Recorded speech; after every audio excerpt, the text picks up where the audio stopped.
Good morning and Jai Jagannath. A very warm welcome to everyone present over here. Respected Principal Secretary, Energy Department, Shri Vishal Kumar Dev sir.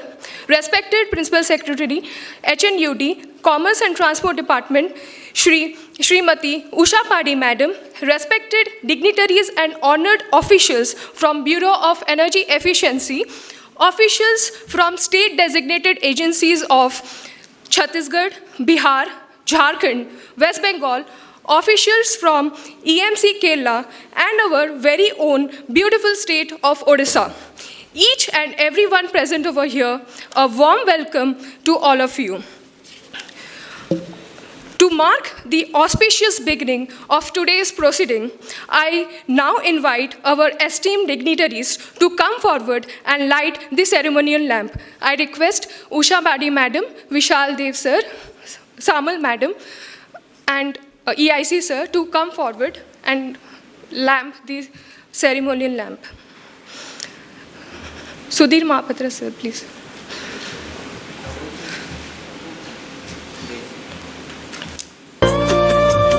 Shubham kurutvam kalyanam arogyam dhanasampada.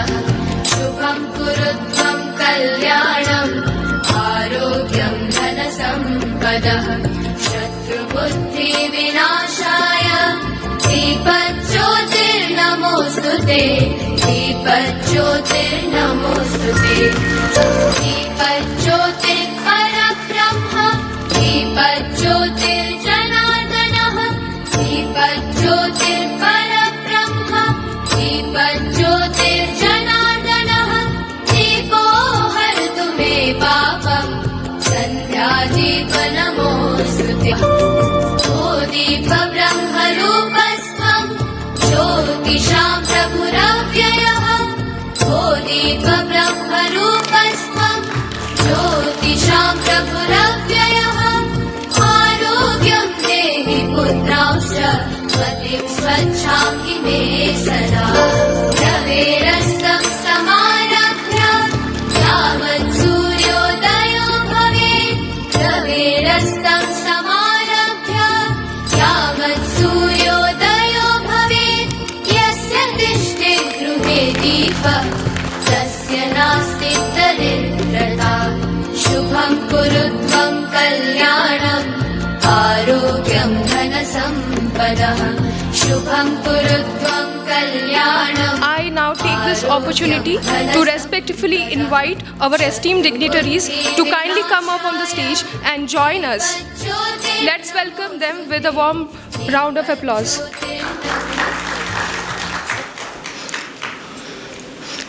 Ma'am, please join us on this.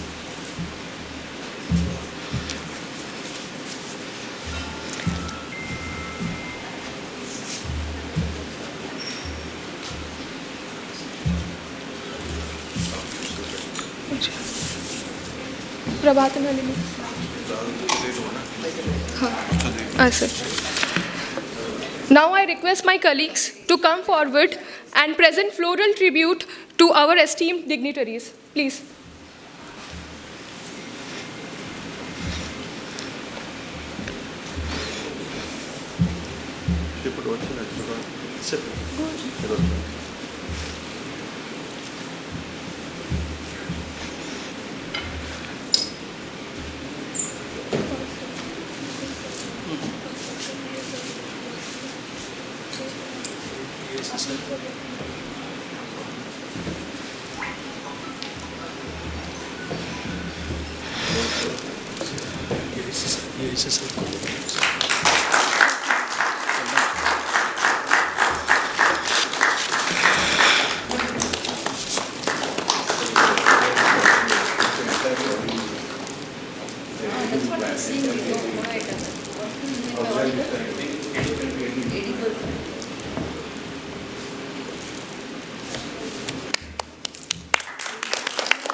It gives me great pleasure to welcome you all to this important second regional workshop on reviewing the progress of energy conservation and Sustainable Building Code implementation and building energy efficiency programs.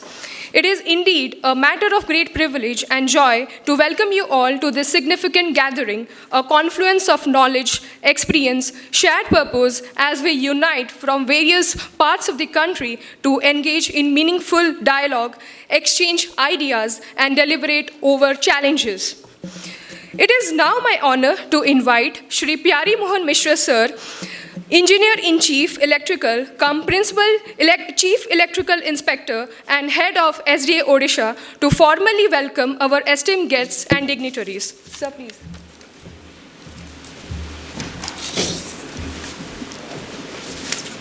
Thank you. Good morning, all of you. Respected dignitaries on dais, Usha Padhee Madam, Principal Secretary, Housing and Urban Development, our respected Sir, Vishal Sir, IAS Principal Secretary, Energy Department, Electronics and IT, Pravatanalini Madam, Director, Bureau of Energy Efficiency, and my colleague Sudhir Mahapatra. I welcome you to this workshop, second regional workshop for enforcing and implementing and facilitating the implementation of energy conservation sustainable building code in this state. So this regional workshop is being organized by Bureau for Energy Efficiency, and we are 5 regional states, eastern regional states are attending. We have representatives from Jharkhand, West Bengal, Bihar, Chhattisgarh, and also we have invited our speaker from SDA EMC Kerala. So this workshop will deliberate on the ways of implementing ECBC in the state. Though we have notified ECBC in 2011 and subsequently amended in 2022, we need to do a lot of work in this area. And the support of our Madam, Usha Madam, for this particular work on from the H&UD side is extremely important, because the building regulations need to incorporate these things so that it can be implemented faster in the state. We have representatives also from the Works Department, H&UD Department, we have representatives from IIT, and also working other organizations who are promoting large buildings in the state. Though this Energy Conservation Sustainable Building Code is there, it is applicable for big buildings, but still smaller buildings can take help from that, and for that there is a separate code called the Code Nirman Sanhita. So that is also being published.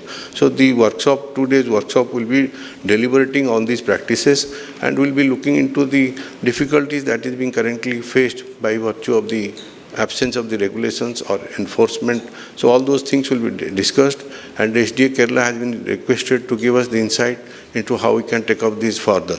So with that, and I am very thankful to our respected Principal Secretary H&UD and Principal Secretary Energy for giving their consent and giving some time to attend this workshop, which will greatly motivate us in taking forward this noble initiative to mitigate the climate requirement. Thank you.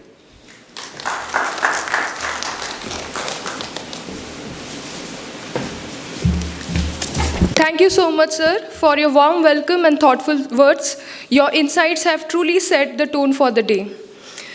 I would now like to invite Srimati Pravatanalini Samal Madam, Director of Bureau of Energy Efficiency, to kindly come forward and share her valuable insights for this regional workshop. Ma'am, please.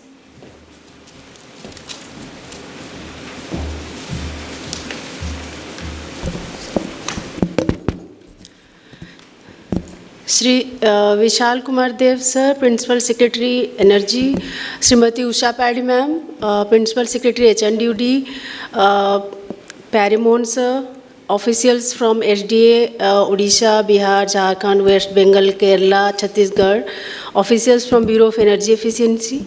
A very good morning to all of you. First of all, I would like to thank Odisha SDA for hosting this regional workshop. This is the second regional workshop that we are organizing for the implementation of ECSBC. You all may be aware what is Energy Conservation Building Code. This is not a new subject for all of you. Now we are coming up with ECSBC, that is Energy Conservation Sustainable Building Code. So energy efficiency, if we talk about, this is not an option now, this is just a necessity now, and the reason is very all you know why we need energy efficiency and energy conservation in each and every aspect of our life. So for that reason, Bureau of Energy Efficiency under Ministry of Power has taken up various policies and regulatory measures in every field, like the industrial sector, whether you call it as DSM initiative or standards and labeling program. But if we talk about building, then we feel that building is actually not an energy guzzler. But if you see the amount of energy the building sector is consuming, that is about 34% of the total energy consumption of our country. So 34%, am I audible? Yes. Okay. So 34% is not a small amount of energy that our building sector is consuming. And for that reason, Bureau of Energy Efficiency has come up with Energy Conservation Building Code during 2007 itself.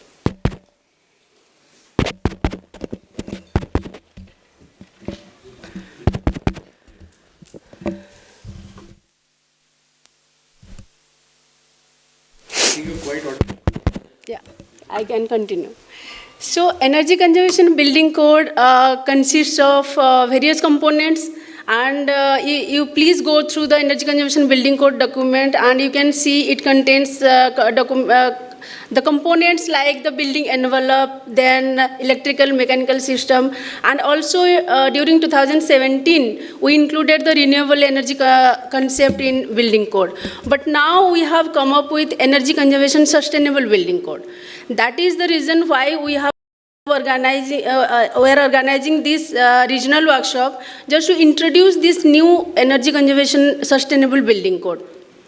So new about this code is we have added some sustainability aspect in this code. Sustainability aspect like water management, waste management, indoor environment quality, and sustainability aspects. So all these aspects we have added to make it a complete document. Earlier, it was only energy efficiency related document, and it was only containing the energy efficient aspect of the building. But now it also contains the sustainability aspect. So therefore, I am really thankful to all the SDAs and also the UDD department of Chhattisgarh, Power Department of Chhattisgarh, then UDD from West Bengal. I'm also very thankful to Usha ma'am, because she is the Principal Secretary UDD, and her presence is actually matters a lot, because these to be taken up by the UDD only. Once the ECSBC notification is come up, and the energy department actually responsible for notifying this ECSBC code. So after this, it is the responsibility of the UDD to take this forward, because this code to be included in all the building bylaws, and it will be mandatory for all the ULBs to make it compulsory for the approval process. So, my request and appeal to all the SDAs who are present here, that please start making the draft notification for ECSBC. And if we talk about the need for ECSBC, the building sector is growing very fast pace in our country. And if you see 3 lakh square feet is being built every day in our country now, because we are a developing country. And it is estimated that by 2030, 1 billion meter square of commercial space and 5 billion meter square of residential space will be built by 2030. So you can imagine the amount of energy going to be consumed by the building sector. So that is the reason why we have come up with this building code, and now we are coming up with ECSBC, the sustainability aspect. Along with this energy conservation building code, we have also now prepared the manual, energy efficient manual for the existing building. Now we are talking about the new building, because this code is applicable for the new buildings with 100 kilowatt or 120 kVA or more. But what about the existing building? So for the existing building, we have come up with the energy efficient manuals that recently we have prepared by Terry. And this energy efficient manuals is all about the retrofitting of the existing building.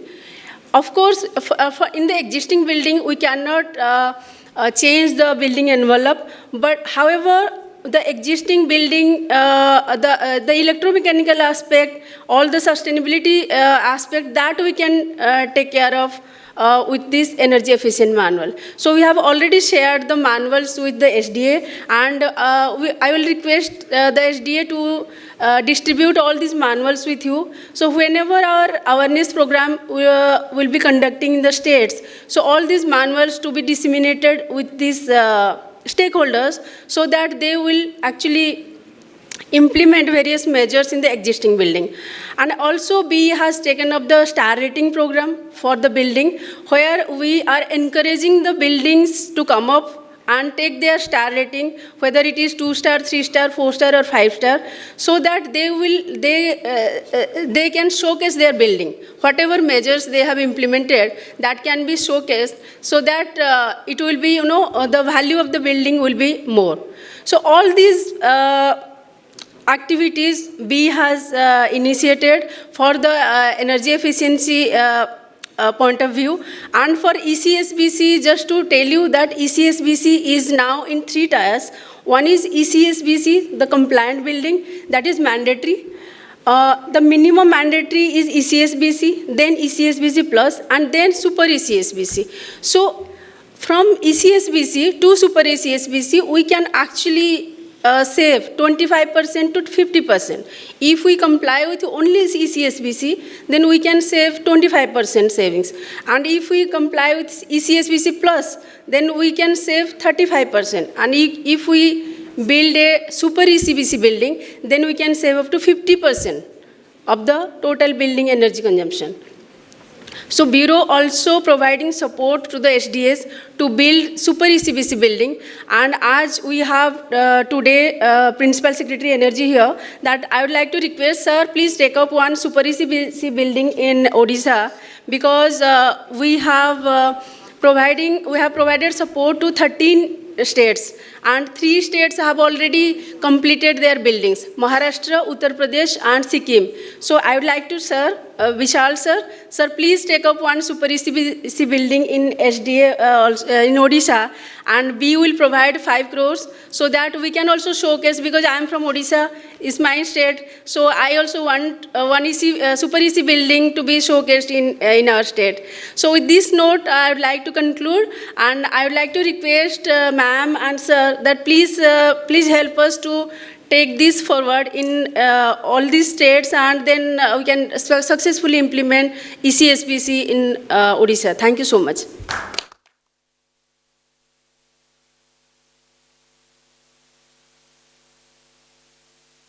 Illuminating address. We will definitely take up this forward and build a super ECSBC plus in our state.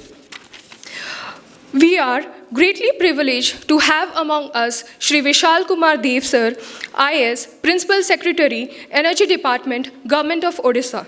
Sir, your leadership and vision continue to guide the sector forward. May I now request you to kindly address the audience.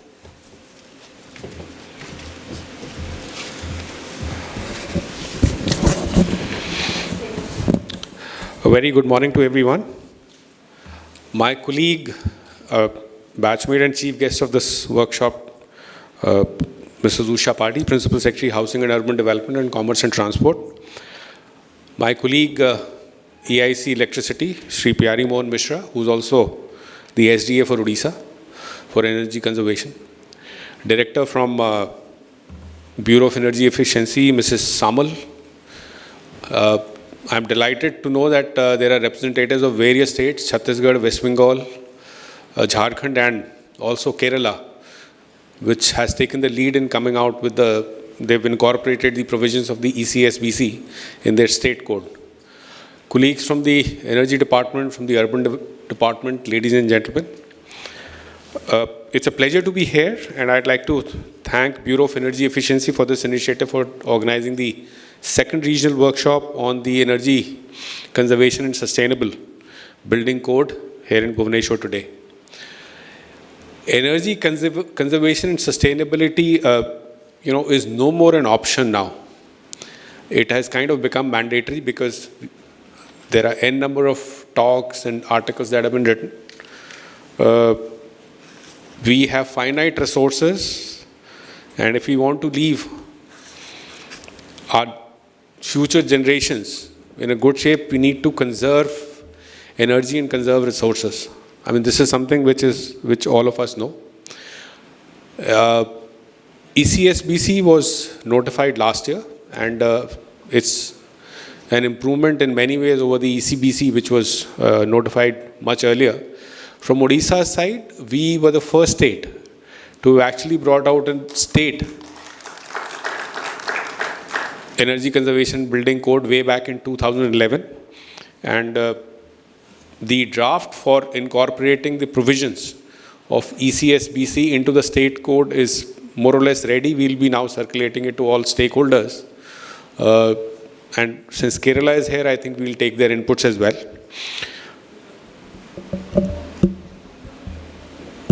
I was just discussing with Principal Secretary Urban Development that let us also take up a pilot project for a building in Bhubaneswar, our capital city, incorporating and implementing the provisions of ECSBC. I think that will stand out as a very key initiative of the state, and this is something which Mr. Samal also mentioned. So we do plan to do that. It's a 2-day workshop, and the idea is to make everyone aware, all the stakeholders aware about the provisions of ECSBC, how it is different from ECBC, the improvements that have been brought in, and most importantly, to my mind, I think what we need to do is to implement the provisions. We have n number of policies, n number of codes, but they're just as good as how you implement them. If there's no implementation, those documents can be locked up in an almirah and, done and dusted with. So the idea is to take up implementation of the provisions and make energy conservation and sustainability a reality, because very soon we'll run out of time. Many of us would be aware about this professor from IIT Bombay, Professor Solanki, who's kind of taken up a mission for energy conservation. And if you listen to his talks, it's kind of scary because he has this clock which is ticking, and he says that we have very limited time. And if we don't do that, we'll cross that threshold of, limiting the temperature rise and the climate change that we are facing. So, friends, I would like to welcome all of you once again to the beautiful city of Bhubaneswar. This happens to be the second planned city in the country after Chandigarh. And since we have representatives from outside the state, I would request all of you to also go around, see a little bit of Bhubaneswar. We are known as a city of temples. Our arts, crafts, heritage is very strong. So do have a look at that. And I'm sure the 2-day workshop will be very meaningful and fruitful. We'll have fruitful discussions. And at the end of it, I think we all should go back with clarity as to how to incorporate the provisions of ECSBC into our respective state codes. And most importantly, I'd urge everyone, each state that is here, each agency that is here, to take up pilot implementations and then roll out a project so that ECSBC becomes a reality. Thank you all very much.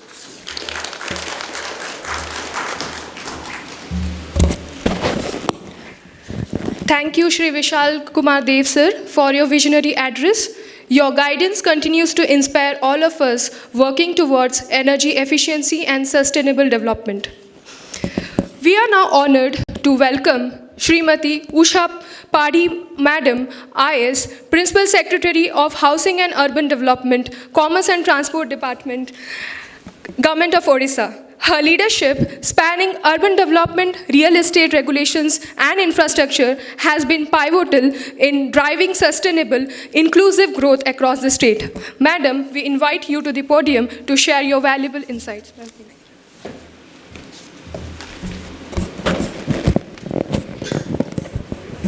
Samastanku namaskar. Good morning, everyone.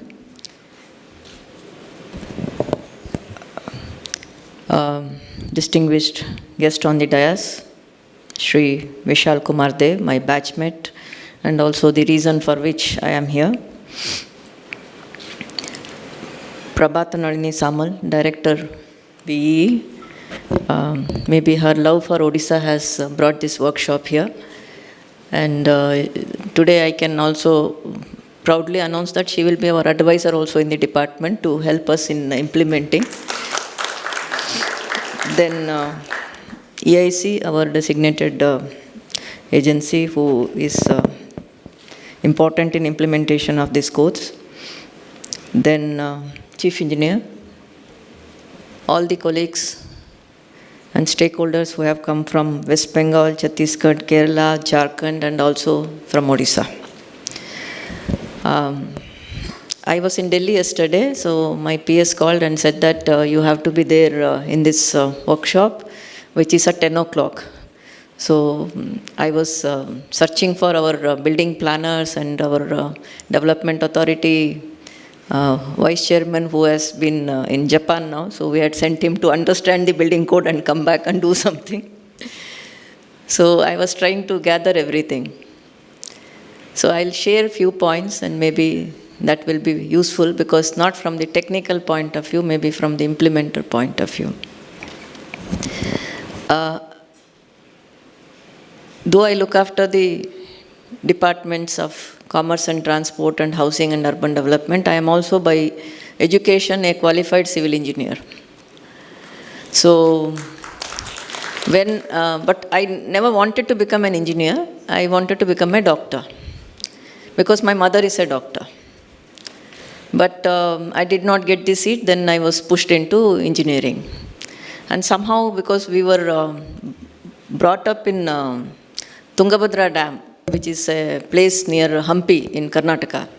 So my mother was quite interested that she was seeing the civil engineers doing a lot of work there, and she was thinking that initially that civil engineering is a big job. So she said, no, you, and doctor, because she was a government doctor without any godfather, so shifting here and there, and she said, no, be a civil engineer, you will become a important person. So she pushed us in the engineering, that to civil, because that time computer science was coming in, and I was very keen because in entire civil engineering branch only one lady was there. Then after that I was, because you with frustration you enter, no, like you will not see that purpose. So then I used to argue that why civil engineering, because after first year you can change the branches. So I always used to say that why civil engineering is required. I used to argue, even some Mestri comes to our house, he will also build the house. What is the importance of studying for 4 years? Without studying for 4 years also I can do.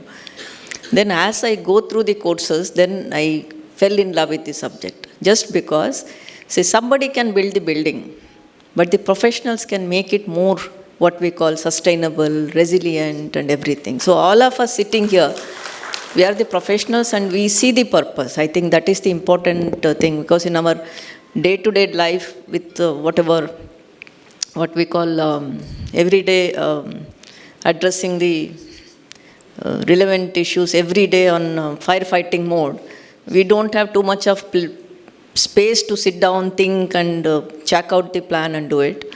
So this is one occasion where all of us are sitting. I'm sure that we'll have some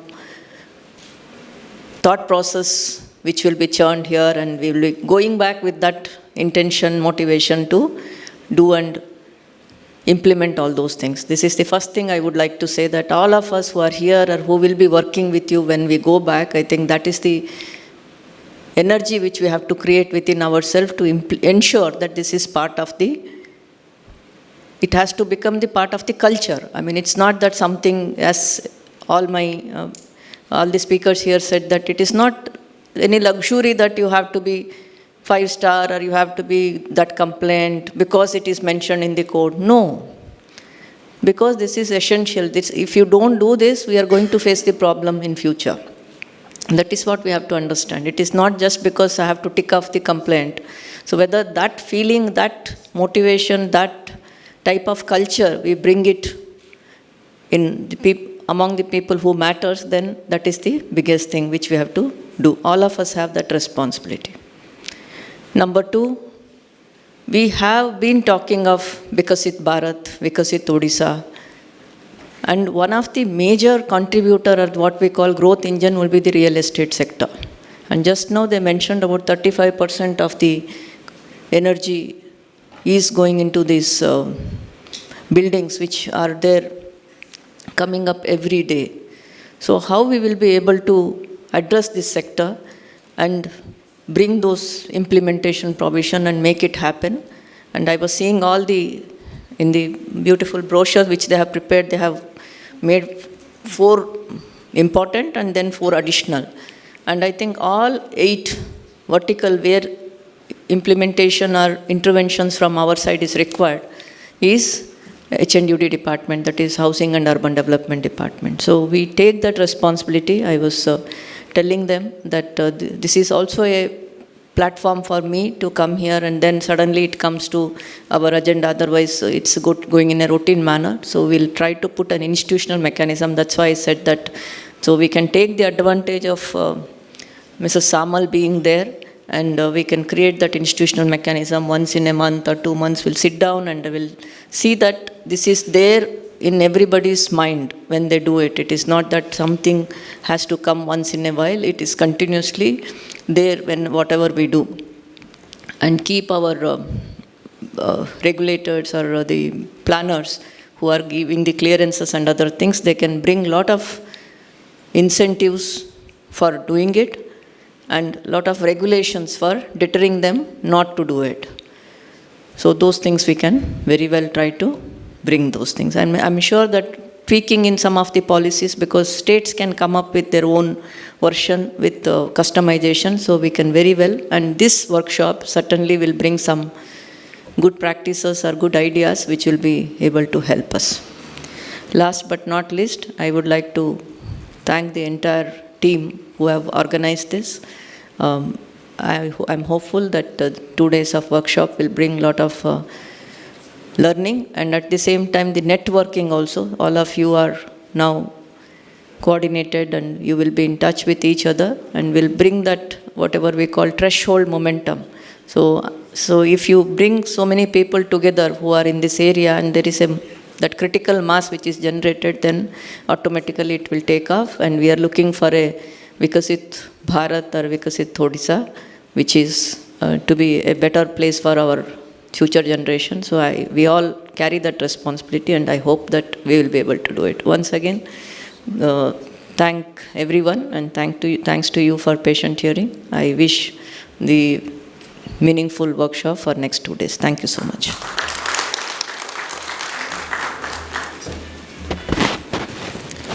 Thank you, Srimati Usha Padhee Madam, for your inspiring and motivating words. Your vision for efficiency, convergence of departmental goals, and citizen-focused development truly enriches our efforts in energy conservation and sustainable building practices. We will truly strive towards Vikasit Odisha. We now move forward one of the most inspiring segments of today's event, the felicitation of star-rated buildings, a proud recognition of excellence in energy-efficient practices. Star rating of buildings was launched by Ministry of Power. Okay. In 2009, the program is based on energy uses in buildings over its area, expressed in kilowatt per square meter per year. In this program, buildings are rated on a 1 to 5 scale basis, with 5-star labeled building being more efficient. Odisha has 13-star rated buildings rated by BEE. Let us celebrate the achievements of those who are setting benchmarks in sustainable construction.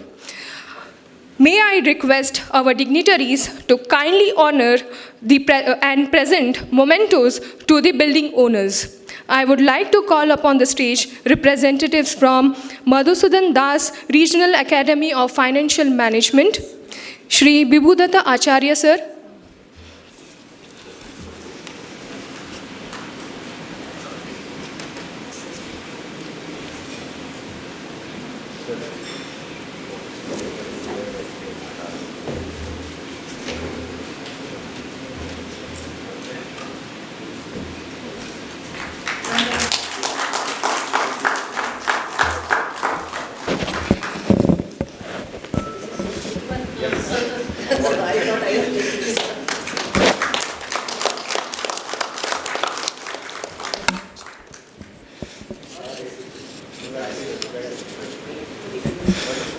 Yes, sir. Direct to know because of the meeting CS.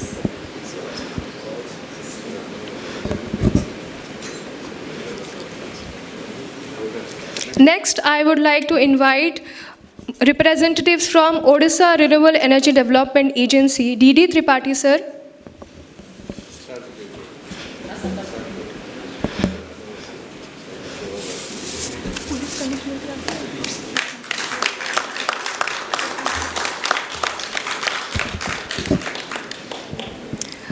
Now I would like to invite Nirman Sodh, New and Old Building.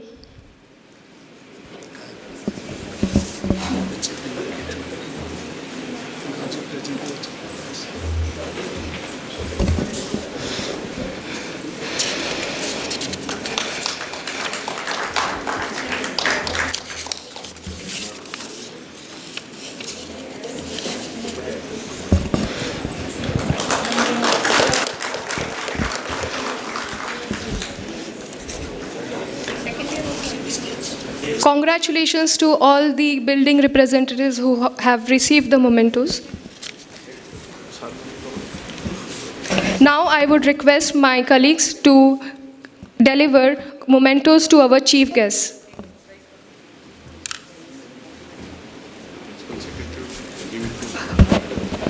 Principal Secretary Madam, Usha Padhee Madam.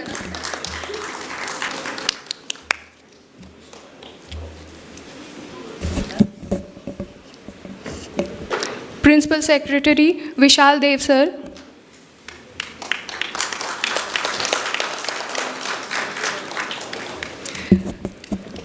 Director of Bureau of Energy Efficiency Pravatanalini Madam, Samal Madam.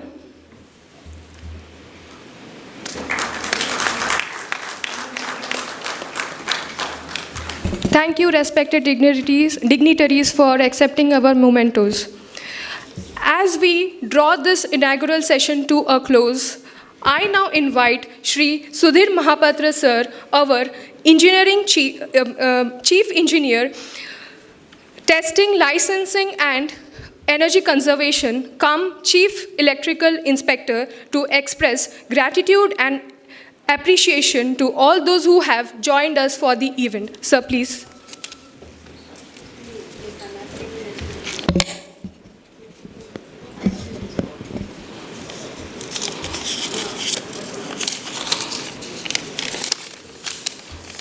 Jai Jagannath.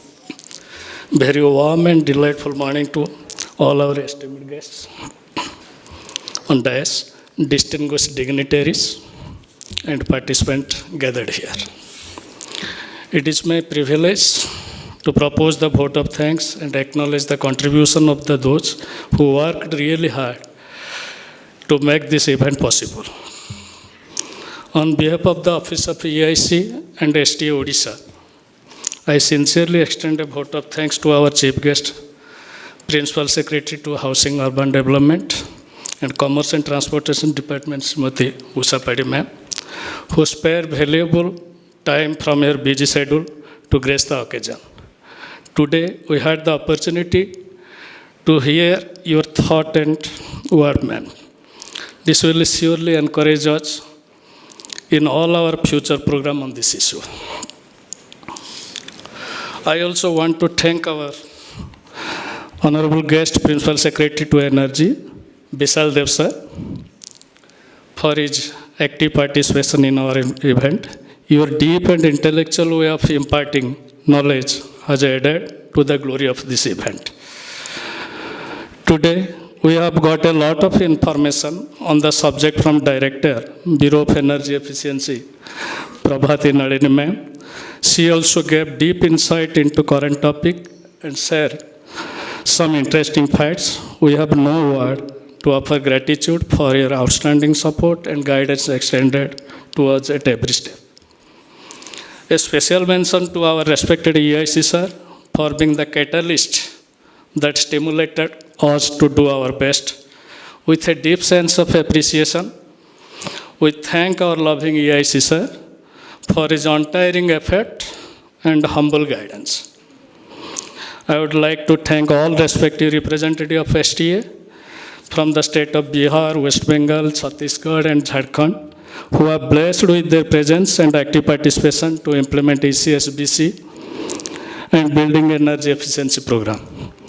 I also take this opportunity to thank Mr. Thompson Sebastian from Energy Management Center, Kerala, who readily agreed to attend this session and share Kerala's experience in ECSBC implementation.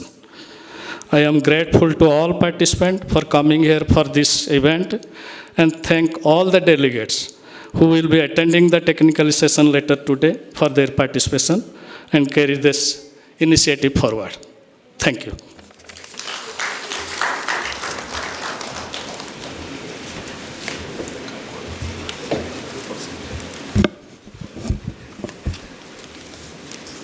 Thank you, Sudhir sir, for your insightful address.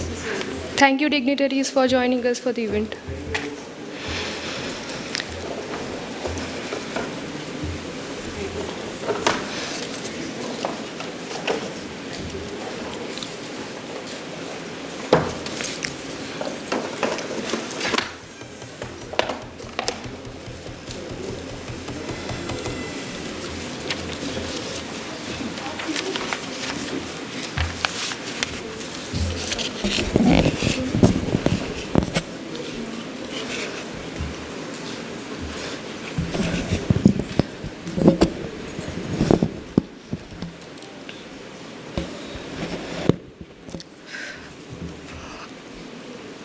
I would now like to request our dignitaries and esteemed officials to kindly join us for the tea break, after which we will reconvene for the technical session organized by BW. Thank you. It is my privilege to invite Srimati Pravatanalini Samal Madam, BW Director, to the stage. EIC Pyari Mohan Mishra sir to the stage. Chief Engineer Manoj Tripathi sir, PMS, to the stage. Chief Engineer Sudhir Mahapatra sir to the stage.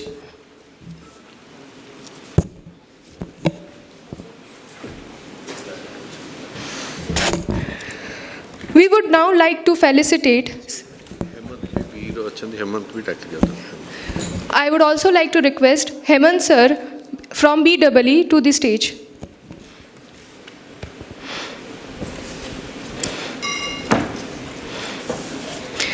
We would now like to felicitate star-rated buildings in our state and celebrate those who are setting benchmark in sustainable construction. First of all, I would like to invite to the stage Madhusudan Das, Regional Academy of Financial Management, Shri Bibhu Datta Acharya sir, to receive the placards from BW Madam, BW Prabhati Madam.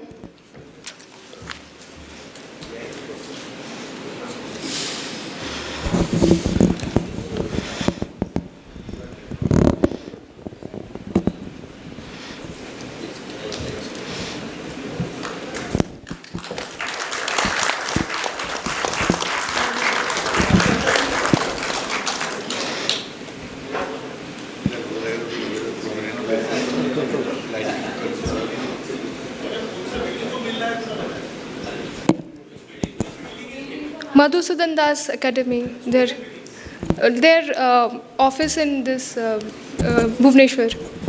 Yes.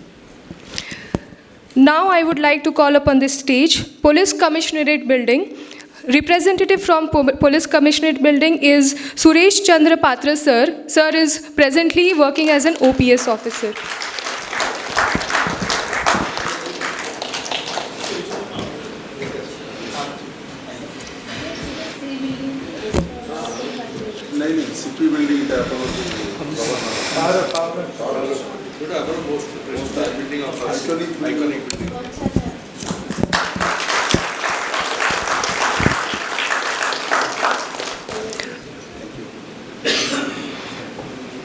Sir, I'm the architect. Can I come over?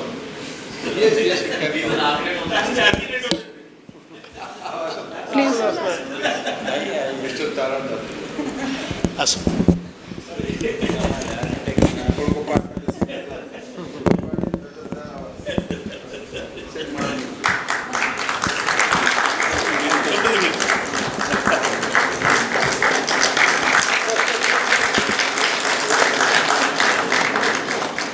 Thank you.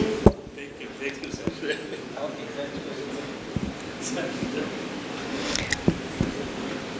Now I would like to invite Odisha Renewable Energy Development Agency representative from Oreda is Soumya Ranjan Panda sir to the stage.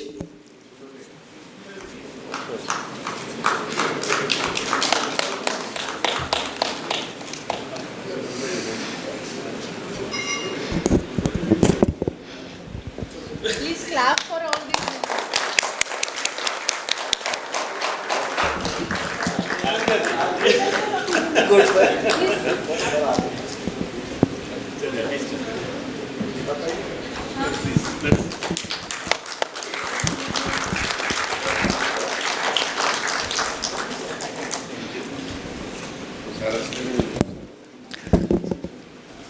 Now I would like to invite Nirman Sodh, New and Old Building, Ramachandra Sethi, Chief Construction Engineer. Sir, please come over the stage.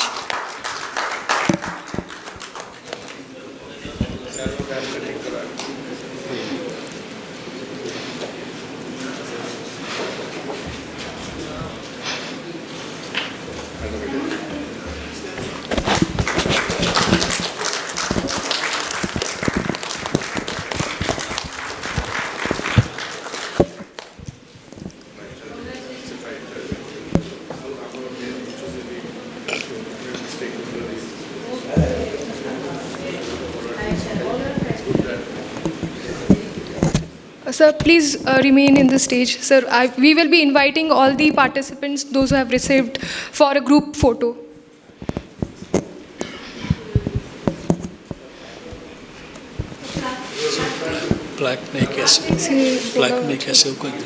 Sir, please bring your placards as well.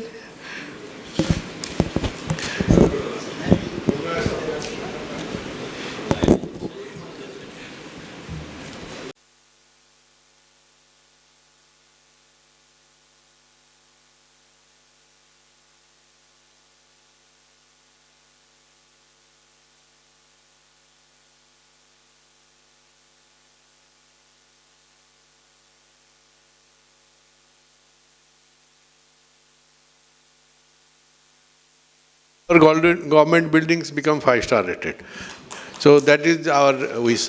And we have all supports from Bureau of Energy Efficiency. And for the star leveling program, we have a EC cell functioning in our state, in our state designated agency, Odisha, entirely supported and funded by the Bureau of Energy Efficiency, Government of India. So we have a EC cell, technical members are there. So the government building owners who wish to take up the star labeling program, they are most welcome to come to us. We are also taking up that activity on our own with your support. But if you are, in case you are interested to take up the star rating, it can be taken up with our support. And there will be, for private buildings, it's normally ₹1,00,000 you have to pay for the cost. But otherwise, for government building, it's free. So I think around 11 plus buildings have already been 5-star rated in our state. So we wish that it should increase. Thank you. So, ECSBC has a sustainability component, and that's why it was notified in 2024 by Bureau of Energy Efficiency, Government of India. We are also taking up that initiative, besides other SDAs representatives present here for all the states. So when the regional workshop was planned by Pravatanalini Madam to be taken up in Odisha, so we discussed that we are the states, we are trying to take up this activity, but I think EMC Kerala, they have already taken a lead role in that. I think they have already notified the ECSBC, the rule they have already notified. So we thought, with the support of Madam, we thought that we'll invite them. So we discussed with the director, and the director kindly agreed that he'll be deputing the representative, and we are very happy that EMC Kerala representative is here. So we want to take his insight on what are the steps they have taken so that they could have the ECSBC already notified. So what are the things we should do? So I welcome Mr. Sebastian from EMC Kerala. So we'll start his address. He will give us the insights, and you have a presentation to make? Okay, there will be a small presentation. So once the presentation is there, so it will give us a lot of inputs regarding how we should proceed, where maybe we are not proceeding as per the requirements. So we'll get a lot of these inputs, and I'll take this opportunity also to request EMC Kerala subsequently that will be coming back to you sometimes when you need support, because the code committee will be there. So maybe in the code revision, once we have a committee, we'll also sometimes need your presence. We'll request you to come back. And I hope this will be a meaningful learning for all of us, so that we can delve into the things like what are the steps we need to take so that ECSBC can be implemented and also amended for the state's requirement. Thank you. I'll welcome EMC Kerala.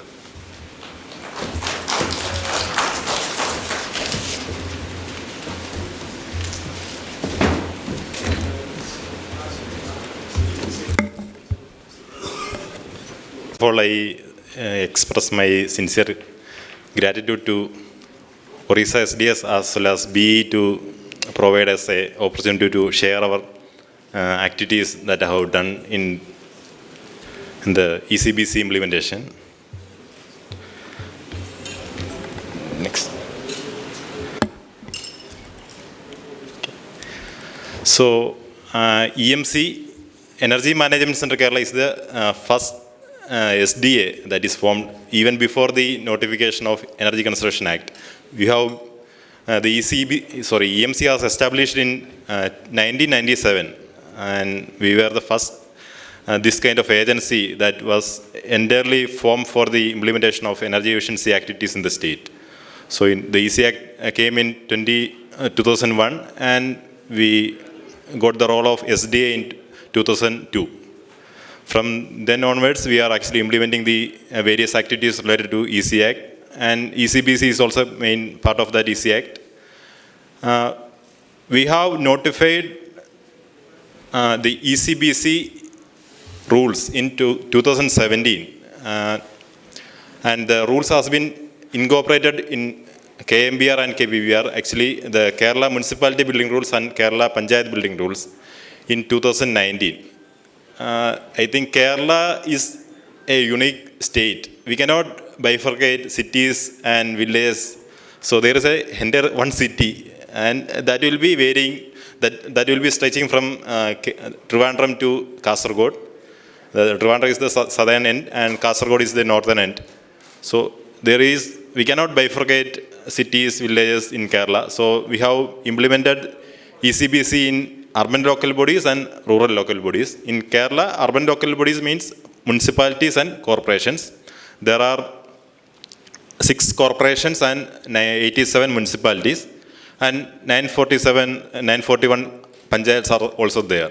So through the notification that is happened in 2019, we have implemented ECBC in all the urban local bodies and rural local bodies in Kerala. That is around 1041 local bodies. And I think this same situation happens in every state. The ECBC scope is like 100 kilowatt, 120 kVA. But nowhere, I think in India, when we are going for a building permit application, I don't think they will ask for connected load. No, right? They will ask for only built-up area or plinth area. So how we can track or identify whether that building comes under the scope of ECBC or not? So then we added a clause in the KMBR and KPBR to submit the connector load at the time of building permit application itself. So that notification came in 2021, and all the buildings, all the commercial buildings has to submit their connector load at the time of building permit application itself.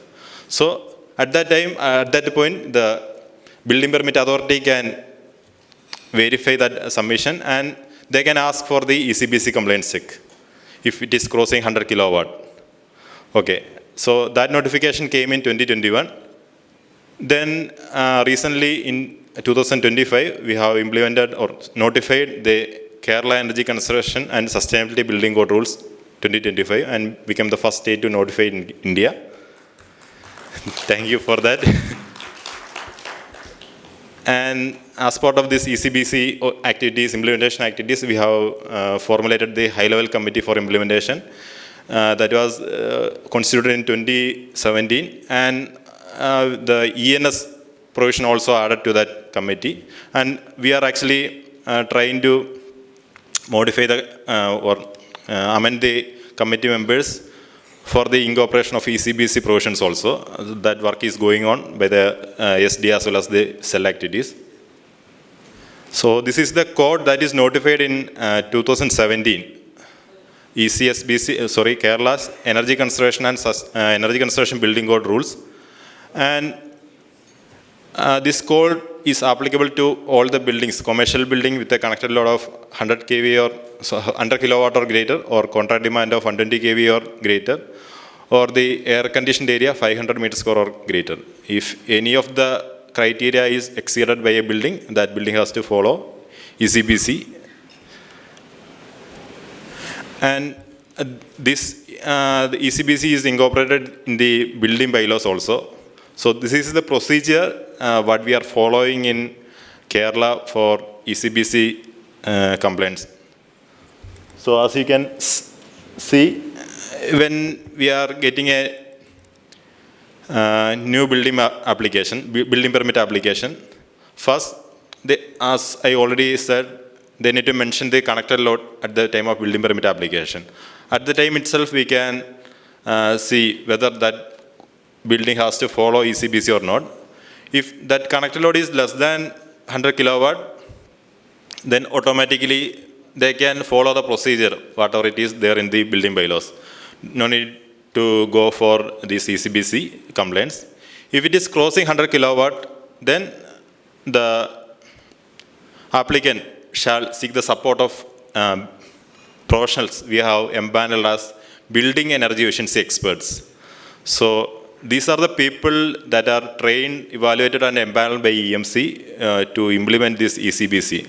So since you know that, like, as per the ECBC rules, there is a category named as energy auditor building to verify the ECBC compliance. So since that group is yet to be established, we are utilizing the service of this building energy efficiency experts to implement ECBC in the state. They are actually the backbone of implementation in Kerala.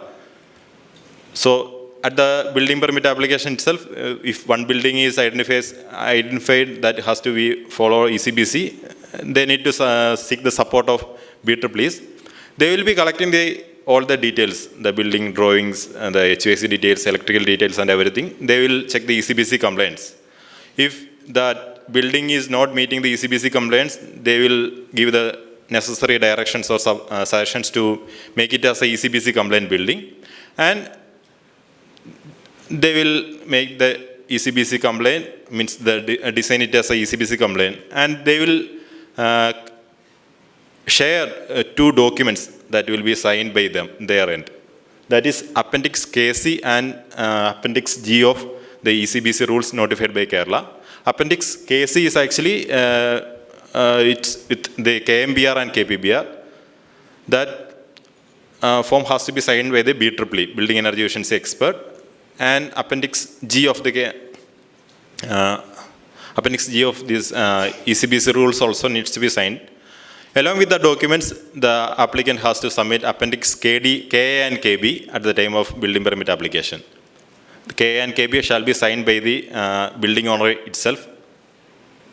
And they need to submit a copy of these 4 documents along with the building energy simulation report that will be done as part of this ECBC compliance verification to EMC. And the original documents shall be submitted to the concerned local body, that can be panchayat, municipality or corporation.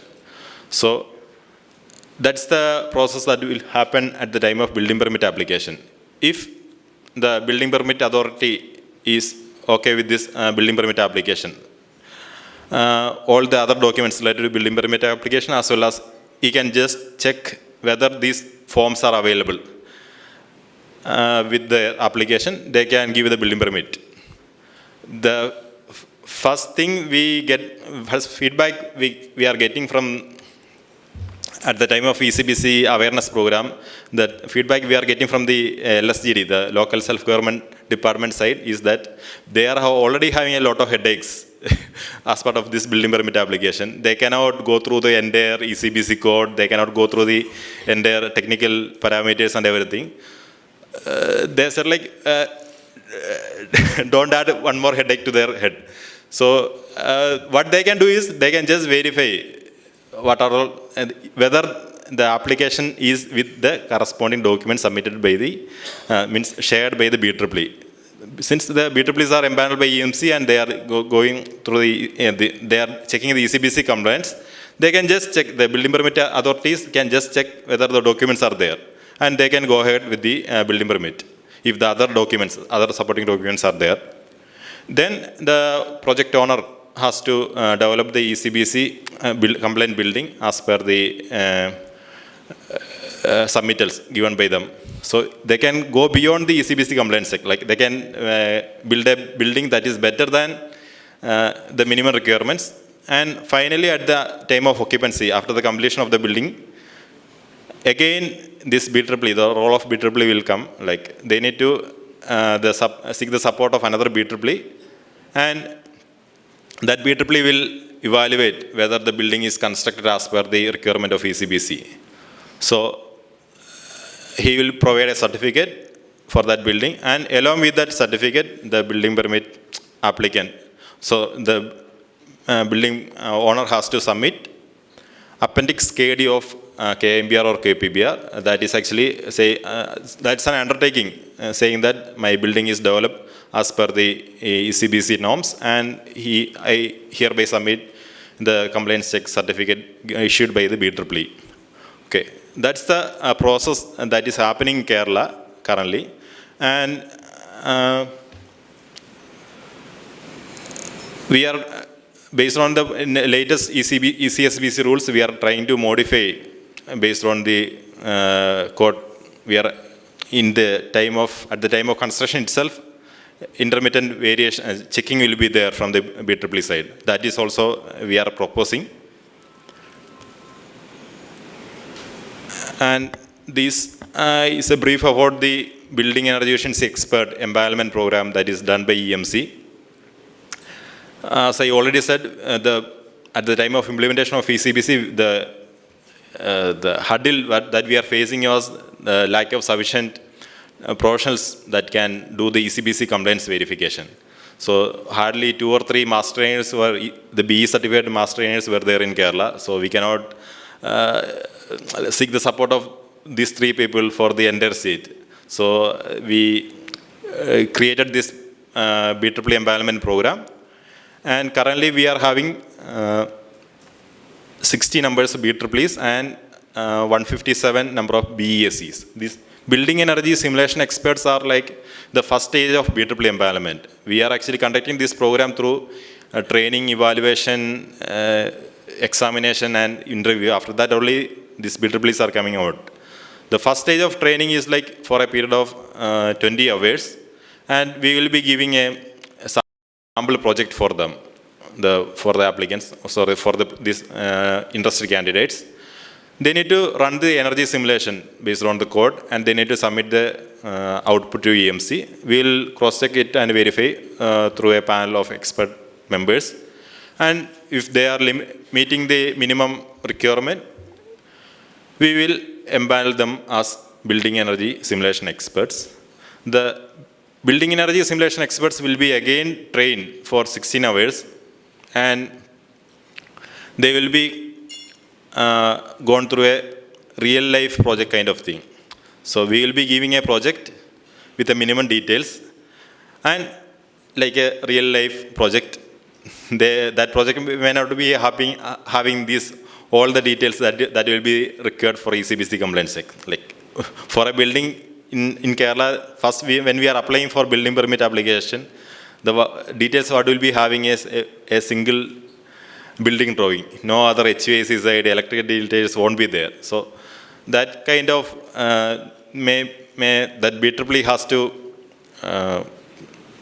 follow the industrial standards, or they need to assume something, or they need to assume the details based on the code. Like that, that kind of exercise needs to be done by that BEE applicant.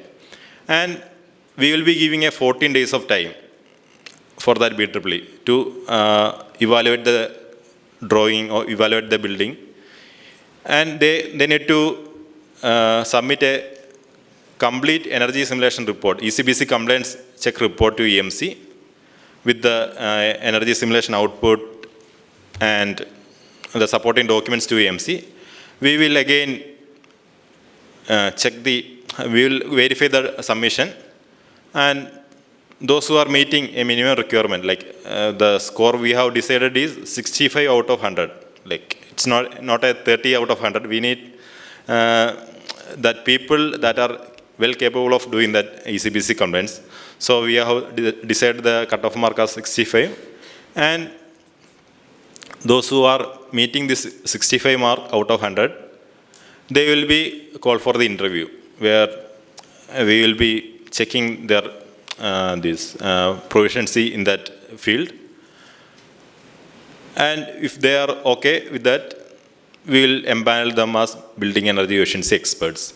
So we have started this program in 2020, and currently in 2025 we are having 60 people as BEEs, and they are spread entire the state. So currently we are running the system with the support of BEEs.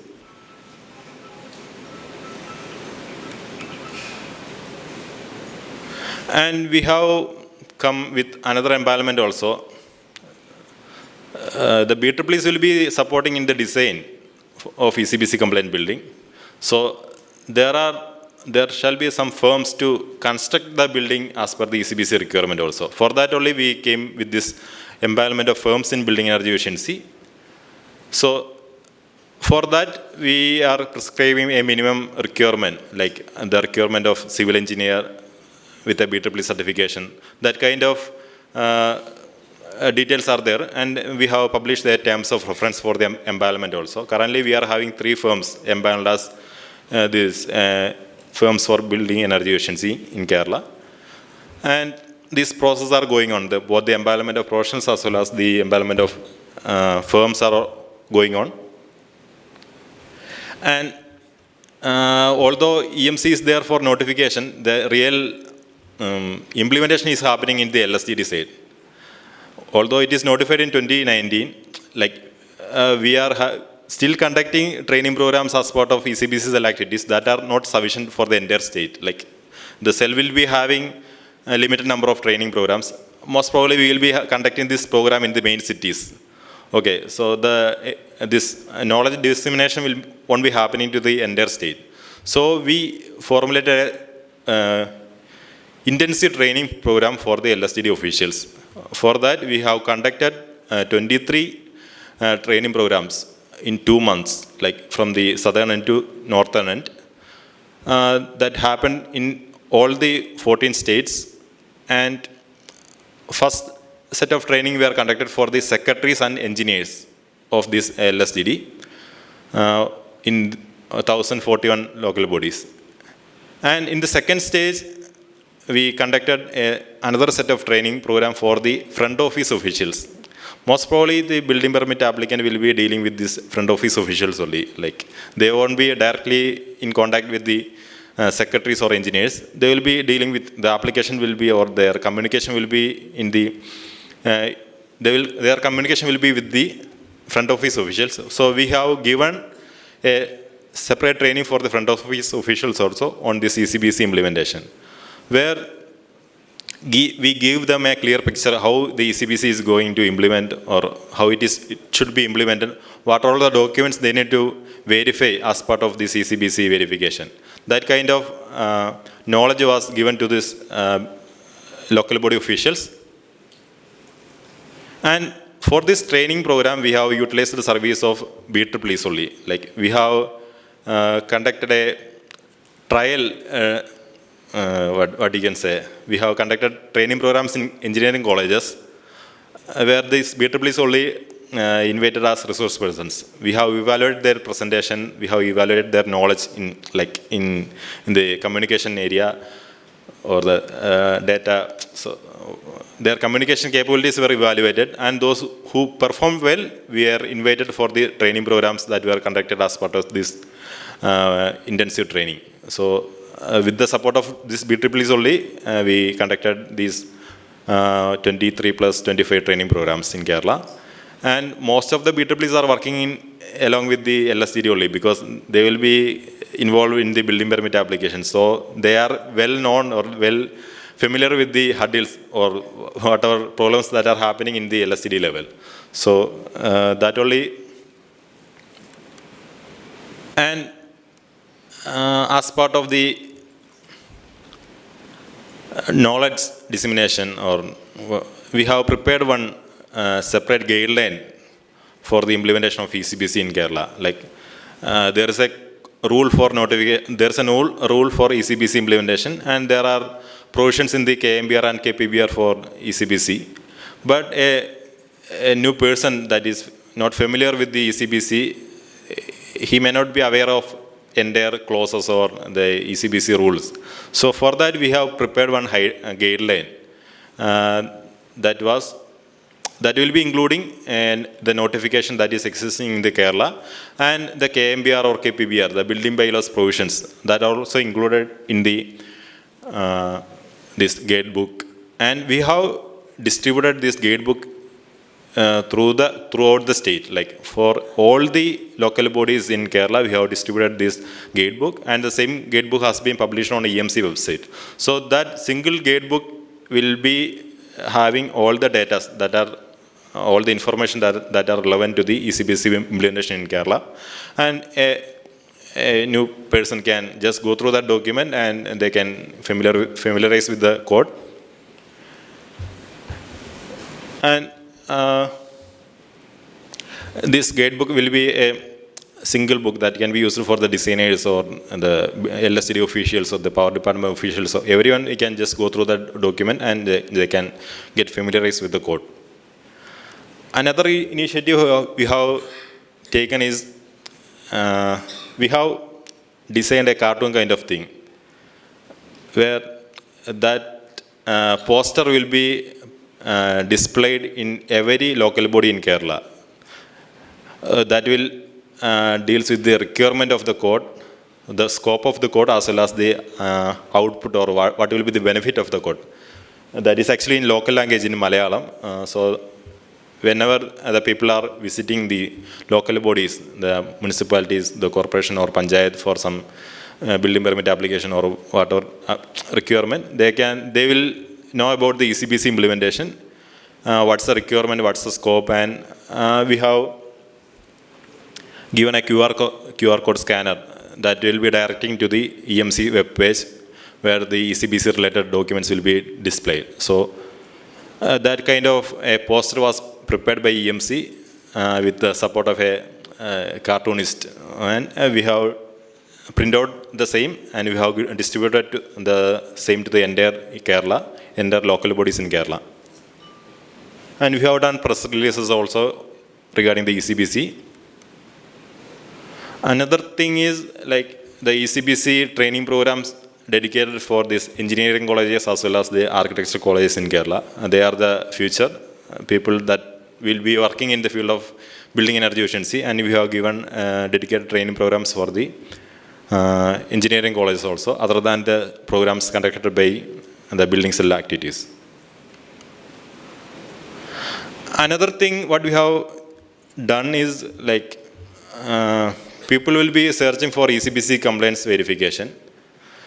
EMC is providing technical support for that, for ECBC compliance check, and we cannot do it as a free of cost because we are utilizing the service of BEEs for that only. So we have published the nominal rate for that ECBC compliance verification, and normally if the data, sufficient data is given to EMC regarding that building, we will do the ECBC compliance verification within 30 days and we will hand over the project, means the report to the concerned applicant. If they need a fast track application or fast track processing, we also provide that with a slightly higher fee. We will complete this project verification within 15 days and we will hand over the project for them.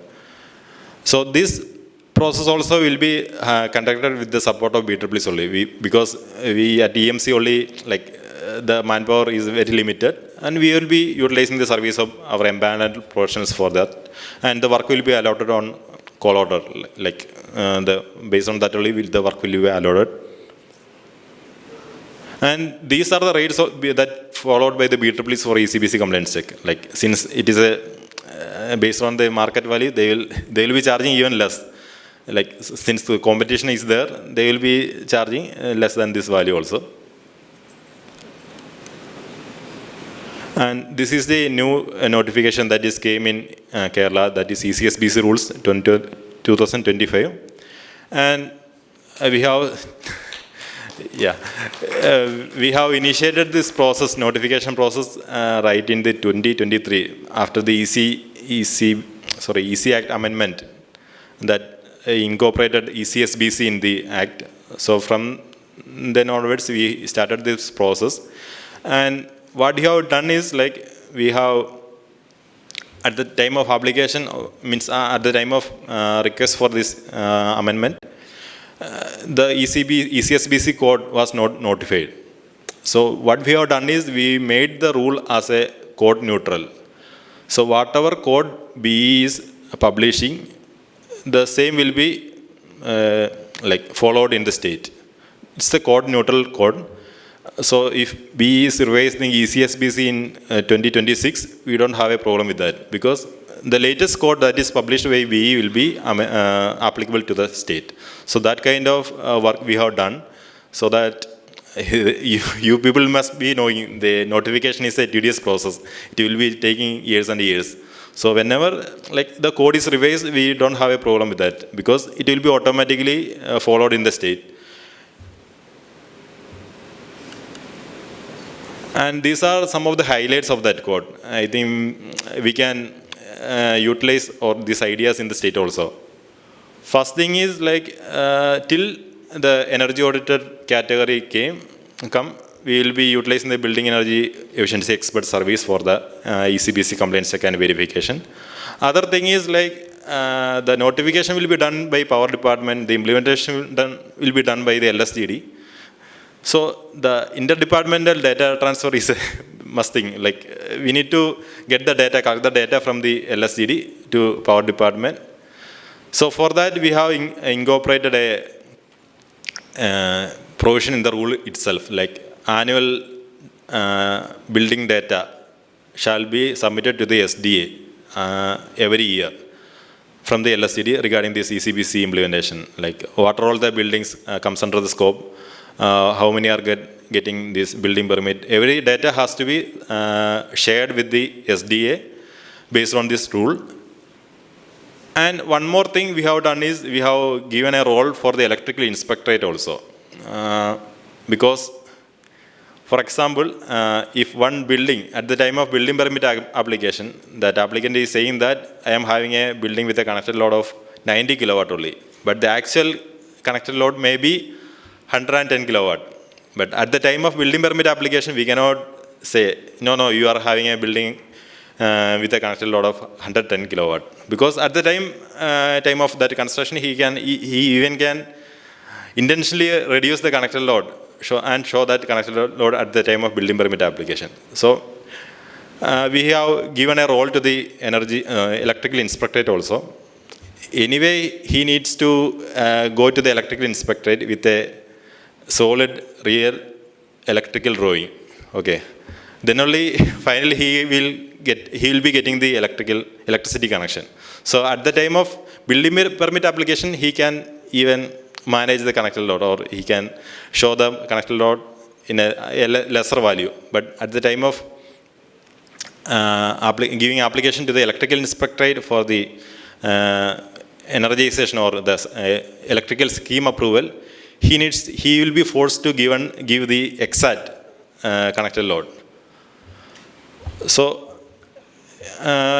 when a scheme approval application is given to the electrical inspectorate, for every commercial building he has to submit, if the connected load is greater than 100 kilowatt, he needs to submit the complaint certificate from the BEE and the building permit application given to the concerned building permit authority. So that kind of double checking will be happening as part of this rule, and we hope that this will be currently sufficient for that mandatory implementation of ECBC in the state. And in a nutshell, these are the outputs, or these are the programs we are done in Kerala. So there are still flaws in the system. We are trying to make it, and we are trying to modify the things, and we are trying to implement ECSBC in the state.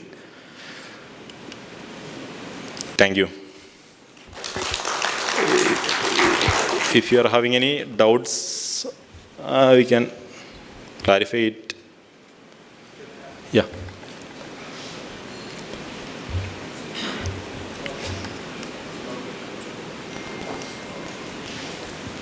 It's already on. It's a great presentation. Like you have precisely worked on enforcing that. I have few questions for you. One is that you have not notified the code as such. Yeah. So you have adopted the code as we added as a reference. Okay. So you have adopted a rule for that. Yeah. Notified a rule for that. Yeah. That is how you have done it. Yes. Yes. But so in the rule, mostly you will be talking about the implementation aspect, not on the technical aspect. Yes. Yes. Okay. Yeah. So how it will be enforced? Yeah. So you have separated the technical aspects from the implementation. Yes. We are actually referring to that code that is notified by BE. Like so whatever is the code there, how you will implement that, that is there in the rules. No, it's a good, wonderful suggestion that we can also try on that. Okay. The second is you have called building energy efficiency experts. Yes. That you have done. So it's a good thing. So that is empaneled by EMC. And what are their qualifications for that? They must be having either architectural degree or engineering degree with 2 years of experience in the field. Okay. So it's open to mostly all engineers, including architects. Yes. Yes. Okay. So I implemented this online for the entire state. KS Smart. That through that only we will be giving this building permit application. And the timelines are specified, like how much time it will take for the approval process. Yeah, everything through online only. So it is online. Yeah. And also you have empaneled farms for taking up these activities. Yes, yes. So what was the process for empanelment of farms? So there is a guideline for that. In a nutshell, we can say that they must be having a civil engineer with a BEE certification, and supporting BESC in the firm, and with experience also. Like we have contract farms in civil engineering, so we can... Yeah, registered firms can apply for that. Registered farms. Yeah. So it will be another certification besides the other statutory requirements. Yeah, yes. Like they are actually, we form these firms to, like, whenever people are asking with the support of whom we can develop the ECBC compliant building. So for that only we have given this empanelment. So how you have taken care of the LSGD requirement? Like training them and facilitating implementation? I didn't get the point. The rules, you have framed the rules, but that has to be adopted by the Housing and Urban Development Authority. Yeah, in Kerala it is LSGD, Local Self-Government Department. So they have notified their codes or what? How they have adopted? Yeah, they have implemented, they have incorporated this ECSBC provision, ECBC provisions in the Kerala Municipality Building Rules and Kerala Panchayat Building Rules, KMBR and KPBR. Okay. That has been implemented or incorporated in 2019. 2019 that was incorporated in the code provisions were incorporated in that rules. Okay. Thank you very much. Thank you, sir. Yes, sir.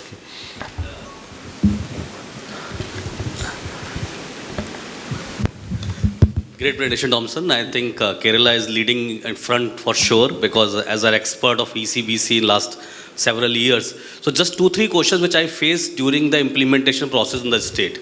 The first question, of course, why you have differently done, that is the building energy efficiency expert you have created. Same like a Telangana and Andhra also done. My question, like if someone as a LS, like someone is doing designing a building as per ECBC compliance or ECSBC compliance, BEEE certification with that, then the third party is approving. Yeah. But is there any checking process also after that? Like EMC Kerala is also getting the report which is reviewing by EMC Kerala, then they are suggesting to the Urban Development Authority that this building is good. Is that a process? Because there's some... Currently it is not there. We will be checking, random checking will be there. Random checking will be there. So because whoever is not complying the process, there can be blacklisted with that, right? Yeah. The second, because this is the same challenge we were facing in Punjab, because in Punjab, the Urban Development Authority says, PEDA will do this checking. Yeah. Because this is the big task to do the checking, because you don't have a team to do that checking of the building. Yes. So this is the lesson learned, I think, which I feel right now no checking is happening. Someone is doing whatever they are applying, they're relying, the UDT is relying on that, whatever they have submitted, right? Yes. So that is one. No, will be random checking by the EMC, like By the EMC. based on the... Same like a standard and labeling program. Yeah. Like SNL, they do the random testing or checking with that. They do the blacklisted or the 5-star equipment is not happening, yes, right? Because we don't have that much manpower with the SDNO, so we cannot check all the buildings or like... there will be a random checking. Right? Very nice. The second question comes because ECBC was talking only about energy. Now ECSBC is talking about water, environment, and other areas also. Yes. So how do you feel that because when we make an implementation committee that only includes the energy people or the building department, not the water department, not the environment department. So do you think when the ECSBC will be implementation mode, those departments will be keeping? Yeah, of course. We are actually in the process of revising the committee members, the high-level committee members. We will be incorporating the authorities from the water department, the LSGD, the urban affairs also will be incorporated. The finance department also we are trying to include in our committee. Okay. And the third last question, the Kerala is also doing that if the building is designed as per ECBC, but after some years, like how you are maintaining that building is energy efficient or not? Is there any additional way also is Kerala is doing? Currently, the high-rise building shall be audited once in 3 years in Kerala. It is mandatory. It is mandatory? Yeah, high-rise building. All HT consumers shall be conducting energy audit once in 3 years. Okay. So, through that we can verify whether they are following the minimum energy efficiency requirement. Very nice. That kind of process is happening in Kerala.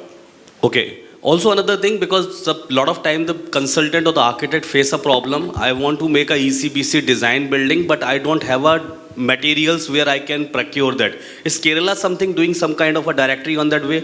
We are actually having a directory, but the CPW, means the PWD in Kerala is following the CPWD SOR only. Okay. So, based on that only we are following, means the government buildings will be following that CPWD SOR only with some percentage additional. Yeah. All right, thank you. We have another program we are having is we are actually in the process of development of a portal where all the energy efficient appliances and the energy efficient products will be displayed to the public, where they can purchase the products. Like that one portal is we have already developed, but we are in the process of renewing it with more facilities like that. Perfect. The last thing I came to know, Kerala also having an incentive scheme. If someone complied ECBC, they will get some tax rebate or incentive on that. Not ECBC, that is actually for green rating. Green rating, not for the ECBC. Not for the ECBC. ECBC is kind of a mandate. Yeah, ECBC is mandatory. If someone is doing green, they will get incentive on it. Yes, yes. Okay. Thank you, Dr.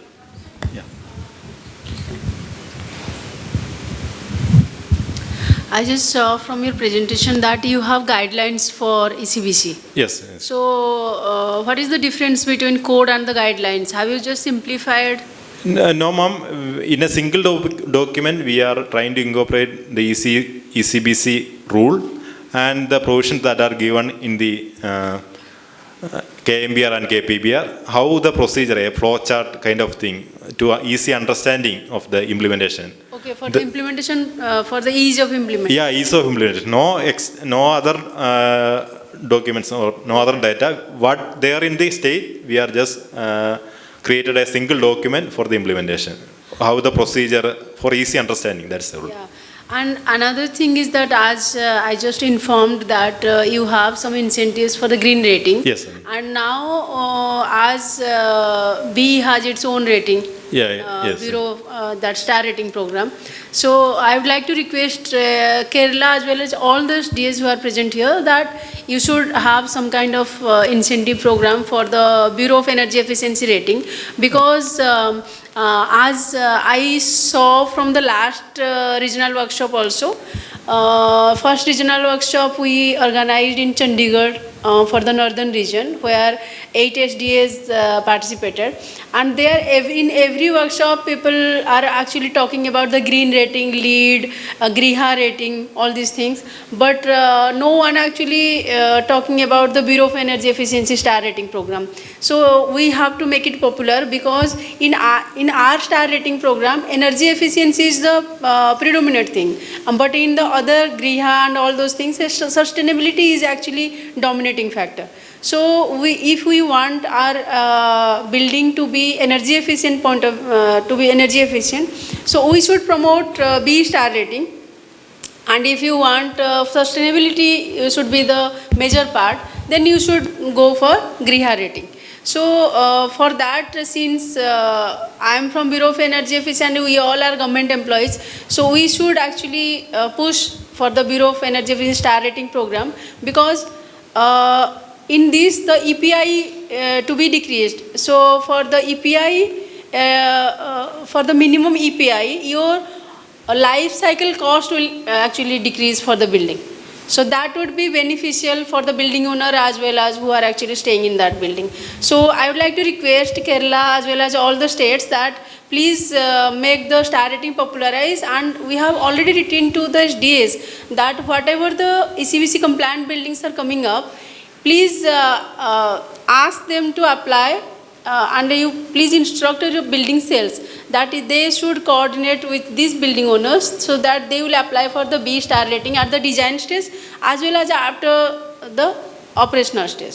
Thank you. Yeah, Thompson, I have a question. Yeah. So you just informed that you take the feedback from the electrical inspectorate also, so that any building owner who has purposefully declared their lower load value, so that will be verified through the electrical inspectorate. Yes. So if you found that any building owner is have reported wrong value, so do you take any penal action on that? Actually, the scheme approval will be happening at the time of building, after building permit application. It will be, they need to submit for scheme approval. So if the connected load is greater than 100 kilowatt, then automatically he has to get the certificate from the... no, but the building is already constructed and... No. The scheme approval will be happening at the, like... the verification is done after the, from electrical inspectorate side. Yeah, electrical inspectorate. Is it done after the construction of the building or before the construction of the building? Actually, it will be happening at the, before the construction only. There is one separate stage called energization. At the end of, after occupancy only, like after completion of the building only, they need to submit for this energization. So before that, at the time of scheme approval itself, we are actually requiring this ECBC complaints. And currently we didn't plan for any penalty based on the suggestions from B only. We are there may. No, our objective not to impose a penalty, but at least we should cover all the buildings which are under the scope. Okay. So that's why I was just asking this question, because if the purposefully building owner has reported long waiting, and if they at the time of construction it is found that it is more than 100 kilowatt building. Yeah. So since either they need to, at the end of building construction, they need to comply with the ECBC. Okay. That's what I was. Yeah.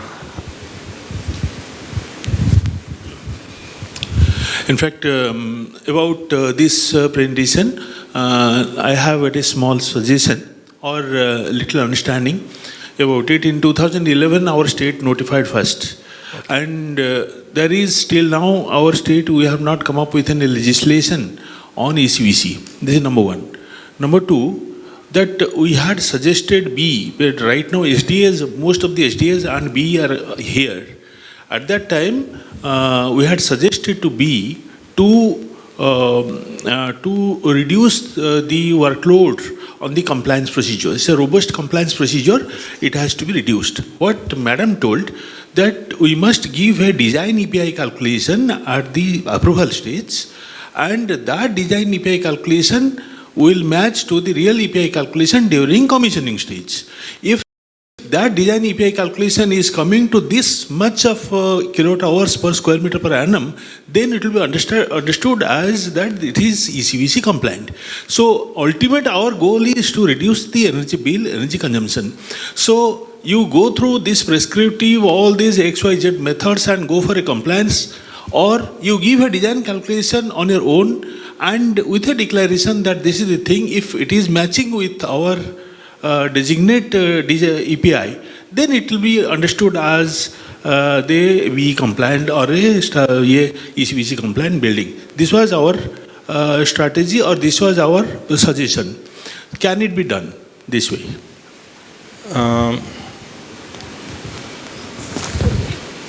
So what the process we are following in Kerala is like this concerned BEE shall be filling all the forms, the data regarding building envelope, HVAC side, electrical side, renewable energy side, all these details shall be filled by the BEE in the appendix, like given in the in the rules. And finally, they will be giving a single certificate saying that this building is as per the ECBC requirement, and in the compliance check report, they will be showing the exact EPA, the design EPA, and they will be showing what is the EPA ratio. So that documents will be submitted by the concerned building energy efficiency expert to the EMC as well as the LSDD. The LSDD people will be just checking whether the EPA ratio is less than 1. Because they cannot check all the technical parameters. They may not be able to get the time for that, or they may not technically capable of doing that. So that part will be done by the concerned professional BEE. And finally, they will be submitting. After all this checking and verification, they will be submitting, this building has a EPA this much, EPA ratio this much. So that kind of simplified procedure will be applicable. I think that's my suggestion. Because the LSTD people cannot go through entire technical, even for us also, just referring, we cannot by heart the things. We can only just refer the code. No, here I'm saying ECBC is not only related to only electricity. Yeah. It has got also civil wing, it has also mechanical wing. Yes. So it is complete, MEP is covered, including civil and architecture. Yes. So only electrical people cannot solve the entire issue. Right? So for that purpose, you need to have a robust teamwork. Yeah. So for that purpose, who will be examining the entire thing? Yeah. They should be having the comprehensive manpower with that. Yeah. But my point is that an applicant, whenever he is going for a building application, simply give a EPI, design EPI calculation to match our designate EPI. If it is matching, then it is compliant. So it can be done that way. But the buildings are different, the consumption pattern will be different. We cannot impose a single EPI value, no. So we need to, like that may get reduced again and again, or newer systems are implementing, or newer systems are coming. I think we cannot go for a single EPI value. Because the building requirements will be different. We need to give a flexibility to the designer, right? So we cannot impose a single value of EPA. That's my understanding. I think that won't work. Otherwise, we need to simplify the code. The code is somewhat complicated. Otherwise, we need to go for AC 3-star. Like that, for building envelope, this material shall be used. That kind of directions cannot be given. We need to give flexibility. We cannot disturb the market. That kind of consideration should be there now. Yeah. Anyone else? Any questions?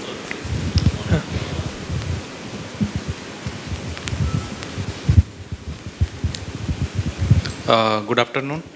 So, as you inform, basically the BEEE and BESC people are doing the job of designing and declaring the parameters of. They are actually verifying. The design will be done by the concerned architect, or the BEEs also can design. Exactly. But the ECBC compliance verification will be done by this BEEs. So currently, which simulation software is being used? We are actually using eCost only, because that is a free software. eCost. eCost. That's a free software available, and that is approved by BE. So we are using. So all those parameters are given in that software. Then only it is given our API value and other. Yes. Thank you.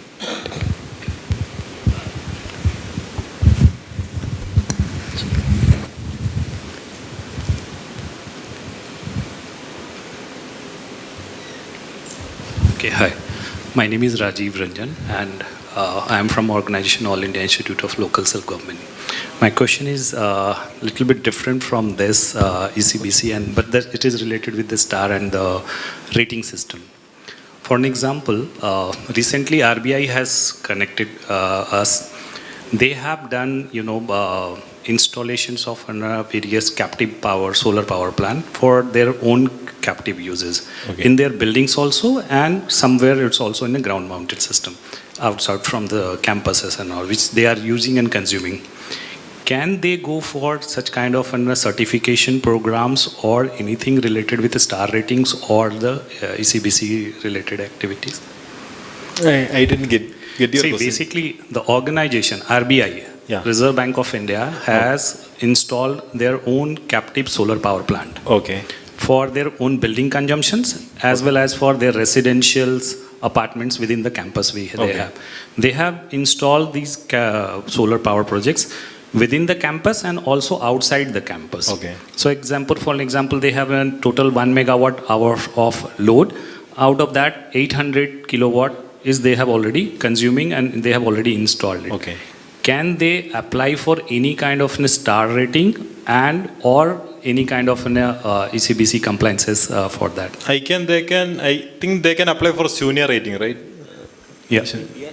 If EPA is less than 10.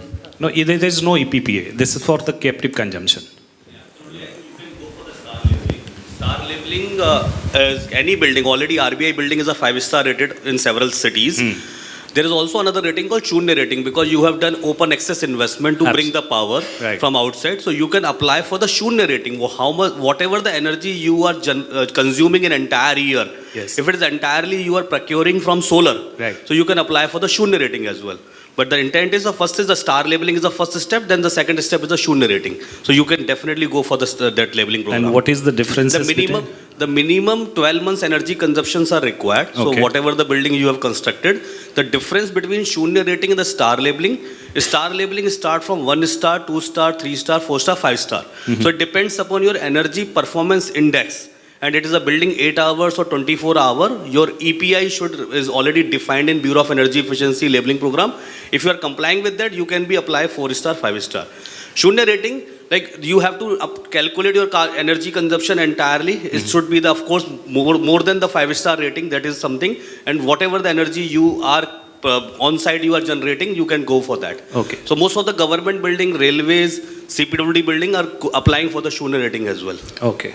Thank you. Thank you for this guidance. Yeah, madam. How do you enforce that? How do you take care of the enforcement? Somebody doesn't comply to the program or the rule. How do you enforce? What actions you can take? No, as per the rule, if they are not showing the ECBC complaints, they cannot get the building permit. So that's the only at the time of restricting. Yeah. So if they need the building permit, they need to follow ECBC. Yes, I want to ask one question.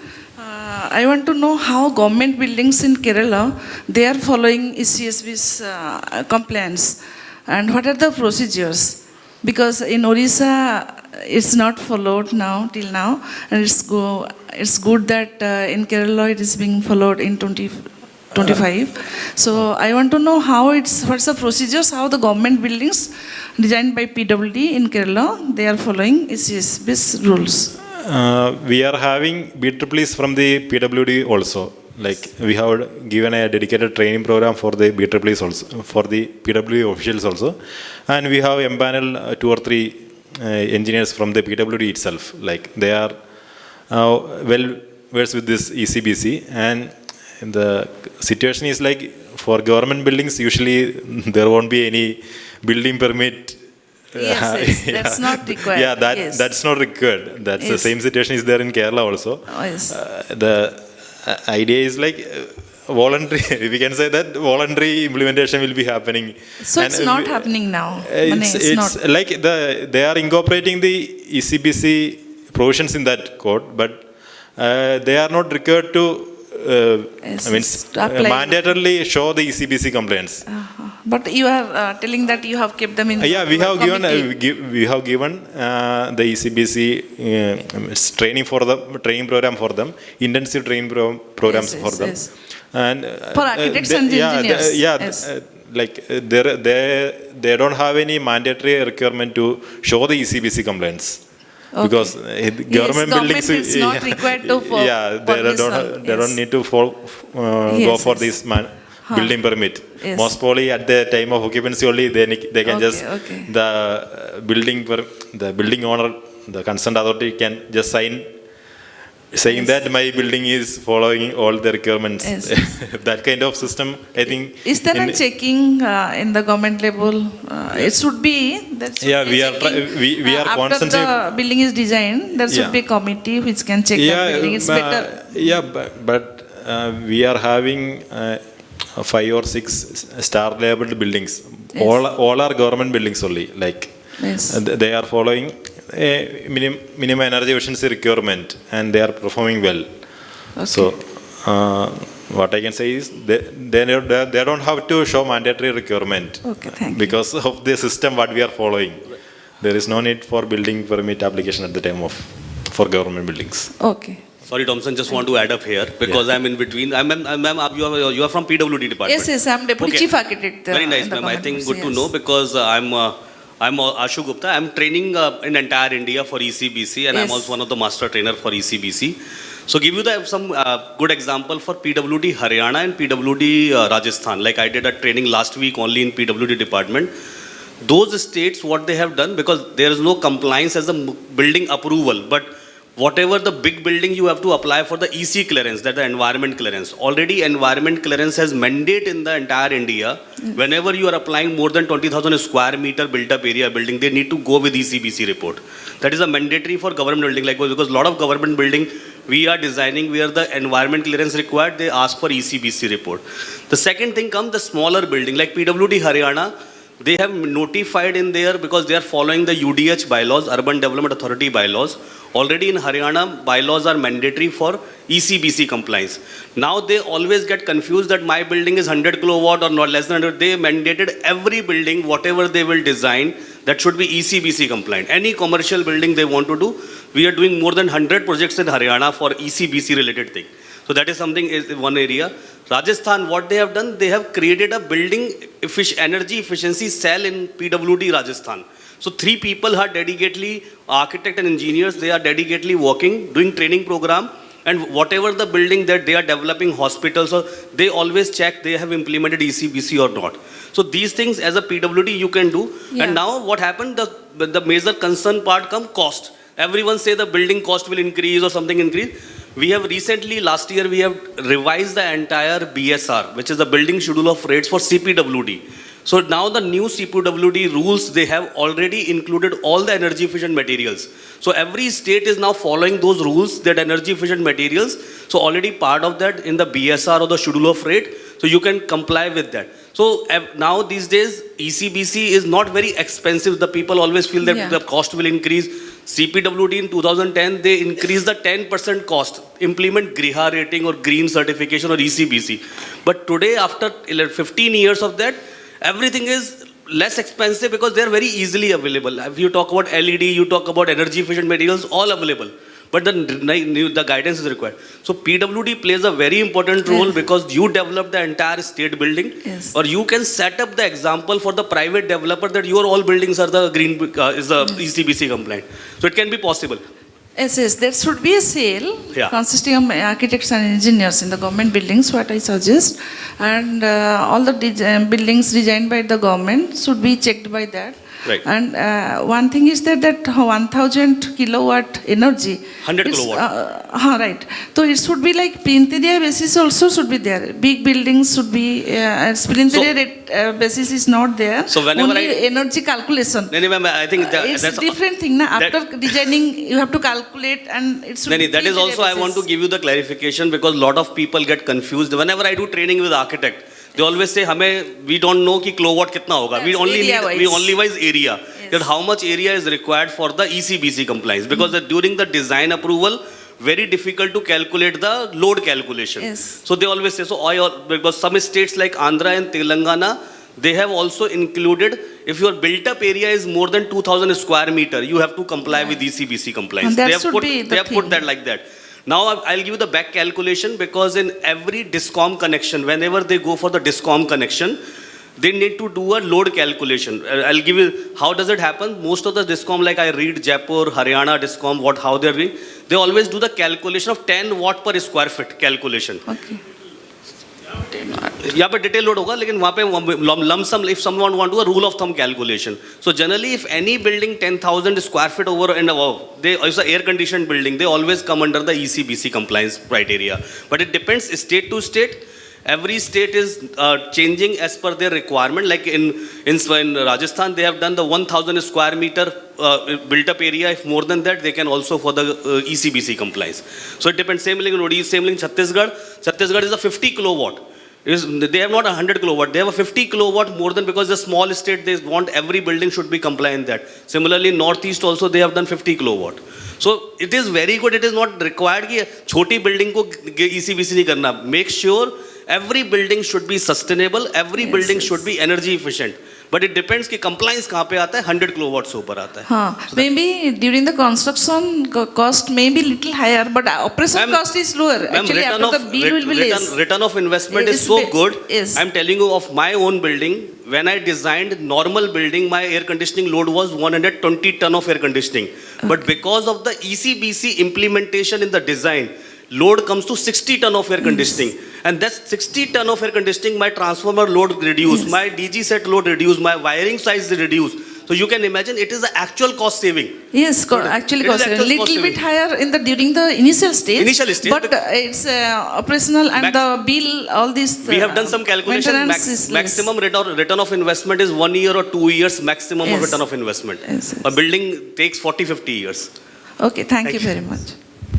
One more point to add. In Kerala, all the new buildings shall be, there is a guideline so that all the new buildings shall be following the Griha rating norms. Like that is funded by the KIFBI, that is actually for this development of public infrastructure. All that building shall be following the Griha rating. So as part of that, this ECBC compliance also will be done. Like that kind of guidelines is there. So we can say that all the buildings that the government buildings that are developed will be meeting the minimum energy efficiency requirement.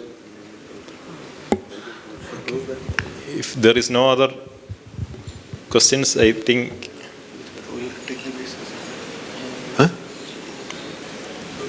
So we'll conclude this session. If maybe you are having questions, you can take it offline.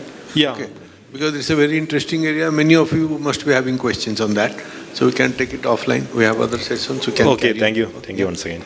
So it's a wonderful presentation. Thank you, Mr. Sebastian, for the wonderful presentation. I would now like to, sir, excuse me, sir, please speak. I would now like to invite EIC sir to felicitate Mr. Sebastian with token of appreciation.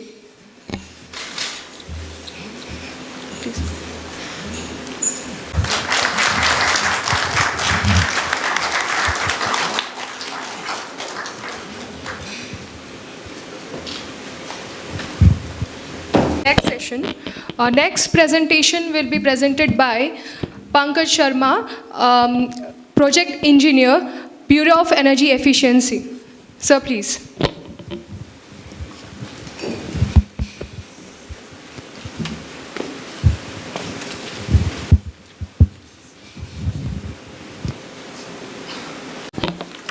Very good afternoon. EIC sir, Chief Engineer sir, Samal ma'am, our FNDO, Hemant sir, and the representatives from the states and the UDD departments and energy departments. So, Thompson has made a very beautiful presentation and has shared his insights on the how the challenges are they have tackled the challenges in the implementation of the ECSBC, and it is very happy to see that we have representation from two states, the Odisha SDA, which has notified first ECBC, and the Kerala, which has notified the first ECSBC. So,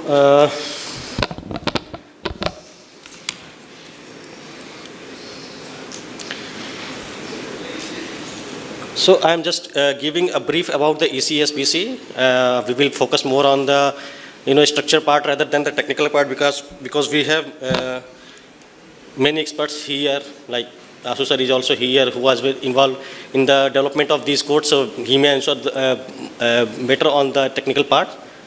So basically this is the electricity consumption scenario, and we can see that the electricity consumption in the building sector is rising day by day and need to be moderated by some measures. And for that reason, Bureau of Energy Efficiency has taken many initiatives like the development of the codes, the star rating of the buildings, and now we have recently developed the retrofit manuals for the existing building also. The measure, the support which was given through the amendment of the Energy Conservation Act. In the Energy Conservation Act, the definition of the buildings was changed, and the Energy Conservation Building Code was replaced by the term Energy Conservation and Sustainable Building Codes. So you can see here that the buildings which are intended used for the commercial and residential buildings are now also added in the definition of the buildings. Earlier it was only for the commercial purposes, but with the amendment in the EC Act, the residential buildings are also included. The powers given to the central government is to prescribe the ECSBC codes and to amend them as per the regional and local conditions. State government are also given power to amend the ECSBC code with their local climatic conditions and to suit the regional challenges. And also, the state government can issue directives to the building owners to comply with these codes. So this is the journey of the development of the code. In the 2001, the Energy Conservation Act was notified. The first ECBC was published in 2007. After the latest ECBC code was notified in 2017. Then ENS Part 1 was notified in 2018. In 2021, ENS Part 2 was developed. In 2022, the amendment in the Energy Conservation Act was done. And in September 2024, the ECSBC were notified, and for both the commercial purposes and the residential purposes. So the ECBC 2017 is now become ECSBC 2024, and ENS Part 1 and Part 2 is now, that comes under a single code, that is Eco-Niwas Sanhita. So basically, the sustainable features were added in the ECBC 2017. So you can see the black text which are the updated chapters, and red text are there which are the new chapters with the sustainability parameters.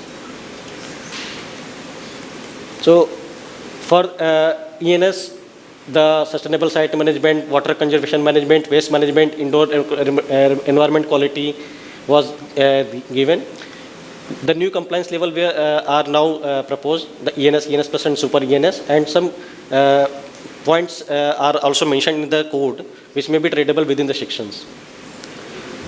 So these are the provisions which are given in the code. Like we can see in the building enough, the daylight is there, natural ventilation is there, heat gain loss is there. In the electromechanical building, indoor electrical use, RE use, sustainable site and planning, water conservation, waste management, indoor environment quality is also included in these provisions. So these are the buildings which are applicable to the buildings which are having connected load of 100 kilowatt and contract demand of 120 kVA. So we were receiving many comments from the SDAs that the criteria should be mentioned in the terms of the built-up area rather than the connected load. We tried to do this, and even in the time of the amendment of the Energy Conservation Act, we included the terms the built-up area also, but due to some limitations, we can't prescribe the built-up area for the to define the scope. But yes, states can do these amendments in their codes, and they can define the area. They may take help of the conversion factors which usually DISCOMs use to assess the load of a building. So based on area, built-up area, they can estimate the connected load also. And if they want to use that factor for the definition of the scope, to define the scope, they can use that also. So basically, as Samal ma'am has already informed that there are 3 compliance levels, the ENS, ENS plus and the super ENS. So ENS is the basically, for that mandatory provisions given in the codes are like 4.2, 5.2, 6.2, 7.8, 8.2. And we can see that the mandatory provision for the ENS plus and the super ENS is also there. In the sustainable site and management, the UHI mitigation, site preservation, universal accessibility and landscaping is also defined. And we can see that there is a lot of scope in the energy conservation for using these codes. So building envelope, we can use the operable window, visible light transmittance and the thermal transmittance values. For the building services, the common area lighting, elevators, pumps, electrical system, for these, all these things are now specified in the code. Indoor electrical use, indoor electrical in the comfort system and lighting system, both are, the parameters are given in the code. So for renewable energy system, the solar water heating, the solar photovoltaic system. For the water conservation and management, the site water use reduction के लिए भी, for that also we have the specification in that code, like irrigation, water irrigation system design, drip irrigation, turf grasses. And for the waste management, like packaging waste, hazardous waste, non-hazardous waste, we all things are now defined in that scope. For indoor air quality, ventilation potential, low emitting materials, air quality, car parking, ventilation opening in kitchen and bathroom, visual comforts and daylight availability, lighting adequacy and lighting quality in the color rendering index are also defined in that code. The thermal comfort is also defined. For the commercial buildings, already as ma'am told that 3 performance levels are there, ECSBC, ECSBC plus and super ECBC, and the connected load criteria is same as the residential buildings like 100 kilowatt and 120 kVA. So basically in the earlier ECBC there was a term like EPI which was a energy performance index, and there was a index in the model building and the actual building. Now that term is defined as the model energy performance intensity, and based on that the performance levels are now defined. So basically these are the mandatory requirements for the ECBC, ECBC plus and super ECBC buildings. Rest 2 are the additional mandatory requirements for the ECBC plus and super ECBC, but here it is not for the ECBC. So additional requirements are only for the ECBC plus and super ECBC buildings only. For the sustainable site and planning, the mandatory requirements and the additional requirement are also mentioned in that code, like topsoil preservation, selection of site, the tree preservation, design for differently abled people, heat island reduction, and the brownfield remediation. For the additional requirement like topsoil preservation, dedicated parking for differently abled, access for differently abled, and these are things which are defined for the mandatory and have some specific requirement for the additional requirement also. For the building envelope also, again, similar to that residential buildings, we have opaque construction, fenestration, daylighting, building envelope. For the enhancement, we can use the roof assembly U factor requirement, which were updated now in the codes, and the vertical fenestration assembly U factor. For the comfort system, we have some mandatory requirements like space conditioning and piping ductwork.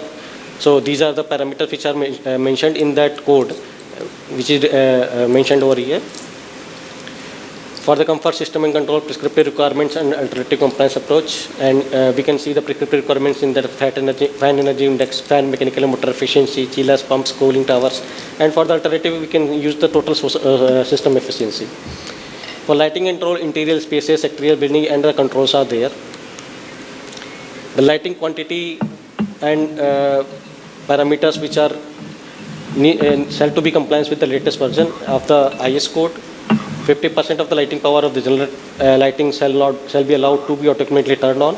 And for space where lighting is not installed for the purpose of video conferencing, additional lighting power allowance of 5.3 watt per meter square is allowed. That is already defined in the code. So now ECBC plus and super ECBC buildings should have some centralized lighting control, and some occupancy sensors should be provided to the buildings which need to be complied with the ECSBC. For the water management control, the source of water, water quality, water treatment, pumping system, service water heating systems are now defined in the code.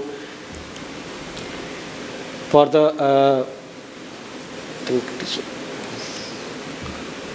also some waste management for the construction waste, also for the segregation and storage, organic waste treatment, and some additional requirement of the management of the organic waste. And the waste collection is for that post-construction waste management also there. The waste collection, segregation and storage, organic waste treatment, and the management of the organic waste. So for that ECBC plus and super ECBC buildings, so these values are defined, like for the ECSBC 75% and super ECBC 95% over there. For thermal comfort also, for visual comfort also, for acoustic comfort. So all these things are already defined in the code. I don't think that need to be mentioned over here because it will be more technical. So there is a method to measure the performance, like a whole building performance method. So these are the, we can see the comparison in the ECBC 2017 and the additional modification in the ECSBC 2024. So ECSBC cells are established in most of the states, I think in the Jharkhand and Punjab except. So we have already completed the process for the issuance of the LOA for Jharkhand cell also. We expect that probably by this month the cell will be established in Jharkhand also, but rest of the states the cell are already established. These cells are given responsibility to modify these codes as per the suitability of the states. And they will provide the technical assistance to all the SDA officials to modify the code, to draft the ECBC code rules for the notification of these codes, and also support SDA to identify buildings for the building rating programs of the BE.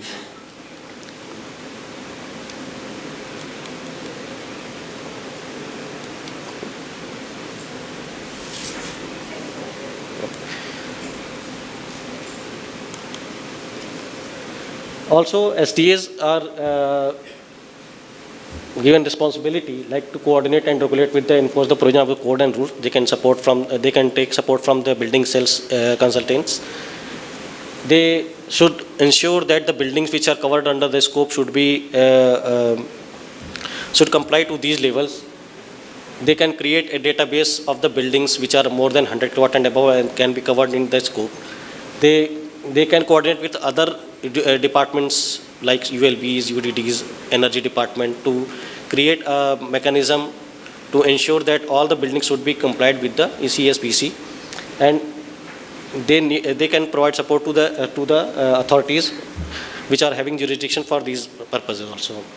ULBs are requested to incorporate the compliance mechanism to their building approval process and share the details of the buildings which are all issued the ECSBC compliance to the SDAs, so that we can get a picture of that how many buildings are now ECSBC compliant and what are the energy saving through those buildings. So these are from my side. If there are any question.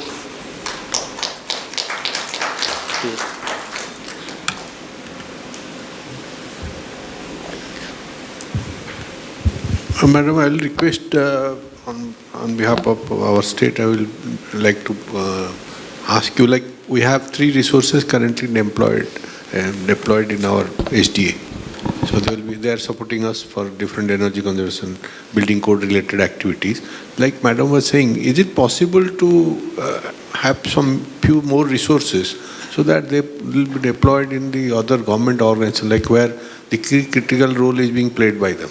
Like our government organizations are there, chief engineer building or maybe chief architect office, so that the government building and their compliances can be taken up, because they will be directly coordinating with that. Because many of the state buildings now, big buildings are coming up around state through the works department.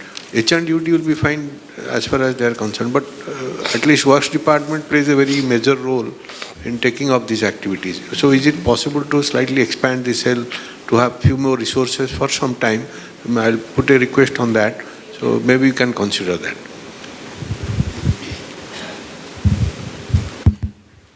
So as mentioned, we are providing the ECBC cell to each SDA, and we are providing 2 technical experts and 1 architecture to these building cells. So, sir, RFP was floated, and the modality of these building cells are same for all the SDAs. So it would not be possible to actually expand the scope of ECBC cell for a single state. So my request or suggestion would be that you can actually empanel some of the experts, like Kerala has done. Some building energy experts you can empanel, so that when it is required by any building owner, then you can give them the list that these are the empaneled building owner.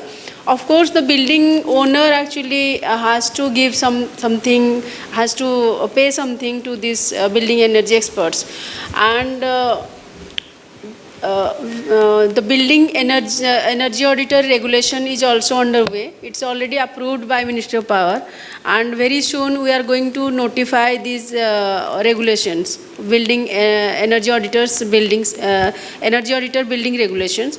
So, and we are also under the process of developing the course material for the energy auditor buildings, and hopefully within next 6 months we'll be able to conduct examination for the energy auditor buildings. So once the energy auditor buildings are there in each state, then you can take the help of these energy auditor buildings as well. But sir, for scope of the building cell may not be possible, because that's already fixed for 2 years.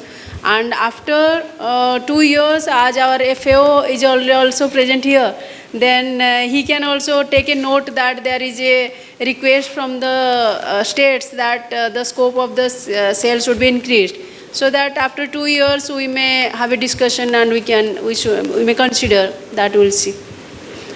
Any other question, please? Yeah. Mike, please.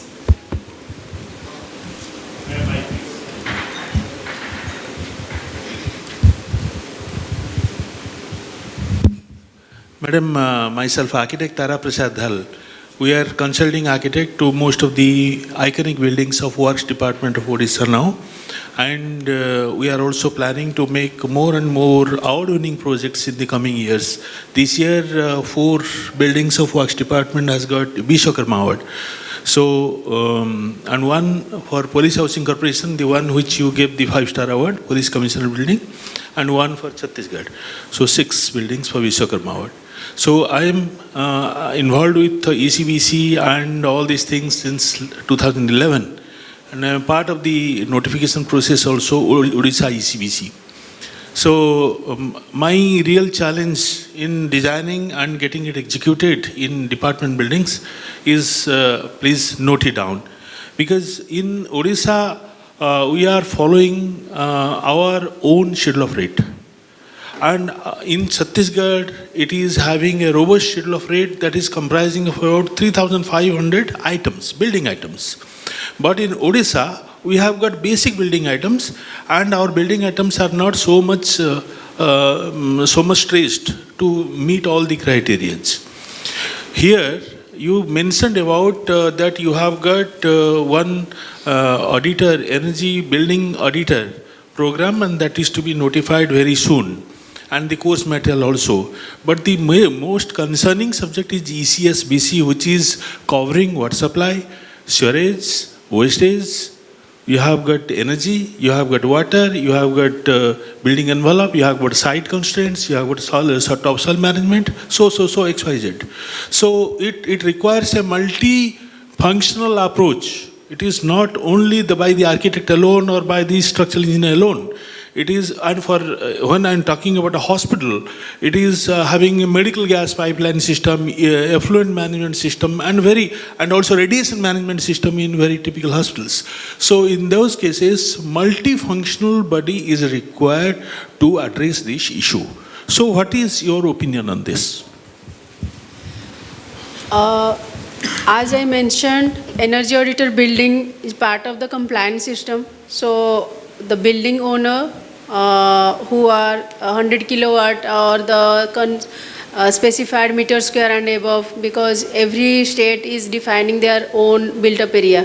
So if it is defined as the built-up area, then every state has its different built-up area. So, but for us it is 100 kilowatt. If suppose Odisha thinks that our buildings are not much for 100 kilowatt, so they can go up to 50 kilowatt, they can go up to 80 kilowatt. So that they can cover more and more number of buildings under this ECBC compliance. So for the compliance point of view, role of energy auditor building is very, very important. So because without energy auditor building, that actually you are just managing with the expert now, building energy efficiency expert. Somewhere it is what we are calling as the assessors. In Andhra Pradesh and Telangana side, they are calling it as assessors. So that actually being managed by those professionals. So energy auditor building has its very important role. As you were pointing out that multifunctional authorities, here it is not authorities, here it would be professionals who will actually help you in implementing ECSBC and for compliance of the ECSBC buildings. So one is your energy auditor building, the second one is the master trainers. So for master trainers, we have master trainers now on ECBC, the list is already there. But now again we are going to conduct the master trainer program for ECSBC. So ECSBC master trainers will be created very soon. That will also take some time, maybe some 4-5 months. Because now ECSBC is there, so again we have to change the curriculum and then we have to conduct the ECSBC master trainers. So two types of professionals we are creating. One is ECSBC master trainers and the second one is the auditor buildings. So these professionals are sufficient apart from architecture. So architecture work is different and the role of these professionals are different. So I hope you got my point that how it would be implemented. Ma'am, can I give some suggestions also, if possible? Suggestions on? Suggestions on ECSBC, what his questions is. That's just a follow-up on it. Yeah. So because what he's asking for that, because most of the time as a professional, what the people get confused, there is a several green building rating system. IGBC, GREHA, SOCHM, GEM, LEED, EDGE. And now the ECSBC comes, so they always say earlier it was ECBC, now it is the ECSBC, Sustainable Building Code of India.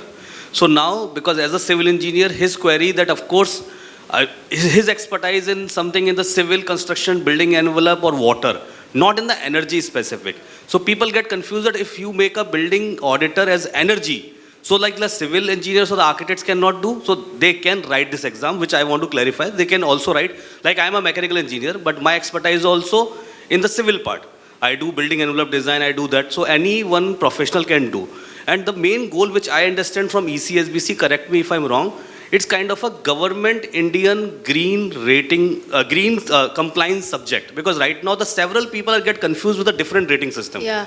So here also, now also you are, confused. Okay. Because ECSBC and rating are two different topics. So ECSBC is the minimum performance requirement for a building to be, is actually mandatory. Building rating is not mandatory.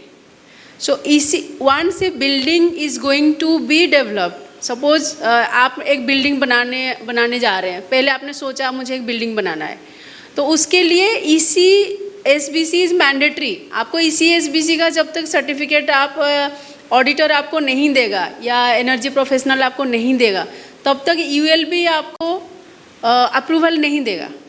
That is different thing. So ECBC जो अभी ECSBC हो गया है, ECSBC का compliant building is separate and building rating is separate. So first we will talk about ECSBC implementation. So ECSBC implementation का different phases और different steps है, जो अभी केरला ने बहुत अच्छे से आपको एक्सप्लेन किया, मैं भी थी उसमें. डिफरेंट कैसे उन्होंने पहले स्टार्ट किया, क्या क्या प्रोसीजर है उसमें, और आफ्टर नोटिफिकेशन क्या प्रोसीजर है इम्प्लीमेंटेशन के लिए, उन्होंने सब कुछ आपको क्लियरली समझाया. So this is one part that building जब बनेगा, न्यू बिल्डिंग, ECSBC मतलब न्यू बिल्डिंग. आप ये दिमाग में ये कर लीजिए कि ECSBC सिर्फ नए बिल्डिंग में ही इम्प्लीमेंट होगा. एग्जिस्टिंग बिल्डिंग का ECSBC के साथ कोई लेना देना नहीं है. फर्स्ट थिंग ये है. सेकेंड थिंग, आप रेटिंग सिस्टम में बात कर रहे हैं. Rating program is a voluntary program, it's not mandatory. और जैसे आपने अभी बोला कि बहुत सारे रेटिंग प्रोग्राम है, कन्फ्यूजन है. रेटिंग का ECSBC के साथ कोई लेना देना नहीं है.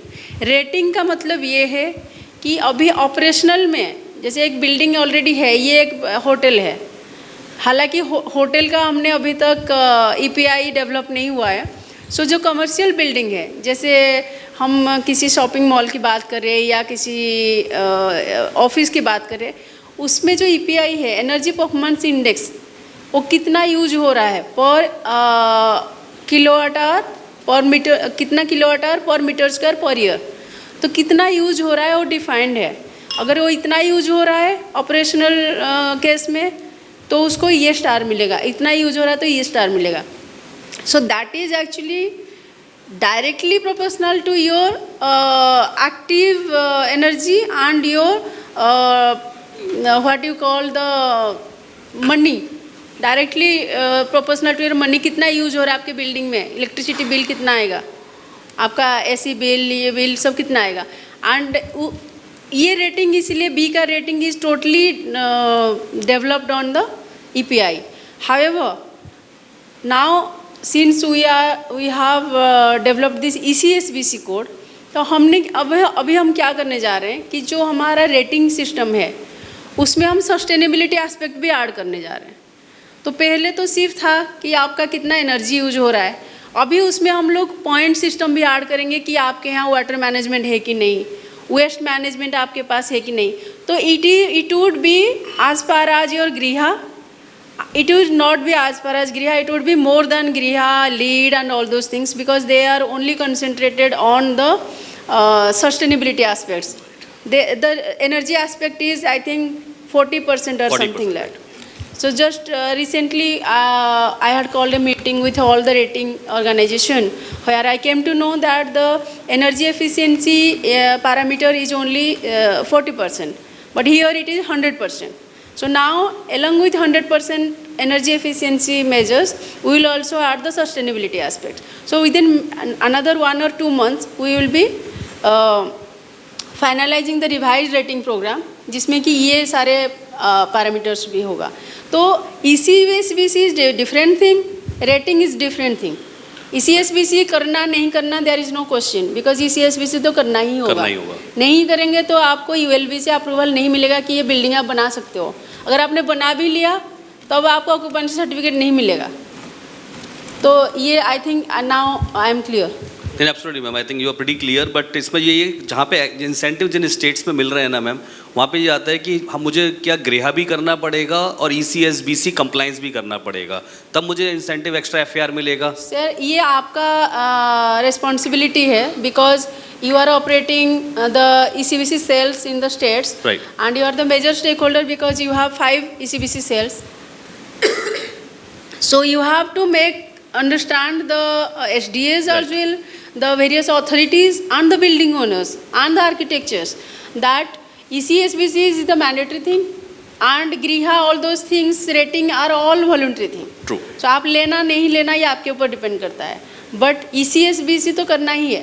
Even B rating is also now not mandatory. Not mandatory right now. So, but B rating is a government rating that building owners should decide which rating they should take. As I explained that why B rating is important, because that will affect your monthly energy bill in the long run, and that will actually help in the life cycle cost of your building. Madam, you didn't say anything about the multifunctional aspect of these, the members, who will be doing all these activity either Please in SDA go through the rules. Go through the model rules that we have already shared with the ECBC cells, the SDAs. So model rules are already finalized. We have already submitted to Ministry of Power for approval. That's under process. So all these model rules, if you will go through, then you will come to know what is the responsibility of the SDA, what is the responsibility of UDD, the ECBC cell, the power department. So everything are outlined there. And if you have any doubt at any point of time, you can contact the ECBC cells that are sitting with the SDA. So they will give you all kind of clarification. Yeah, ma'am, please.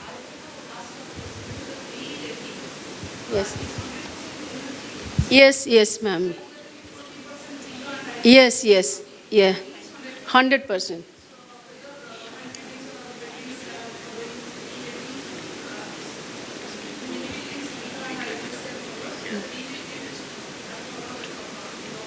Yes. Yeah, so through these regional workshops, I actually appealing all the SDAs that please make this rating popular. And for all these compliant buildings, ECSBC compliant buildings or the old ECBC compliant buildings, they should apply for star rating on design basis, because now they are not built, they are going to build. So for the design, under the design stage, what would be your star rating? Because ECSBC compliant matlab 3 star minimum. 3 star तो होना ही है. अगर वो 3 star नहीं आ रहा है design पे, design तो आना ही पड़ेगा उसको. अगर नहीं आ रहा है, that means it is not ECBC compliant.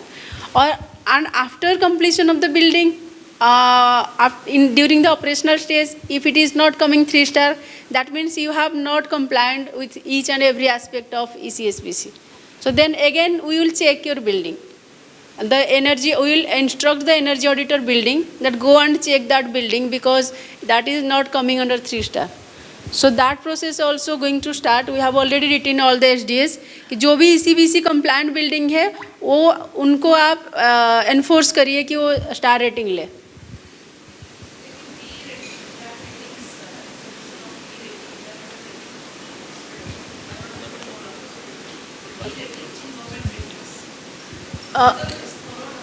Yes. Actually, as I mentioned, it is not mandatory, because इसी एक्ट में ये प्रोविजन अभी नहीं है कि हम उसको मैंडेटरी इन द सेंस उनको अभी हम लोग कंप्लायंस के लिए कोई पेनल्टी प्रोविजन नहीं है. So that is the only thing. अगर कोई बिल्डिंग नहीं कर रहा है रेटिंग, हम वो बिल्डिंग को बंद तो नहीं कर पाएंगे. So that provision is missing now. Yes, many government buildings, ma'am. We have now about 650 or 70 ratings we have issued, B rating, and 60 or 70%, maybe I may be wrong, I have to see, but many government buildings are there, mostly the railway buildings are there, and many government buildings, because we are not charging any fees for the government building.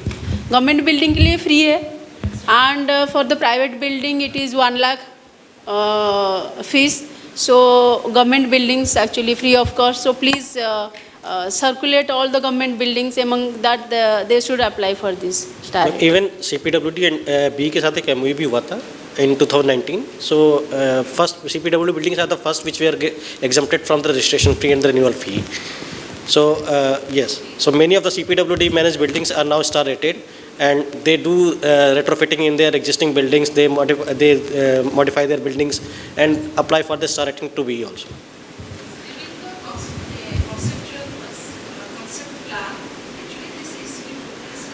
उनको mic कोई mic दे रहा है, उनको mic दीजिए.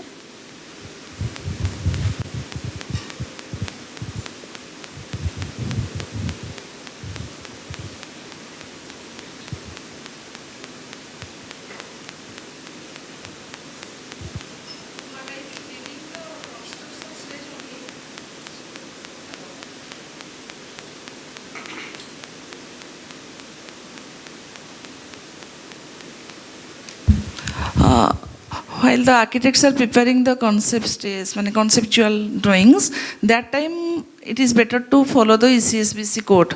Then the buildings, after construction, it's very difficult. So during the preparation of the design, maybe in the government buildings, like it should be tied of the B, so that during the concept stage, so it can be followed. It would be better. It has to be followed. Yes. During the design stage only, it has to be followed. Generally, we are doing that, but it's not checked. That should be some persons like should अभी be. होगा ना ma'am. Yeah. अभी Okay. Actually ECSBC जैसे ma'am अभी थी यहाँ पे principal secretary HNDUD, उनको ही मैंने ये बोला कि मैम जब तक ये आपके बिल्डिंग बायलॉज में नहीं डलेगा, Yes. तब तक ये जो लोकल बायलॉज में नहीं आएगा, तब तक ये मैंडेटरी नहीं हो पाएगा. सी एग्रीड कि उनको करना है जल्दी, उसको एक बार बिल्डिंग अप्रूवल प्रोसेस में आ जाएगा, तो कोई बिल्डिंग का अप्रूवल मिलेगा ही नहीं जब तक वो ECSBC कंप्लाइंट नहीं होंगे. और ECSBC कंप्लाइंट होने के लिए आपको डिजाइन स्टेज से शुरू करना पड़ेगा. आपको ऐसा नहीं कि हमने बिल्डिंग बना लिया और देखते हैं क्या होता है उस टाइम, तब तो होगा ही नहीं, बिल्डिंग बनेगा ही नहीं तब. तो अप्रूवल स्टेज पे ही उनको करना पड़ेगा. डिजाइन स्टेज पे आपको दिखाना पड़ेगा कि ये मेरा डिजाइन है and this is my EPI, और ये I am complying the ECSBC. And आपका एक क्वेश्चन था SOR के ऊपर. Sir, now we have included ECSBC aspect in the CPWD SOR. So CPWD SOR contains all list. So if you don't have the state SOR, please go through the CPWD SOR.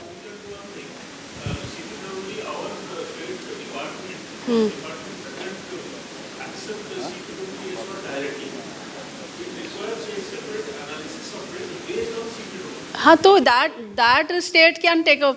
Already we have just recently D2O only did this job.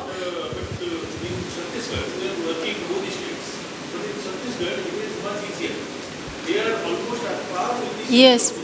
So you can copy as it is, or if you want to change something.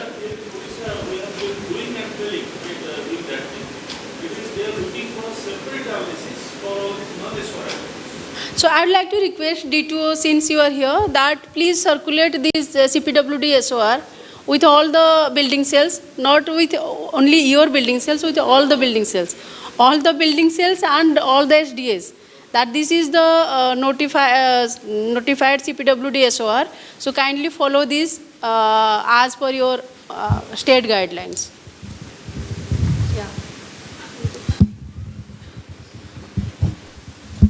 My question with Pankaj sir. So this is basically some of the states like Chhattisgarh and the Goa, they are saying ki, okay, we are perfectly okay about the ECBC compliances, but we are also looking forward, let's suppose the ULB's guidelines should be also considered, like waste management, as you have mentioned that the waste management should be also incorporated and all that.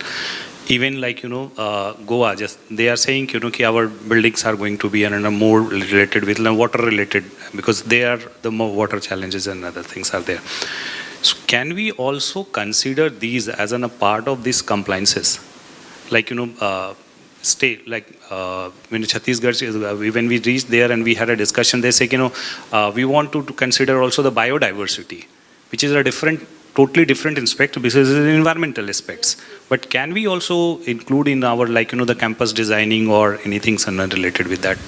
Yeah, see, ECSBC does not constrain any additional features that you want to include in your building. So as you mentioned, if you want to include any biodiversity kind of thing or any other aspect which is not mentioned in ECSBC, you are most welcome. Only thing is that ECSBC to be compliant, and along with that, whatever you want to comply, you can comply.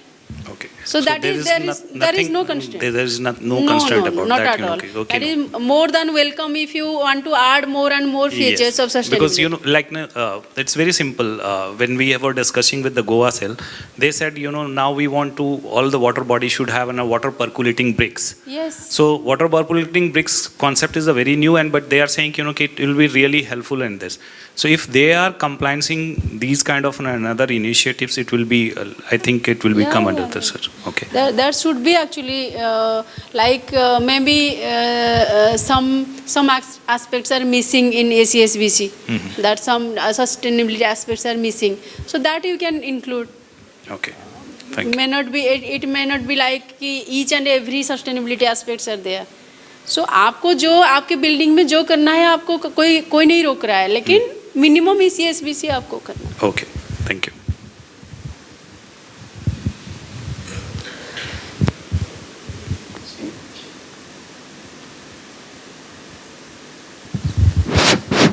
Madam, actually, this net zero concept in smart buildings. So, do you have any guidelines in this ECSBC to make the building is net zero energy? Maybe, especially renewable energy integration, formation of small microgrids, minimization of distribution losses and all. These are some of the concerns. Maybe, I think in the not right away, in the coming days, we are also accommodating some sort of demand side management in the building and making sustainable buildings and all that give good impact on this energy efficiency. That's what I feel. Yeah, maybe that I wanted to say. Yeah, see, ECSBC is the basic need for a building to be efficient. Apart from that, I feel that only implementing ECSBC, you cannot be net zero building. So for net zero building, you have to add more and more renewable aspect. As BE has its Shunya labeling program, that is nothing but your net zero energy building. So net zero energy building में आपको और भी ज़्यादा renewable add करना पड़ेगा to make your EPI is between 0 to 10. And अगर आपको 0 plus 0 net 0 plus building बनाना है तो आपको माइनस में जाना पड़ेगा, ठीक है. So अगर if you have implemented ECSBC, then it will help you making your building towards net zero. So without ECSBC and only because adding renewable that much may not be possible for the building. And whatever energy you are actually guzzlers putting in the building, that has to also be efficient, because all these are demand side management only. As you are saying demand side management, all the aspects like electromechanical, all these things, apart from the building envelope, everything is demand side management. Whether you talk about your SBAC system, whether you talk about your smart metering, or all these things are part of demand side management only. So ये आपको help करेगा net zero building बनाने के लिए. But net zero building is different program and compliance is different program. But ma'am, there are certain constraints in Odisha, particularly in adding these renewables. like sir, like ma'am, presently in Odisha, this under net metering scheme, one can maximum install up to 500 kilowatt. So these are the constraints basically which are means prevailing in Odisha.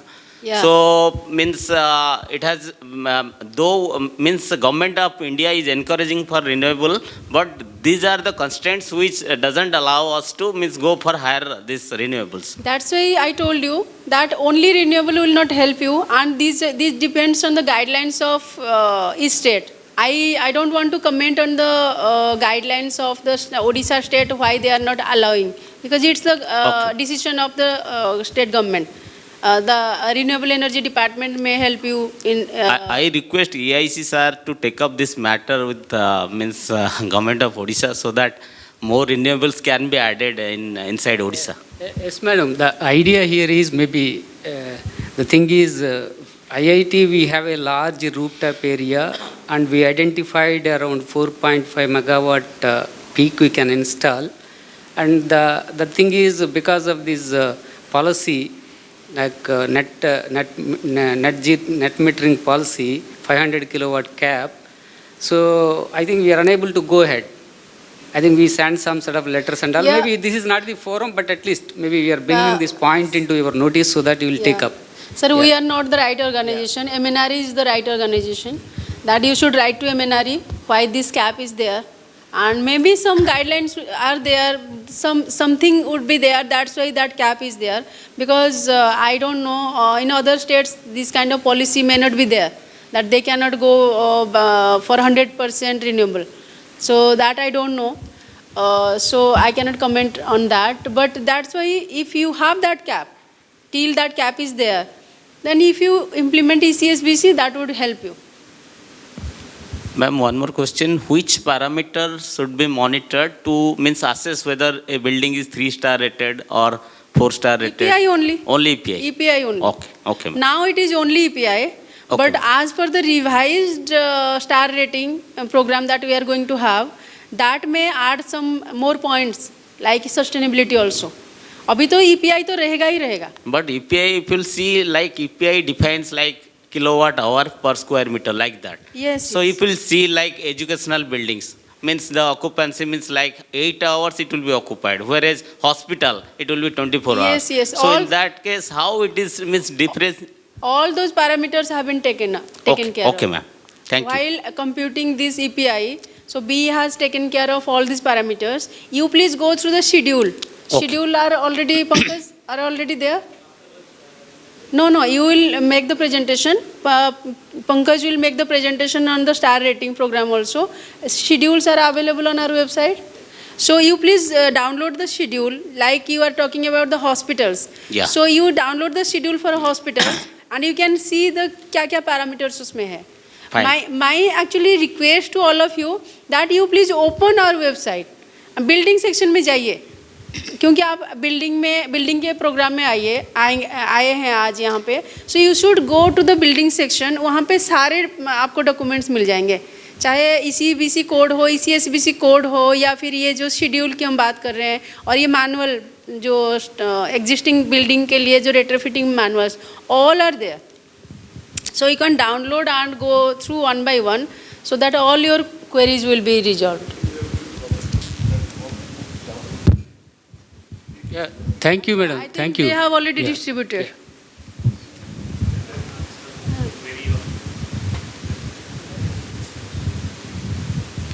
So I can answer your query related with that MNRE concept about this Green Campus initiative.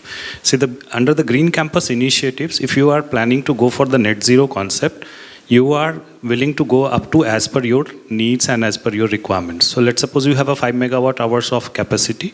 It's perfectly okay. You can go under that. And out of that 500 kilowatt is only the capacity where you will get an incentives or the subsidy on related with that. Apart from this, let's suppose well as 4.5 megawatt, you are planning to go under open access, boot modeling or anything, you can go ahead.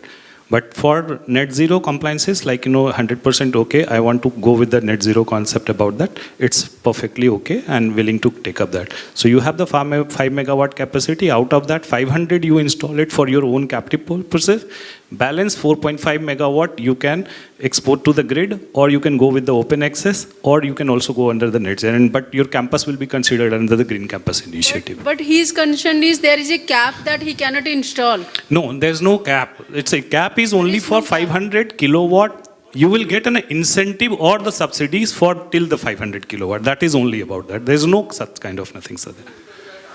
Yeah. Because I also got surprised how government will. No, nothing is like that. Nothing is like that. Yes. Any other question from the SDA regarding the notification of ECSBC and implementation?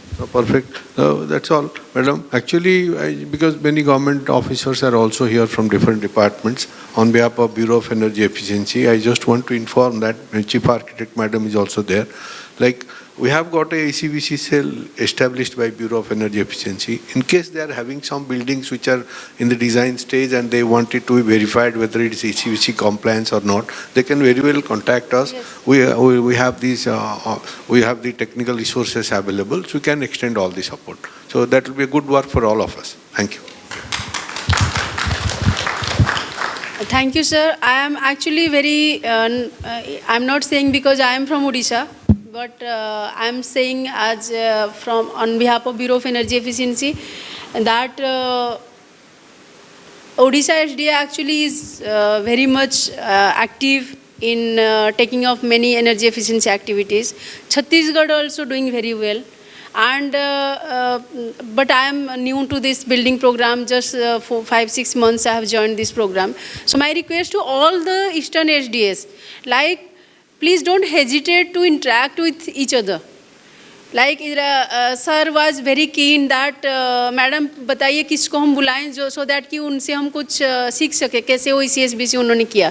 So हमने आंध्र को भी request किया था और केरला को request किया था and thankfully Kerala is here. So आपको अगर कहीं पे कुछ प्रॉब्लम आ रहा है and you are actually you have some queries, you can talk with each other. That's where we are organizing this kind of workshops, that you can exchange the phone number. जैसे sir का phone number ले लीजिए, building cell का number ले लीजिए. If you get to know that Odisha is doing this thing or Bihar is doing this thing और झारखंड ने आज ये कर दिया, but हमें उसके बारे में कुछ और information चाहिए. So you can talk to each other. I have already created 2 dedicated WhatsApp group. One is for SDA, second is for ECBC cell. अभी हमें ECBC cell में SDA को भी include कर देंगे, so that you can interact with each other. कुछ भी हो रहा है तो कोई स्टेट अच्छा कर रहा है तो वो कैसे कर रहा है जो हम नहीं कर पा रहे हैं. So that you should not hesitate to talk with each other. And if you don't have more queries, my few points I would like to mention that especially for the building sales, because SDAs are the authorities, but our working hands are the building sales. So you are here representing D2O. So the building sales, our direction is that within 1 month you have to submit the notification, draft notification for the code and draft notification for the rules. Please don't go one by one, please move parallelly so that it would be notified all together. अगर 1 by 1 जाएंगे तो उतना ही time लगेगा जितना आपको code में लग गया. And like Kerala rightly mentioned, आपको उसमें as and when modified, amended by Bureau of Energy Efficiency वो डाल दीजिए उसमें, so that कि बार बार आपको जब भी ब्यूरो उसको अपडेट कर रहा है आपको बार बार उसको नोटिफाई करने की ज़रूरत नहीं है. ठीक है. सो ये 2 मेजर इनपुट्स है आपके लिए. एंड विदिन 1 मंथ मुझे सबका ड्राफ्ट आ जाना चाहिए. अभी कुछ SDA से आ गया है draft. I am very actually happy to inform you that ECSBC का ड्राफ्ट भी आ रहा है हमारे पास. तो we are also giving our consent for that. Kerala तो कर ही दिया है, बट गुजरात का भी अभी रिसेंटली हमें सबमिट हुआ है. So request to all the ECBC cells to please work proactively. At the same time, I would also like to request all the SDAs to actually cooperate with the building sales, because if you don't cooperate then they cannot deliver. and these sales actually we are paying those sales, and it's a public money involved there. So you should work very collectively for the desired output. So with that, I would like to end this session. And the next session, I think we'll having lunch now. And then in the next session, we'll be covering the building rating program as well as the retrofitting manual from the bureau side. But before that, West Bengal representative will be leaving. So we will have their review for maybe 10-15 minutes. Then we'll present the presentation. Thank you.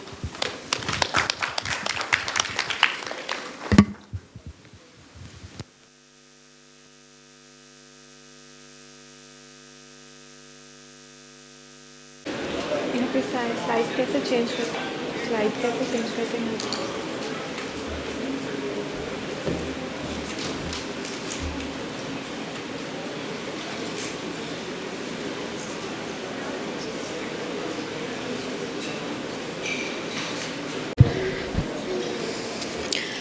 Good afternoon, respected dignitaries of BE, representative of SDAs and ECBC cells of Odisha, Chhattisgarh, Jharkhand and Bihar district, and all other distinguished guests here. I am Shanti Chakraborty. I am working as divisional engineer in WBACDCL. I am here on behalf of WBACDA to present the review of progress of WBACDA in ECBC implementation in our state.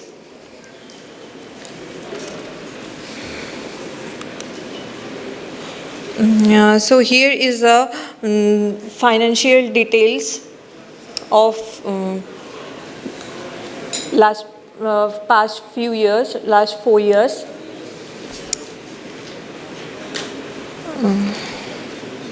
Should I go in the details? Okay.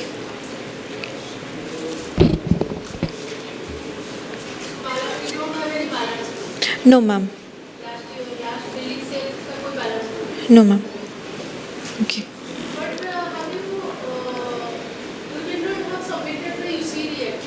Ma'am, actually draft UCs have been prepared by the SDA, but other higher administrative in sections, those UCs are pending. So.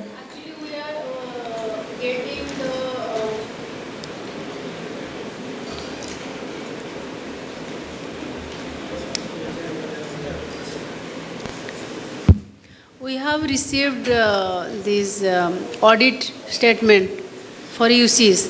So Okay. please make it fast and send all the UCs to BEE as soon as possible.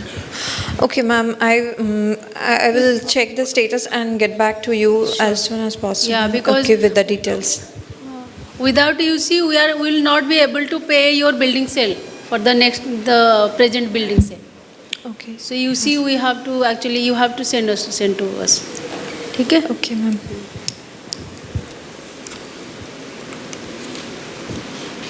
So regarding the ECBC notification, in West Bengal, the high-level implementation committee is named as a high-level steering committee, and after the incorporation of sustainability parameters in ECBC, and WBACDC is reconstituting the committee, and with the inclusion of Pollution Control Board, Irrigation and Waterways Department, Green City Mission, and Public Health Engineering Department.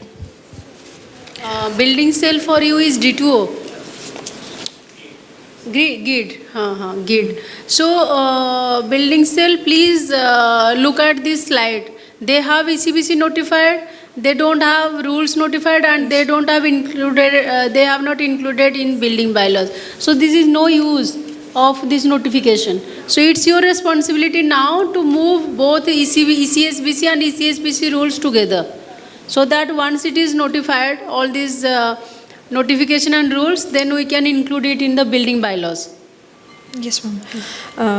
Actually, shall I say something that ECBC has been notified in January 2020, but and in 2021 we have a meeting with Chief Secretary, and then the whole draft proposal has been sent to the UDMN department, and it is It is underway waiting for the approval from the department. And it's literally since last 4 years. Since last 4 years. So yes. So now again we have to move for ECSBC, and then you please push to the department. Then we can have a meeting with the UDD.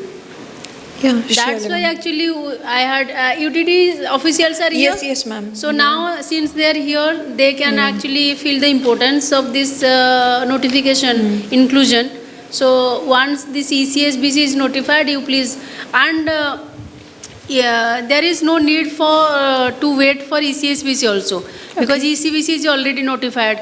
So even if they include the ECBC right now, then ECSBC after some time, that would be okay. The one amendment can be there, because without inclusion, the implementation will not start. Yes, ma'am. So we have identified or registered 132 numbers of ULBs, but no one is actually following the ECBC rule. Actually, and we cannot force them to comply the same. Unless it is included in the building bylaws, they will not follow. So sir, UDD sir इसको मेरा sir यही request होगा कि पहले अभी ECBC को ही आप include कर लीजिए, क्योंकि ECSBC में नोटिफिकेशन में टाइम लगेगा. तो ECBC को नोटिफाई अगर आप इंक्लूड कर देंगे, कम से कम ECBC कंप्लाइंट तो हो जाएगा वो. तो जब ECSBC होगा, एक अमेंडमेंट लेके आ जाइएगा उसको, या फिर जब आप इंक्लूड करेंगे उसमें लिख देंगे आज एंड व्हेन अमेंडेड, तो वो ऑलरेडी तो हो ही उसमें उसको इम्प्लीमेंटेबल हो जाएगा वो. And for the next activities, we are in process of engagement of the third-party assessors or building energy efficiency expert for the implementation or notification of ECBC. And in the draft rules, we have mentioned the requirement is more than 10 years experience in building energy efficiency or energy auditor, or any qualified architect or engineer can apply with these criteria. That means, ma'am, you have not taken up any ECBC compliant building yet? No. No.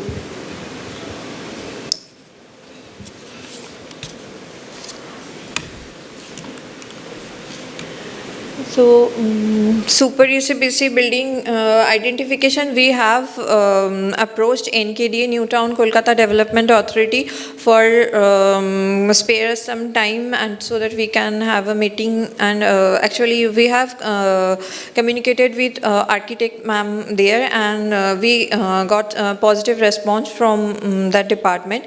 And within 2 or 3 months, I think we will get some positive output from all the SDAs who are here, they should actually take up only except Chhattisgarh. No other SDA has taken up super ECBC building. So all the SDAs should take super ECBC building, because B is also providing financial support. So if the building will be of 10 crore, then 5 crore will be provided by B. So it would be a big support from B side. So here I have nothing to mention. So ECSBC implementation status, as ma'am you have already said, and it's already discussed. Can I skip the? For demonstration project, we have identified 500 buildings, commercial and residential, in under DISCOM of WBSCDCL, and CSC was approached for submitting the list of the building, and they will shortly submit the building list. And DVC, another DISCOM in West Bengal, they have already submitted the building list. So in the previous demonstration project, we have surveyed Silicon Valley IT Park, the new Infosys building in Newtown, Bank of India office in Newtown, and IOCL Haldia administrative building. And these are the some few projects we have already completed in demonstration project. And for other project, we are preparing for next step of activities. So these demonstration projects, you are actually going for retrofitting options? Yes. And in the previous buildings, please send us the outcome of the after retrofitting. So what is the outcome of in each building? I mean, what is the amount of energy savings they have achieved? So that list you please send to us. Okay. All the building sales, please send the outcome of these demonstration projects also. Pankaj, उनको एक Excel sheet share करना जिसमें हमें demonstration project का कितना energy savings वो impact कहा जाएगा. The next slide is a training program. Ma'am, actually for the last 8 months from August 24 to March 25, we didn't have any ECBC sale. So we have organized one training program at Madhumgram Municipality in June 2025, and we have invited government stakeholders from municipality, the registered ULBs and other LBs also, and private developers and architects. Total 40 to 50 members were present there, and the upcoming schedule is like as discussed and proposed by the SDA head, sir. We will complete the awareness program first, and these all program has been already scheduled. But there is no schedule for this training A, B and C. And where is your building sale person? So you have not mentioned any proposed date and location plan. At least tentative date and location you should have given. The schedule is there, but it is not shown here, no? It should, we should see that you have planned something. Because July you will complete the awareness training. Yes. You should have planned the activities at least 6 months. Till 6 months what programs and where it will be conducted. So please take it seriously. And this time all the building sales are being monitored by me personally. So please recently Pankaj has shared one Excel sheet with you that every month you have to fill that Excel sheet. So जो भी आप ये जो है ये 6 months का plan आपके पास होना चाहिए. ठीक है, आप you please go back and send it again. Okay, ma'am. And for the building leveling, ma'am, we have identified an approach that is for SBI, State Bank of India commercial buildings, and the evaluation has been conducted by the ECBC sale. And there is one housing residential complex of SBI that was also been identified for star rating program, and we are under process of the evaluation.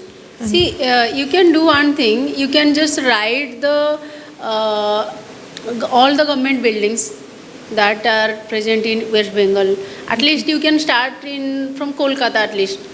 Kolkata में कितना government buildings है, different departments का. आप you can write to them that this is a star rating program.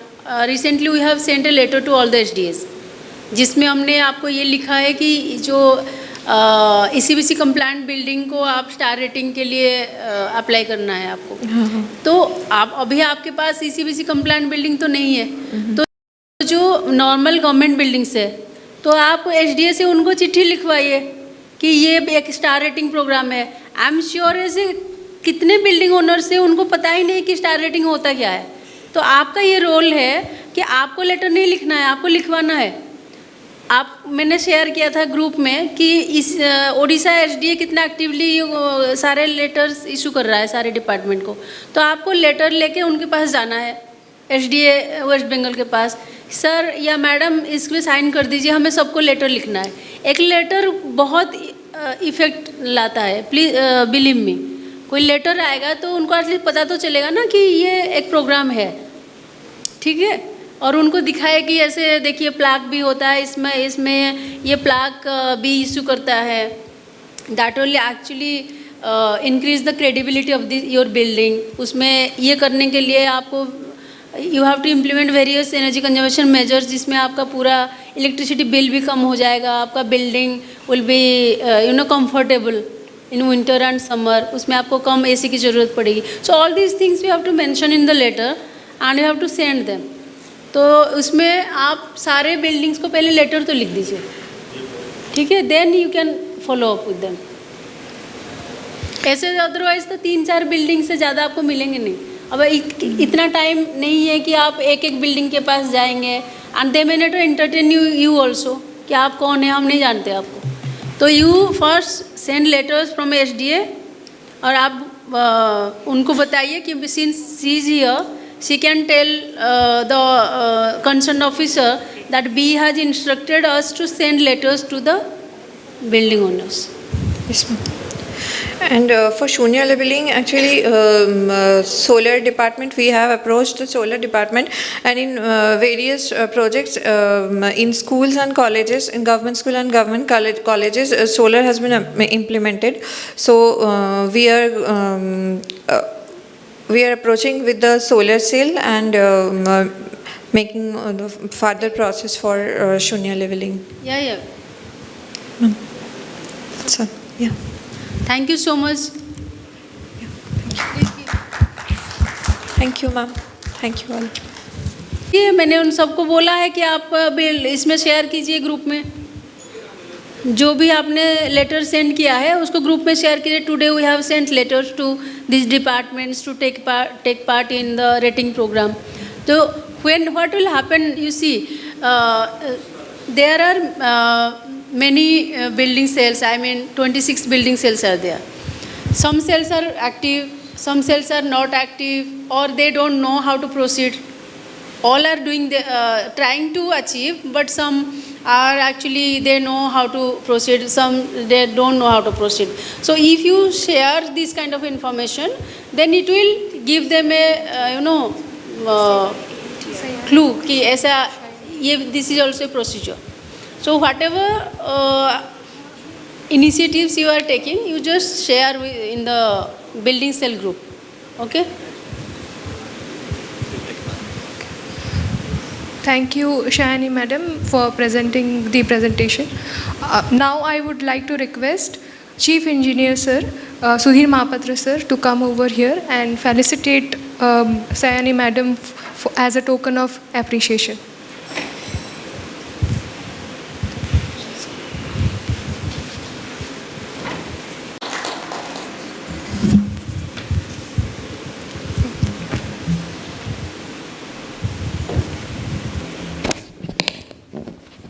Now we would like to move forward to the next presentation. Next presentation will be presented by Tara Prasad Dhar. He is a senior architect, so I would like to request him to come over and present his presentation. Thank you. Jai Jagannath. Jai Jagannath.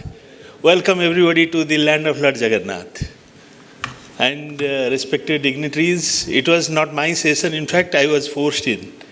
And I requested B and Director B Madam as well as to SDA that can I speak for a few minutes. They said okay. So many thanks to both B, Director B as well as to SDA to give me a scope to speak on this occasion. And basically I am going to speak on a building I had designed in 2007. In 2007, there was no ECBC, there was no net zero, there was no SOR. SOR हमारे पास नहीं था, ECBC नहीं था, कोई code भी नहीं था और कुछ भी सपोर्ट नहीं था. उस समय हमको बताया गया कि तुम एक नेट जीरो बिल्डिंग बनाओ. उस समय डॉक्टर रमन सिंह थे, उनके छत्तीसगढ़ के CM, है ना. उनके रेगुलेटरी कमीशन बिल्डिंग जो बनाया गया 2007 की बात बोल रहा हूँ. At that time I was reading, since 1999 to 2007 I was reading pages of solar passive technique with CREDA. CREDA के साथ मिलके, छत्तीसगढ़ क्रेडा के साथ मिलके कुछ सोलर पैसिव बिल्डिंग बनाने का चक्कर था उस समय. So I thought let us go for a solar passive building.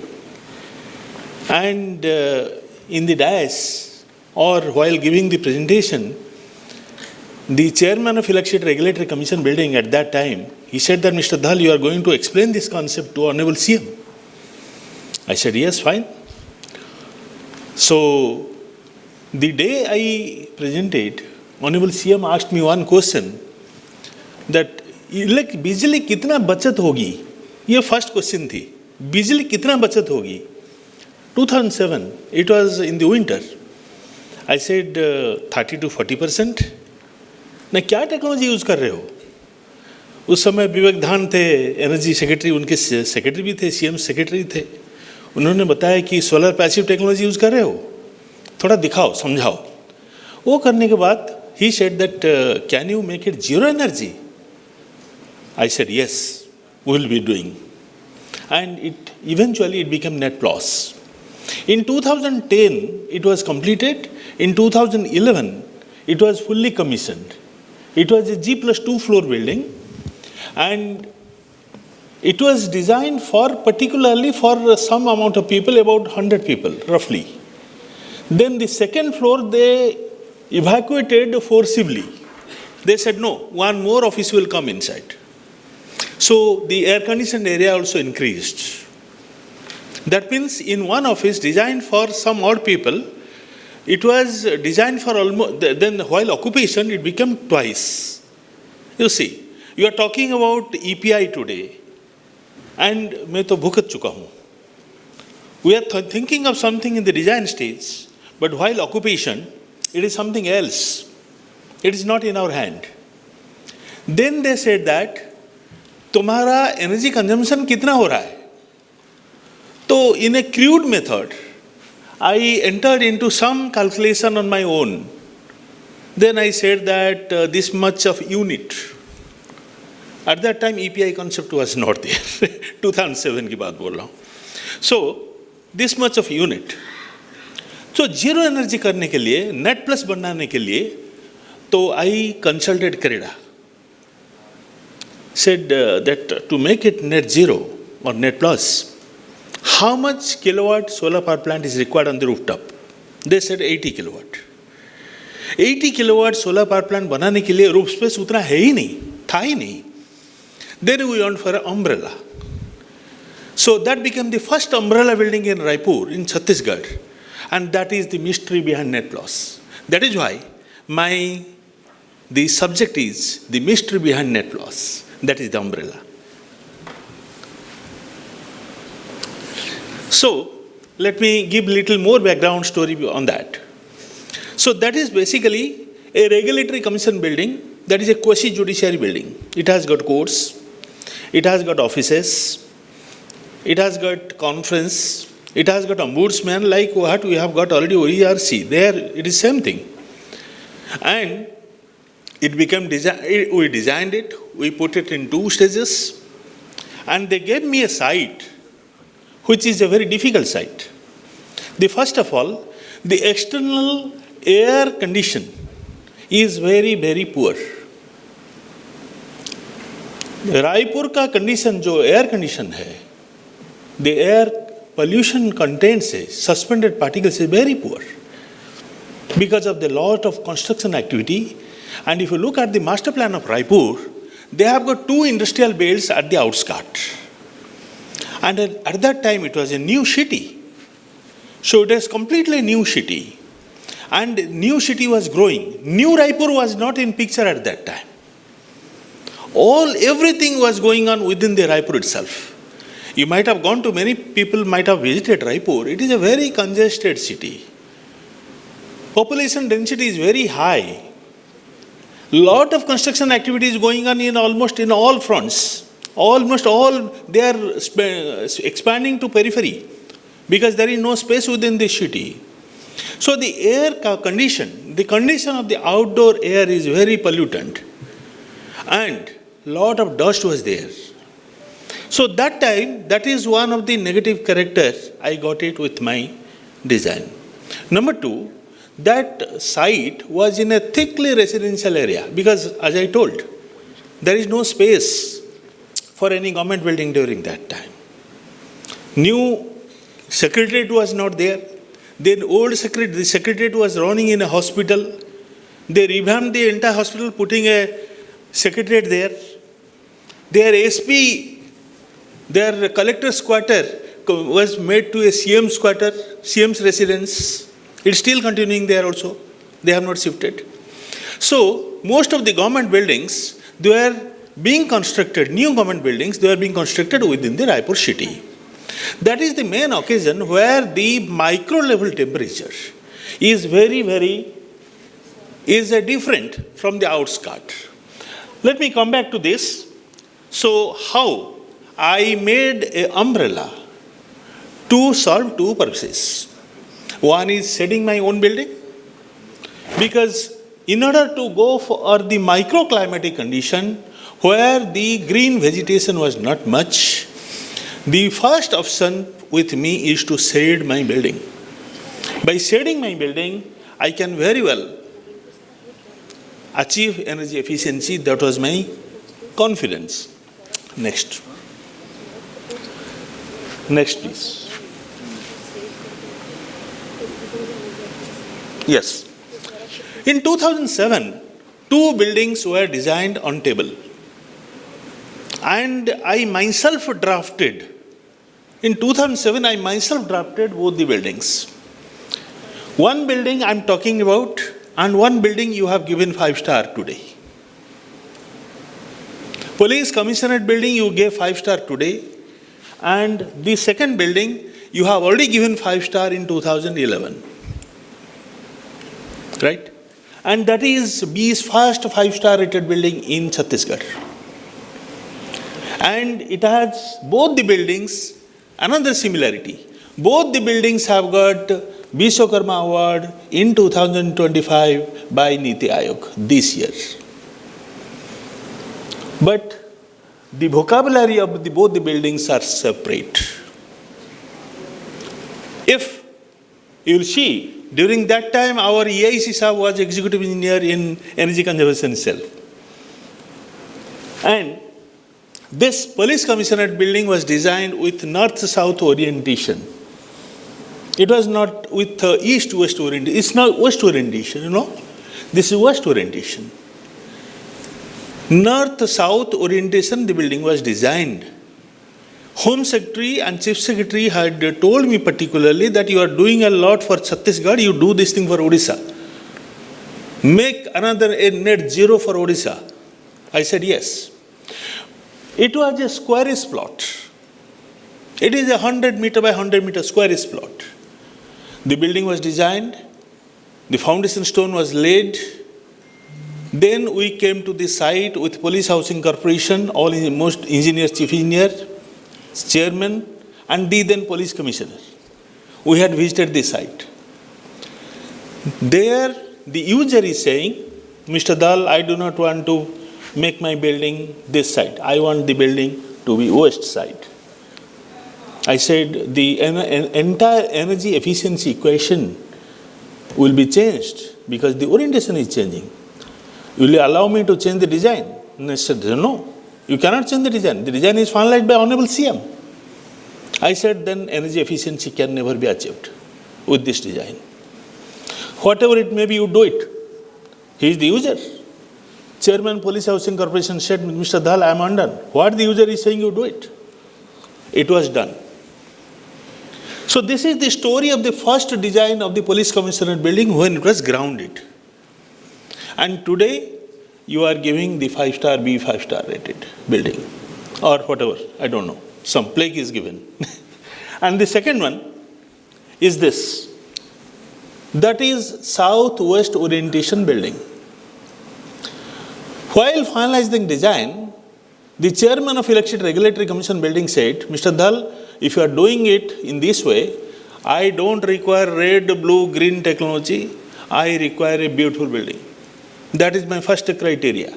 Any client will say that your criteria is the first good looking, beautiful building. First, thereafter you go for sustainability or whatever.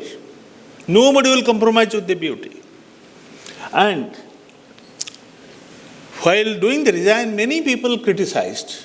पिंजरा बना रहा है धल, ये तो पिंजरा बना रहा है, ये क्या हो रहा है, क्या चल रहा है? ये बिल्डिंग है थोड़ी. So this type of criticism I have to face while finalizing the design. Next. So this is the final outcome of the design. Before that, I will come to the how it is designed. Next. This is the location map within the Raipur. And this is the location of the CSCRC building and where in New Indravati Colony and this side New G Road and all. Next. So this is the building summary. Look, I have never, in 2007, I had no idea about EPI. This is the data I am giving after it is commissioned. After it is double loaded. The plug loads is 3 times. The air conditioned load is almost 2 times. CREDA office was occupying in the 2nd floor. CSCRC, they are confined within ground and 1st floor. एक chamber में 2 आदमी. बस. So that way, we had to go for, we have achieved minus 15 kilowatt hours per square meter per annum. This is the 2011 data. And how it is done? You see, at that time, when there was no technology, there was no software, there is no code, there is no CSR, nothing. And the contractor doesn't know how to build, how to make a double wall, how to make an insulated wall. Contractor didn't have any idea how to make an umbrella. If the umbrellas are there, then the vertexes are not matching. Then how to make a satellite configuration of those X, Y, Z coordinate of those vertexes such to make it an umbrella. So these sort of problems were arising where usually a government building, a government contractor, a government mechanism, they do not have. And during a very, very adverse condition, this was made. Next. So this is, at that time, the new secretariat, new Mantralaya was planned by Raipur Development Authority. And look at, in 2011, new Raipur Development Authority was planning for a new Mantralaya at Raipur. And this time the building is almost completed. Look at the plot area and this the built up area, and this is how much? 2,250 square feet, including 80 kilowatt solar power plant, we did it, and this became India's net loss. Next. So, what are the main features? What we adopted in this? As I told you, the main feature we adopted is the shading.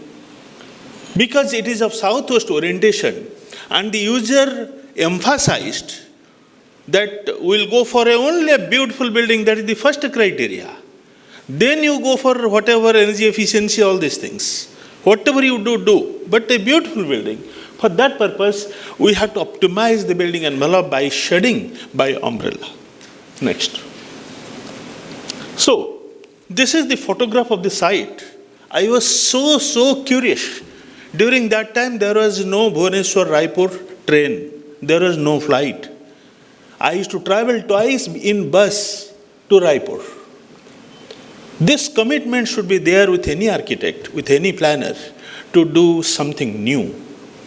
And look, this is the condition where this is the site condition. The precipitation is very low, Raipur, very dry condition. Composite climate. Water table is very deep. Even though Raipur is the city of pools. Raipur में बहुत सारे पुलियाँ हैं, बहुत pools हैं. But still then the groundwater is very deep. And what we did, we had to go for, this is the building and we had to go for an umbrella, shielding the direct solar heat gain. Next.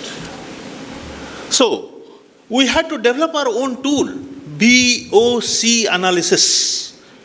That, you see, there is no tool at that time. We didn't have.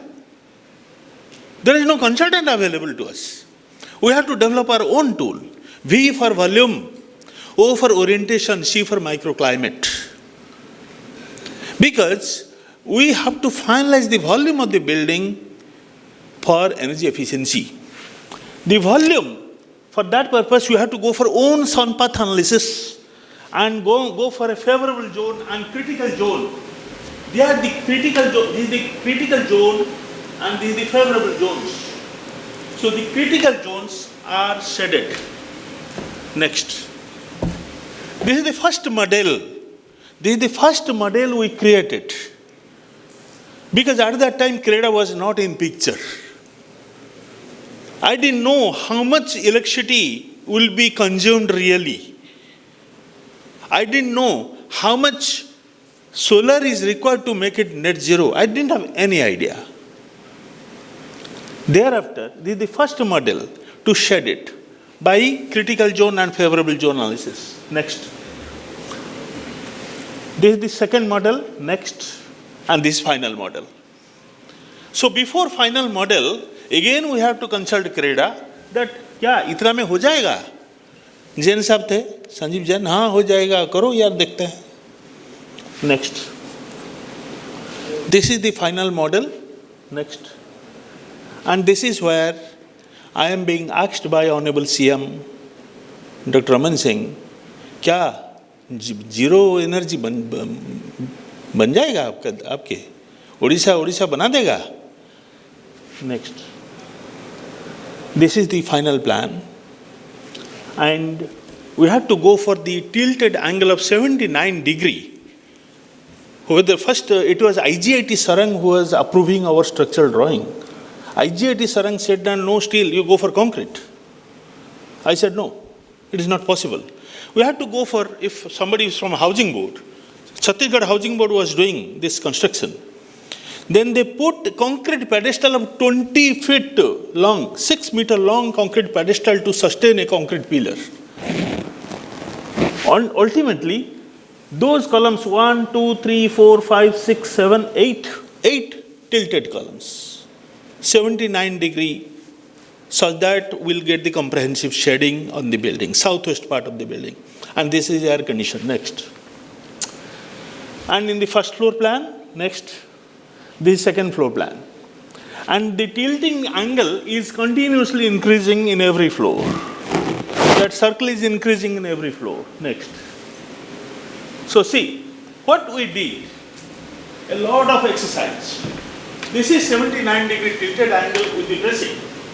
That dressing is giving a lot of shading to this building. We had to go for 2 walls with void. And that void itself became the air gap. Next. Look here. This is the minute detail of the solar baffles. Solar baffles, precast solar baffles. Then said that how will you make the solar baffle? Aake yahan samjhao. And how to make the air shoes. Look here. That holes. That the hot air should go out. Ballooning of the hot air, stack air, should go out. Next. Solar baffles. Next. Next. You see here, there is a 200 mm thick, means 8 inches thick brick wall, 8 inches thick fly ash. At that time, AAC block was not there. Fly ash. And fly ash is a very, it is, the R value is very less. It is a very high conductor of the heat for the fly ash block.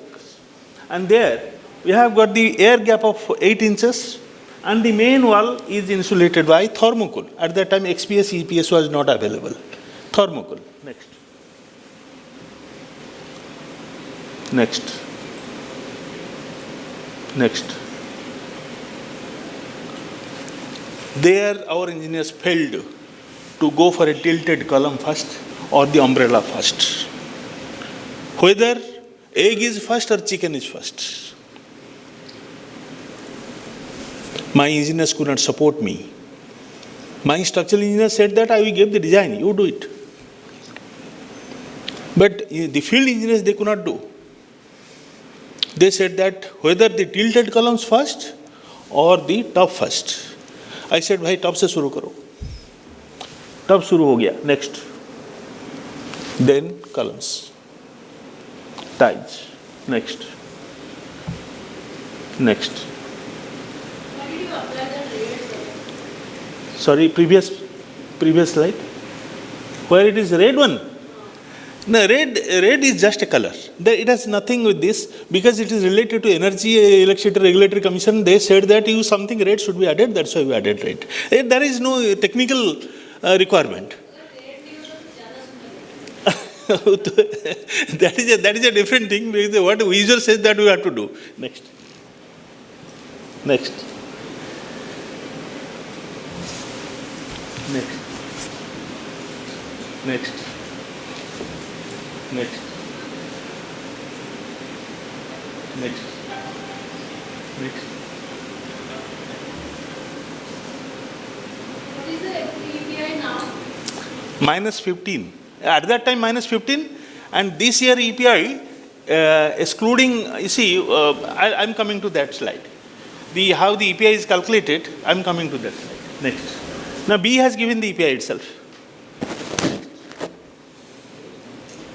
Next. The main factor here is the design sky illumination. The design sky illumination and the daylight factors. They are the two things. Because Raipur is a bright city. It is a sunny city. Raipur is a sunny city. It is a bright city. And unlike Bhubaneswar, in Raipur we have got clear sky condition for 8 months a year. In Bhubaneswar we have got clear sky condition only for 2 to 3 months. Design sky illumination is very, very important factor for calculation of the daylight. Next. See, when it is finally completed, occupied, doubly occupied, not singly occupied, but doubly occupied. It was required for some people, then double people they occupied the building, including CREDA office, state SDA office. So this is the solar power generation, 80 kilowatt solar power plant for 1 year. This is CREDA data. Next. This is the consumption data. CACB consumption, solar consumption, total solar unit export. This is export import meter. That also first time we added in Chhattisgarh during that time. Next. Total solar generation. Next. And this is the emission reduction. The main factor during that time is the AT&C losses. AT&C losses we never think of while doing EPI calculation. We are using green energy here. But at the same time, what we are getting, that is not a green energy. AT&C losses during that time, now it is less. During that time, Chhattisgarh was having this 33% AT&C losses. This probably B has not calculated while making the EPI calculation. You have made the EPI calculation about 25 right now. But if you think of the non-green power from the coal or somewhere else, because they have got more coal captive power plants in Chhattisgarh. So that AT&C losses, if you think of this thing, then we are going for minus 15 kilowatt hours per square meter per annum. Next. So they are the difficult areas जो मैं बता रहा था. The difficult areas, whatever already I have told, is already mentioned here. Next. Next. And this is the final figure. And it has got about 4 to 5 national awards and international awards. This year, Government of India has given the national award by Niti Ayog, by Vishwakarma Award. And it has got also an international award at Dubai by GABA, Dubai. There is a private body. They are giving this thing because it is India's first net plus building. Next. These are the awards. This is a very old slide, so many other awards are also added later on. Next. I was looking young. Huh? So 2 awards, HODCO award. HODCO has also given an award to this. India Tech Award and HODCO award. So this copper plate is the HODCO award. So during that time also, B had given this thing or a 5-star rated building. Next. They are the first B 5-star rated building at that time. Sanjay Seth sir was there. Next. The construction weekend hours we have received. Next. Mystery behind net loss. Umbrella is the mystery behind net loss. Net loss बनाने के लिए जो umbrella चाहिए, वो umbrella actually किसने दिया? किसने बोला umbrella करने के लिए?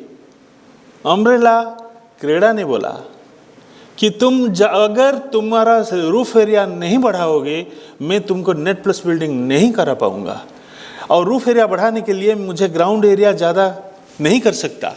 So that what I did, I put the columns tilted without wasting any space on ground.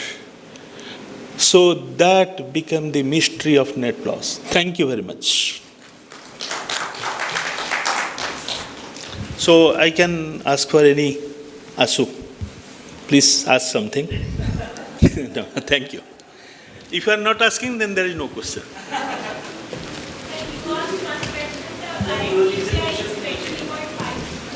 Sorry? Current EPI is, B has said that is, initially it was 20.5. After CREDA is shifted, the second revision has come. Second in 2024 it has come. And it has still reduced because CREDA has left. So now air conditioned area is reduced. It is almost 30% less now. Thank you.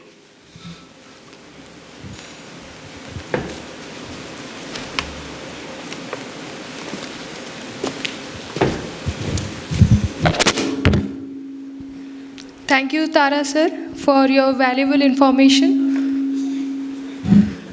Now I would like to request BW officials to come over here and do the next presentation.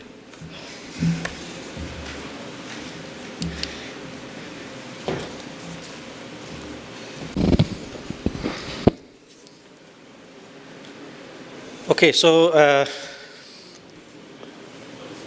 I will give just a brief overview regarding the building labeling programs of BEE. So basically we have two types of rating program.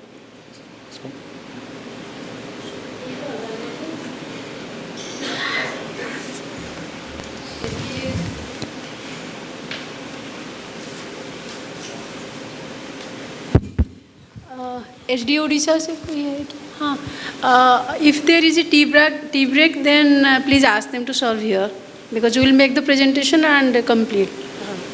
We will not take any break now. Okay? So okay for all of you? So basically there are two types of rating programs we have.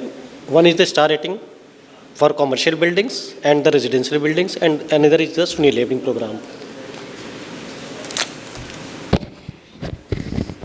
So the star rating of commercial building program was launched in 2009 by Ministry of Power, and for the residential building it was launched in 2019. SUNI labeling program for the net zero energy buildings and net positive energy building was launched in 2021.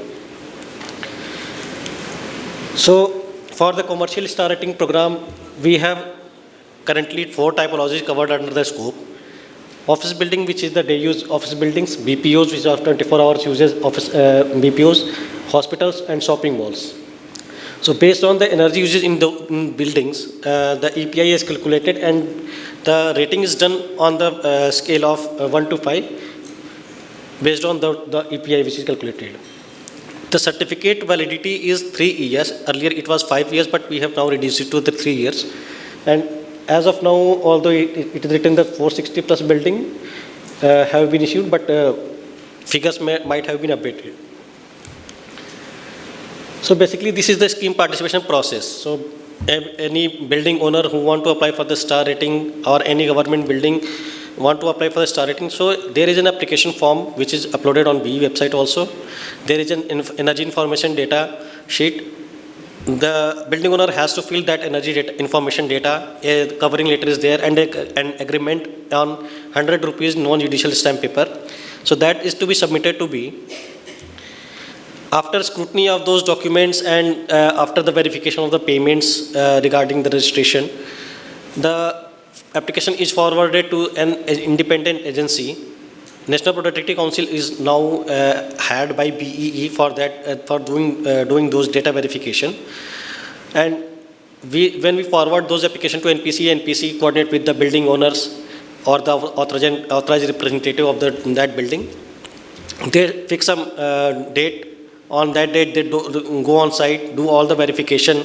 They analyze the energy bills, floor area, and other aspects of the rating parameters. Based on that verified data, they prepare a report, submit it to BE.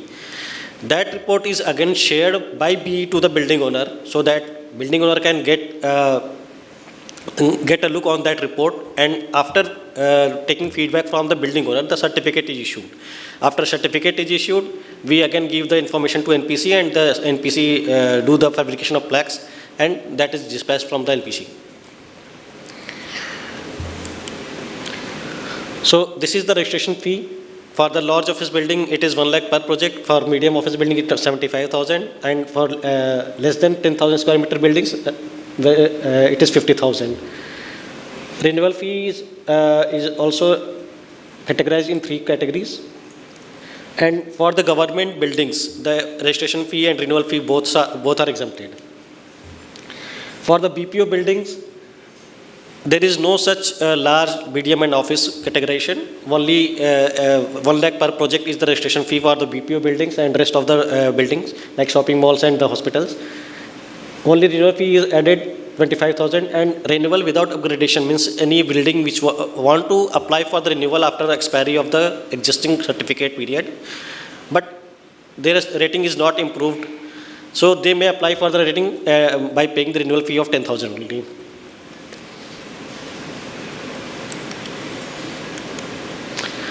So this is the star rating band for the official building. We have currently star rating for office building for 3 climatic zones only: composite, warm and humid, and hot and dry. So these are the equation in the form of the straight line equations. So when we plot this on the graph, we will you can see the band of the EPAs. So upper limit of those lines are the basically gives the upper limit of that EPI value for that particular star rating, and the lower will be the lower line, which will be the lower limit for that. Similarly, for star rating for a band for BPO we have 4 climatic zones: composite, hot and dry, warm and humid, and temperate. In BPO there is a difference in the EPI calculation. For office buildings it is EPI, but for the BPO buildings it is called as AHP, which is calculated on hourly basis. So that is calculated in the watt-hour meter, watt-hour per square meter per annum. For shopping malls, it is a flat band, so there is no any straight line equation. Someone has raised question regarding the hospitals. Yeah. So, sir, this is the methodology which is used to rate the hospital buildings. So basically, the hospital there is a tool. On that tool, the details of the hospitals are filled, and there is some benchmarking data. So based on the ranking of that hospital and the number of beds for that hospital, they are benchmarked, and then based on that benchmarking, their star rating is issued. So this is the example of plaque we have seen in the morning also. So this is the application form, energy usage information and agreement, which is uploaded on B website, which is to be filled by the building owner, and they submit it. Presently, we have to go through that manual process. All these things are to be filled in a hard copy and sent to BE. But we are now in the process of designing a web portal. Web portal is already designed, but that is to be hosted on server, which is being procured by BE. And within couple of months we will have a portal, so the building owner need not to go for the lengthy process. They may apply through on the portal, and in the portal itself the process will be forwarded to all the processing will be done on that portal, and the building owner can track their application. In the residential buildings we have 2 types of levels. One is the applied for and one is the final star level. Applied for level is a concept which is used here because to some of the building owners which are constructing a large residential buildings, they want to attract the occupants, so that the applied level is issued. If suppose there is a building who has applied for the higher star rating, so it will be give a message to the occupants or the prospective bias that this building will be more efficient, and if I will buy this house, our operational cost will be reduced. And final star level is given based on after occupancy certificate is issued, and we have the consumption data. So there is a portal, EcoNivas portal, on which the star rating is issued. The building energy information data is filled in that portal, and it will simulate the data and will give you the result of the star, that simulation. So such type of plaque is designed for the residential level, and this is the fee, which is a very nominal fee for the residential building. The SHUNY labeling is more or less similar to that the rating of the commercial building. The EPI calculation process is same. The only difference is the EPI range. So for the SHUNY label, we have kept the range to, 10 to 0. That is the SHUNY building, and less than 10 means the net positive buildings. It is SHUNY plus. So this is the design of the plaque which is issued to the SHUNY levy, and the application fees is same as to the commercial building, and also the application form, energy information, and the agreement is also same as used in the commercial building rating program. So this is about the building rating program one. So if someone have a query.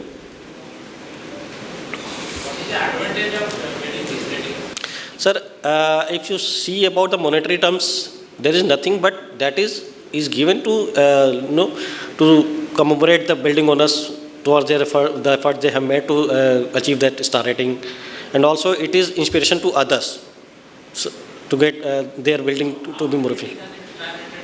Sorry.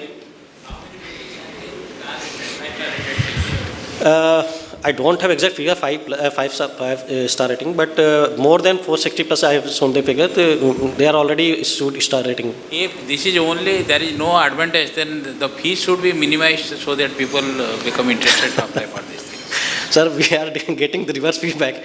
They are saying that the fee should be increased. Why it should be increased? Because you see, there is no advantage for the star rated building. Yes. So fee should be. Who is saying there is no advantage? If there is no advantage, then why, sir, the star ratings are being issued? And He is saying there is no advantage. no. He say no. Star advantage is there because if you is one multiple buildings that are coming in a society. Now the society concept is coming up.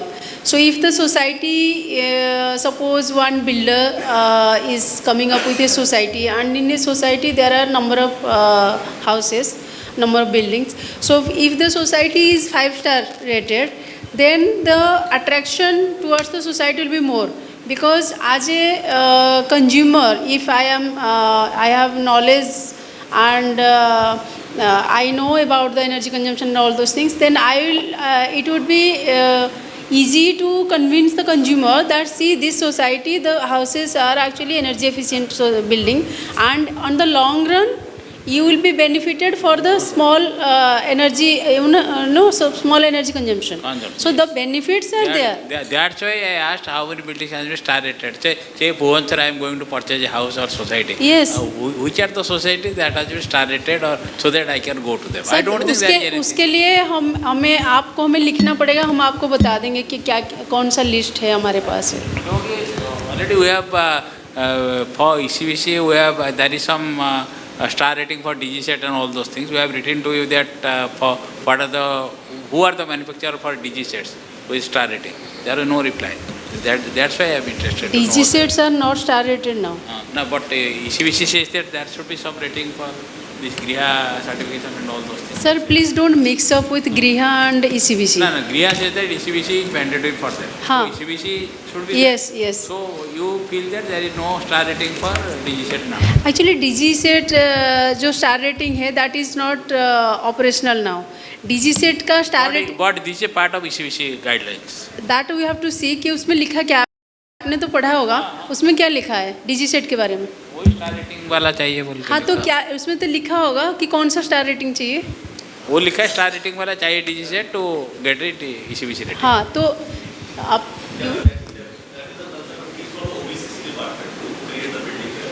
And that is the one agree also last time we highlighted that because the ECBC says minimum B3 star DG set is required. So, but the manufacturer is not making a DG set which is 3 star right now. So we checked with the started delivery program earlier also.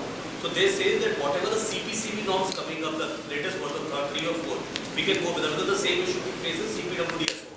So they were saying कि जो है market में आप कैसे आप इसको बना रहे हैं. So whenever the more strictness comes up, वो पहले follow होता है ECBC. Of course there's a supplementary one. और जहाँ पे भी आप इस तरह का आपको प्रॉब्लम फेस होगा, लाइक ECBC कोड में लिखा है कि this star level appliances to be procured and these star level appliances are not available in the market. So then you should write, you should seek the clarification from BEE कि इसमें क्या करना है. नहीं है आज ही explain. You please write to me. I will send you the reply.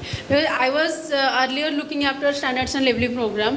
जो DG set का program है वो has not taken up. DG set का program अभी star leveling नहीं हो पाया है because of some reason.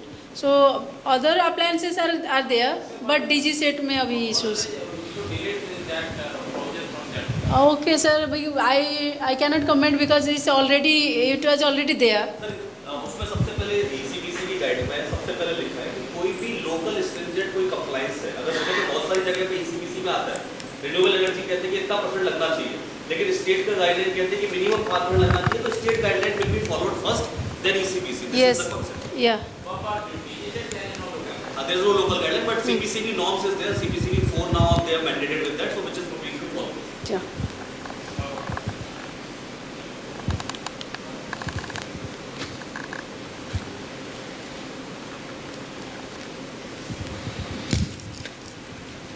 Okay, so the next presentation is on the manuals for the energy efficient retrofit manuals. The Bureau of Energy Efficiency, with the support of Pyari, has developed a manual for the energy efficient retrofitting, and 4 manuals are developed by BE. So why retrofitting is required, I don't want to repeat this again and again.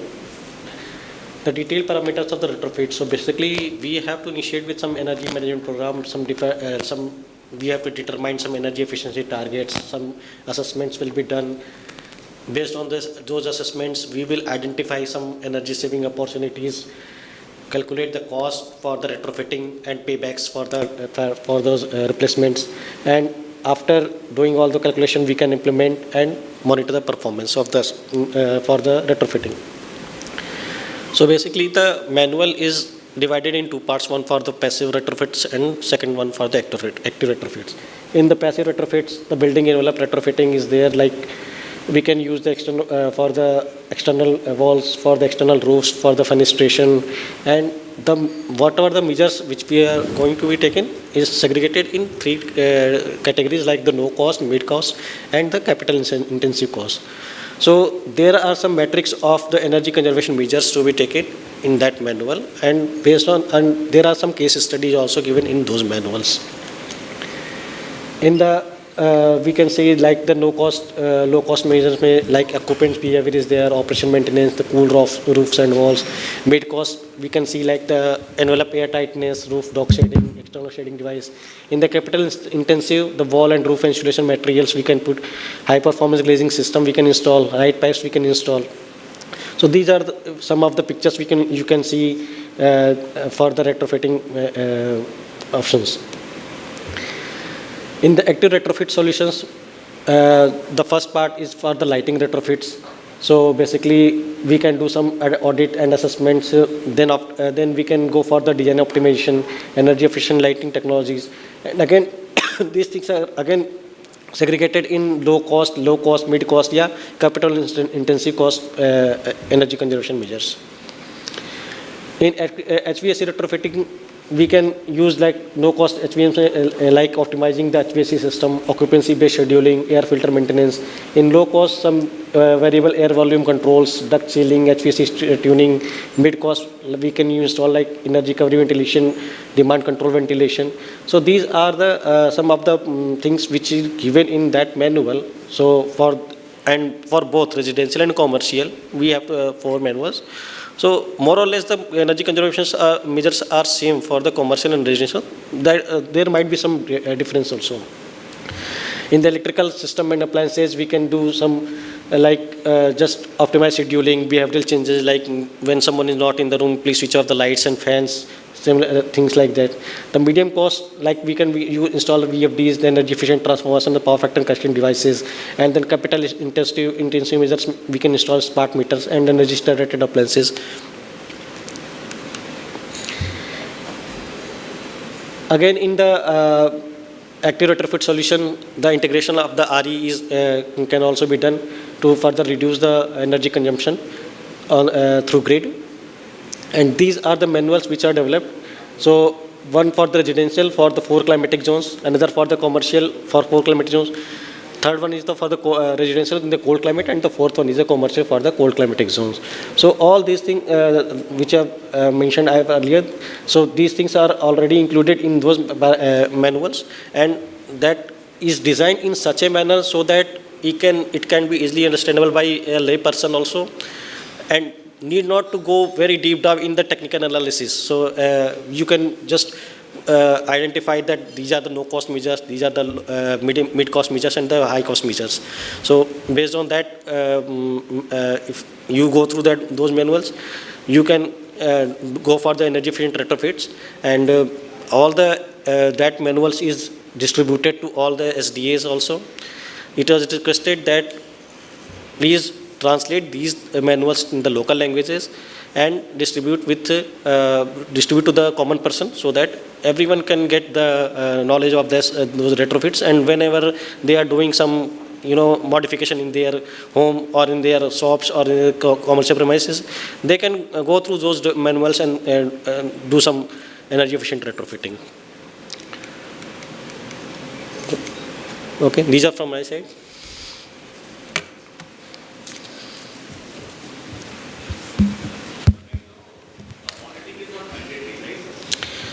Auditing is not mandatory. Hotels, except for the DCs. mandatory. For PAT. PAT. States like Haryana and Rajasthan has mandated 100 kilowatt. Yes, they can. They can do energy audit. They can do it, because Energy EC Act gives that power, that 100 kilowatt and above building they can do for mandatory energy audit. So see, these manuals are already in the BU website. Here in this workshop, such kind of workshop, we cannot explain page by page or what are there in the manual. So my request to you to please download these manuals, go through these manuals, so that जो आपका अपना भी घर है, जैसे मेरा अपना घर है, that I cannot make it again, that the existing buildings where we are actually living in, and we want to make it energy efficient. तो ये आपको भी personally help करेगा.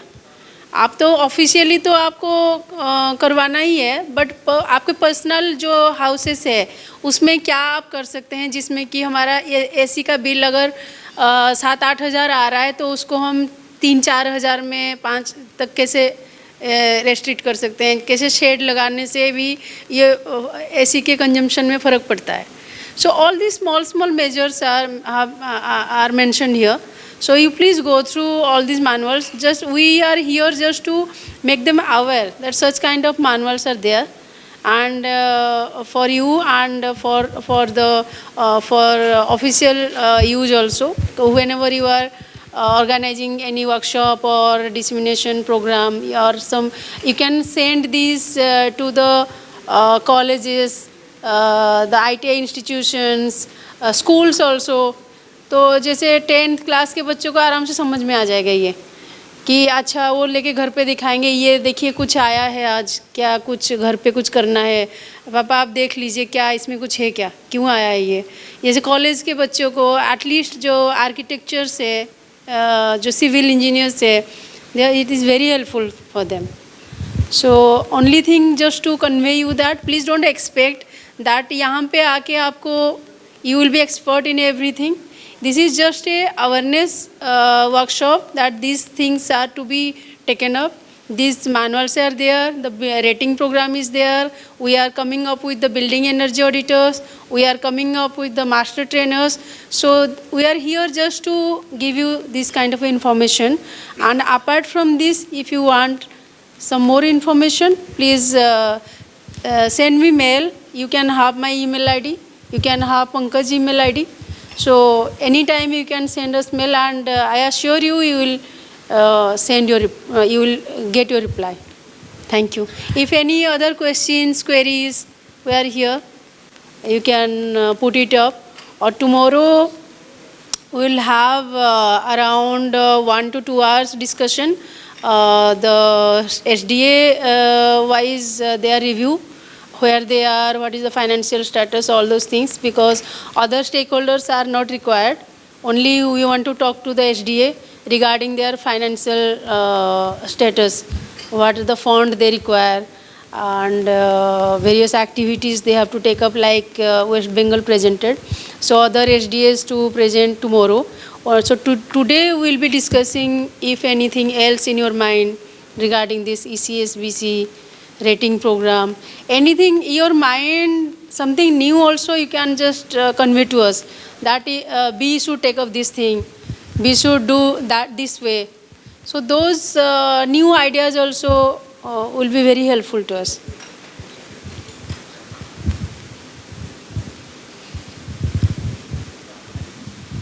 So if it's, I mean, all are satisfied with the presentations, the informations are well taken, and there are no more queries, then we should, yeah, please. Compliance. It's not demonstration. Okay. Acha. A lot of private developers also interested in the star leveling. They are ready to pay 1 lakh rupees, but the challenge that whenever we do the demonstration, only the government building generally we take. So can we do a private building or the semi-government building also, that kind of a... You can do, but first you have to fulfill our target for the government buildings. It should not happen.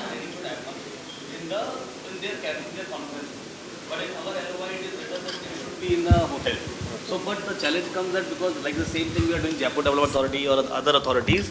So, ma'am, how should we overcome? Because the expenses will be similar, because they will have, but the challenge is that the return is there and they don't come to outside their offices, and they don't come out the outsiders, like Saturday they don't want to do training. So generally which we have faced. So I just want to take a question on it, because if... See, whatever written in the LOI you have to follow. Right. I cannot overrule those LOI condition. But ma'am, intent is to train people. I know, but B has made this RFP, so DG has approved, so we cannot overrule this. So only thing I can say, if the number of training programs that you have to do in the hotels and all those things, that you have to follow. But in case some organizations, some departments are demanding that it should be happen in our premises, if they are writing to BWE and that we want to have this training program at our premises, not in the hotel. Okay. So that we will see whether we can consider or not. Writing to B or writing to SDA? Writing to B only. LOA has issued by B or SDA. But because they are the state department, so they always write to the state department. No, sir. We don't know whether it is the demand from the department, whether the sale is sale wants to do in the in their premises. I totally agree, ma'am. Just to cut with the cost. That I don't. So that may be possible. No, you may not be doing, but some. I totally agree, ma'am. I think that's because that is something I was worried. I was tackling that because we need to come outside in the hotel, but they were reluctant. नहीं आप हमारे conference room में उस day time को use कीजिए. आप क्यों अलग से दिन चाहिए आपको? आप LOA दिखाइए उनको. ये B का instruction है sir.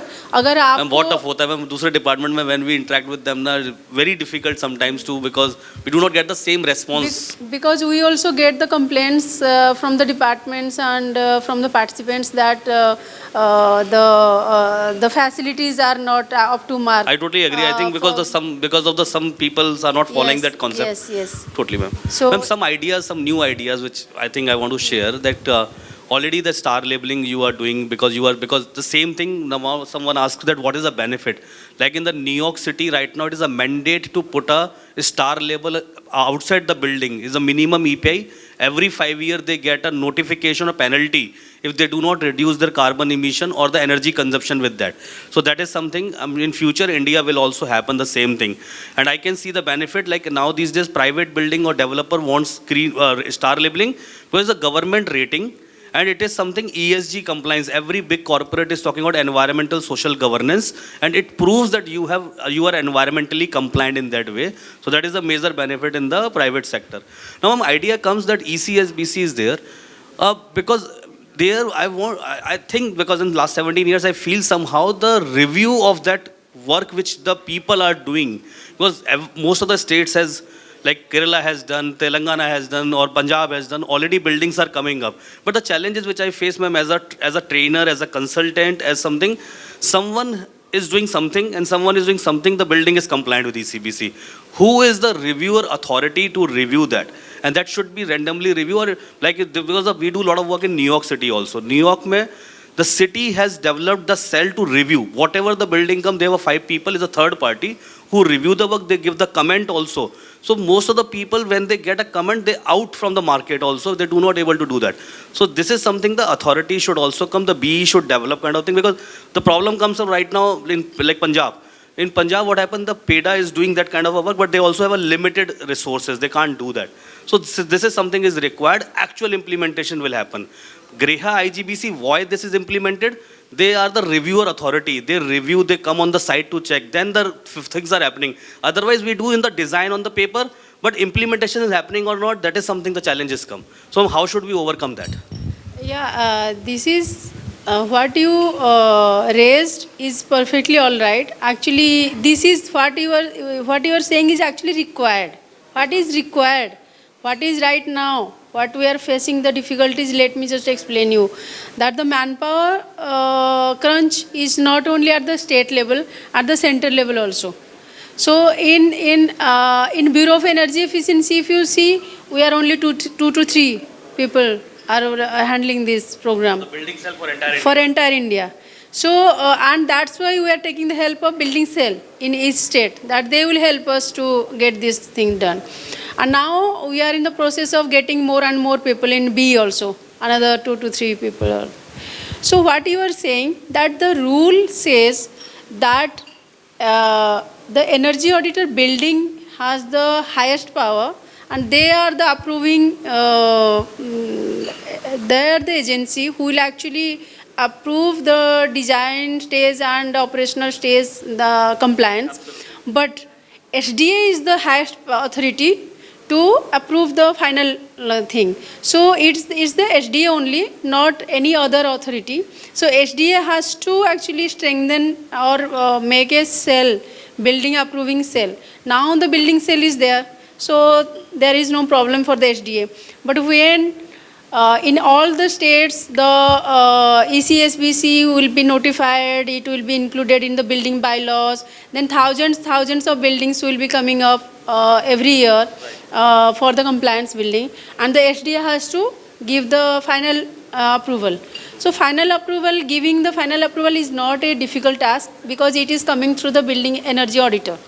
So it's the building energy auditor's responsibility to approve each and every design aspect as well as whatever compliance aspect of the building. So final approval from the SDA is not a difficult task. जो भी करना है वो building auditor को ही करना है. So building auditor एक बार establish हो जाएगा, we don't need any third party. Ma'am वो एग्जाम जल्दी आना चाहिए because it has been a long time. I had put up the file, and we are in the process of actually developing the course material, and maybe within 1 or 2 months that regulation will be notified. So it will, all these activities may take another 5-6 months, and then we can conduct the examination. So hopefully 7-8 months में हमारे पास pool of energy auditor buildings हो जाएंगे. Absolutely, ma'am, that is required, because I am doing training last 10 years. Everyone, the people ask that मैं training कर लेता हूँ आशु, लेकिन क्या करूँ मैं next? So everyone is waiting for that exam, that I should write an exam, I should become a building auditor. So वो मुझे लगता है It was not happened because there is the amendment came इसी Act 2020 में आया, उसके बाद ही ये सब. And not only at state level, or you can, these kind of issues we are facing at center level also. So the manpower issues and frequent change of higher officials and all those things, so we are also facing. So it makes some delays, but I'm trying my best. Ma'am, I think building, because I'm working last 7-8 years in the building cell especially, I can see the responses are very fast and things are moving on, which we always feel that building cell, because it's a huge concept. I'll give an example of some rough number of Chhattisgarh. Like we did a study, every year 600 to 700 buildings comes in that category which need to be ECBC. So if you talk about the bigger state, there's more than 1,000, 2,000 buildings. So very big manpower required to cater that. And it is very difficult, and building consumes a lot. 40% global energy consumption because of building. And this code is still, we are very late in India. I have seen across the globe, because we do a lot of energy work, and we have seen that every state is a mandate there. They can't construct the building without this. But sir, And for the compliance building, please give some attention. For the compliant buildings details, till now we don't have that data. So we have taken this initiative that how many number of buildings, new buildings coming up in each state per year as a compliant building. So we have three different paths we are following. One is study is going on by some third party agency, that is going on. We are also compiling the data from the RERA website. एक person is dedicatedly working in BWF on that.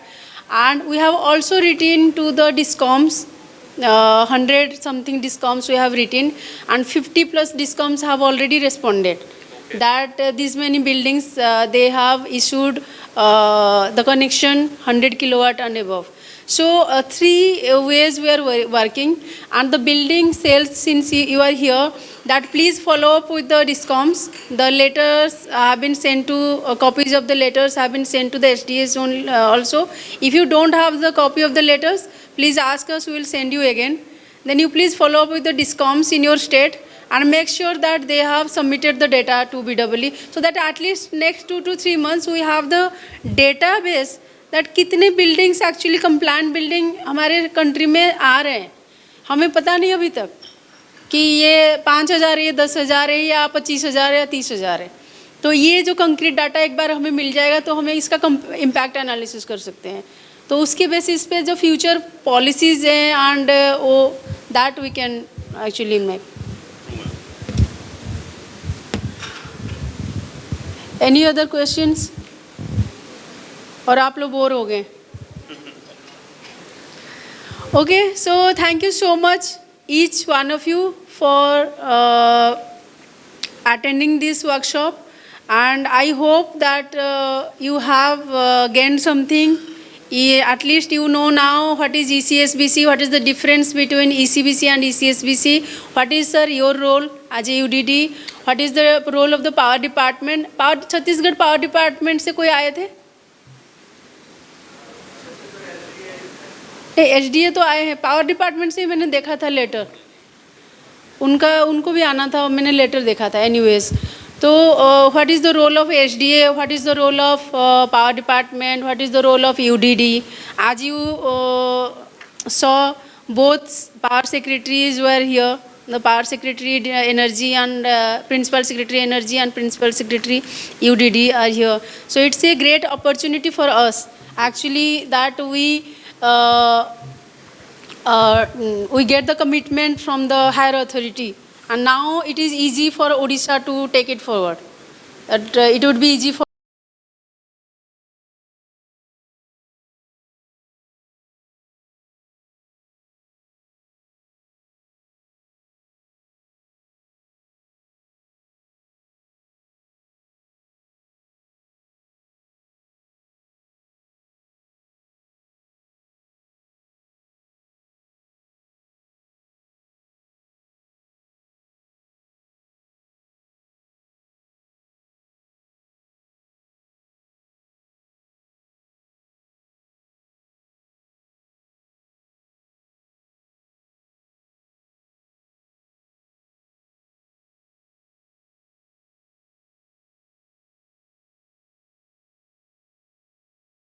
them when they will push the file that okay, it will go to principal secretary only, it will go to principal secretary UDD only.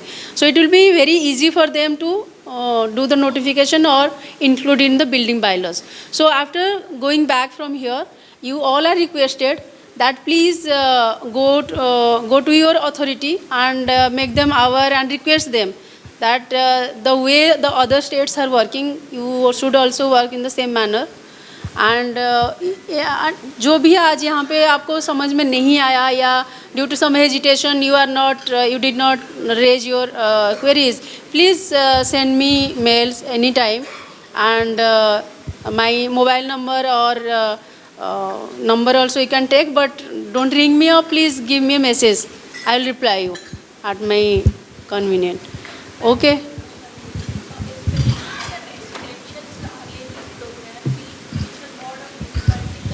The electricity data, because if it is an apartment, the electricity bills have to be collected from individual owners, so that becomes a difficult task, and the owners usually don't keep a they don't keep a copy of their bills of 12 months, past 12 months, and then they deny that हमें कोई interest नहीं है आपको data देने में. So how do we approach this issue? इसको आप discom के साथ टेकअप करिए, डिस्कॉम से ले लीजिए उनका बिल, क्योंकि डिस्कॉम के पास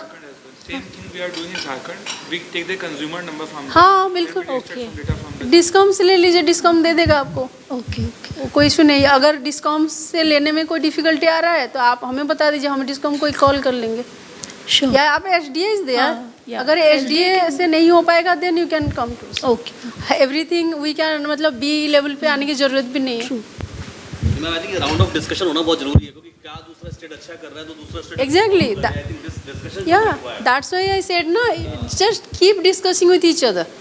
यहाँ पे SDA उड़ीसा का नंबर ले लीजिए, छत्तीसगढ़ में कुछ हो रहा है, वेस्ट बंगाल में कुछ हो रहा है, झारखंड बिहार में कुछ हो रहा है, जो उड़ीसा को भी उनके साथ डिस्कस करना चाहिए. That's why we are organising this regional workshop, so that all the SDAs should discuss with each other. Or now also, since the group is there, so we are posting all these updates. तो जिसको जो information चाहिए आप group में पूछ लीजिए, आपको मिल जाएगा इन्फॉर्मेशन. मैम बट एक इशू आता है बहुत, बेसिकली ये ECSBC है, ये इम्प्लीमेंटेशन सिमुलेशन बेस्ड ज़्यादा है इसमें, ताकि सिमुलेशन के थ्रू ही पूरा डेटा ड्राइव होता है. तो अभी सेल्स में क्या होता है, हम लोग को लास्ट टाइम से भी इशू आता है कि सेल्स में मतलब आपकी सेंट्रल टीम जो भी यहाँ मैन पावर दे रही है, उनके सेंट्रल टीम में आदमी सिमुलेशन कर रहा है, बट आपके पास स्टेट में जो मैन पावर डिप्लॉय हुई है उनमें से किसी को सिमुलेशन नहीं आता है.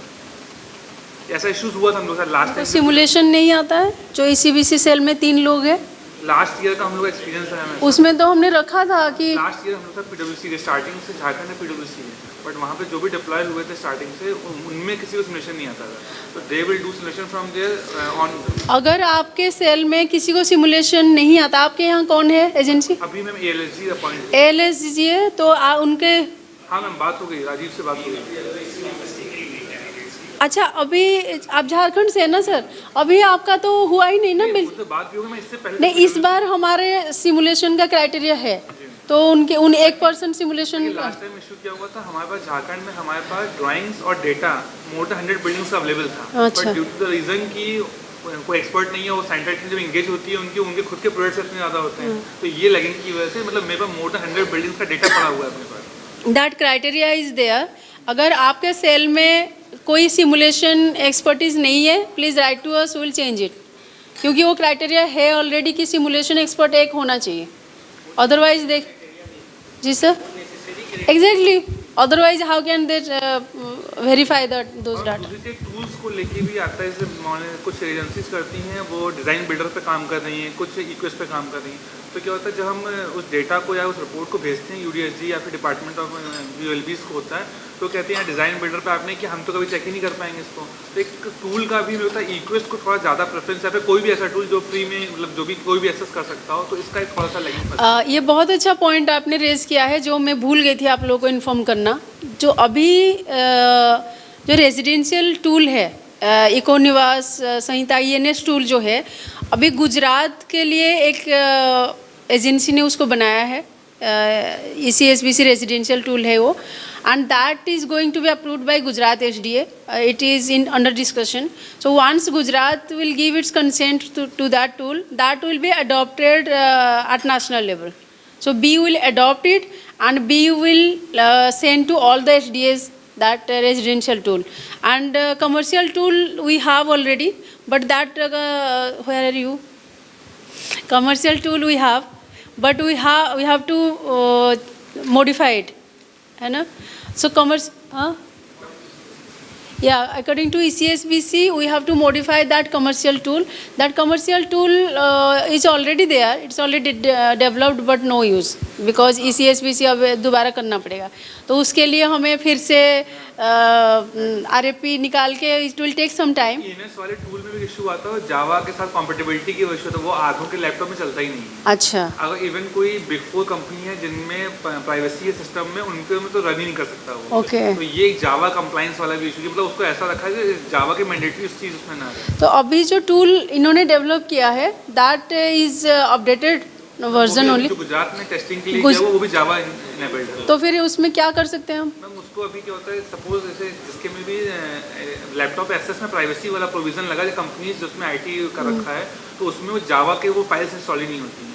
सपोज जैसे जो ENS का टूल था मेरा लास्ट वाला, उसको आप अपने सिस्टम पे प्ले करोगे तो वो आपके में जावा की वजह से रन ही नहीं करेगा वो.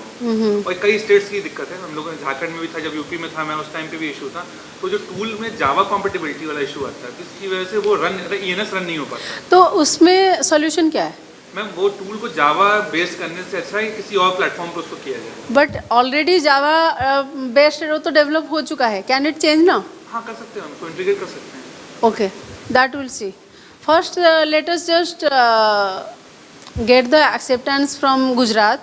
Then we will have a discussion on that tool also. We will send to you, and you will just do a test run.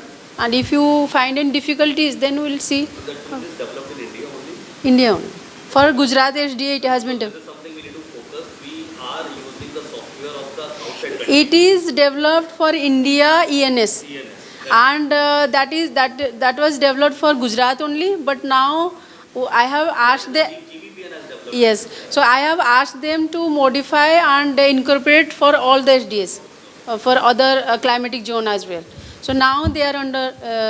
Because even on the other software, they have a square feet concept. We have a square meter concept.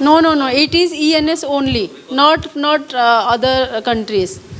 And it may take another 1 or 2 months that we will get that final version of that tool, so that we will share with you. देखिए जो star rating का tool सबसे पहले आया था, वो जो UP सबसे पहले ENS इम्प्लीमेंट हुआ था, उसको मैं ही उस टीम में था. तो ENS वाला जो स्टार रेटिंग का टूल था वो भी मतलब उस सेल के बाद ही चलना शुरू हुआ, ऐसा हो गया था. और ENS का तो मतलब हम लोग के सिस्टम पे वर्क ही नहीं, क्योंकि जावा कंप्लायंस वाला. तो अभी 3 टूल पे हम लोग काम कर रहे हैं. एक तो आपका रेटिंग टूल जो है, दैट इज ऑल्सो कमिंग. हमारा सर्वर का इशू था. Server we have already purchased, that is final stage. तो server once server is in place, then ये रेटिंग का तो immediately will take up within a month only.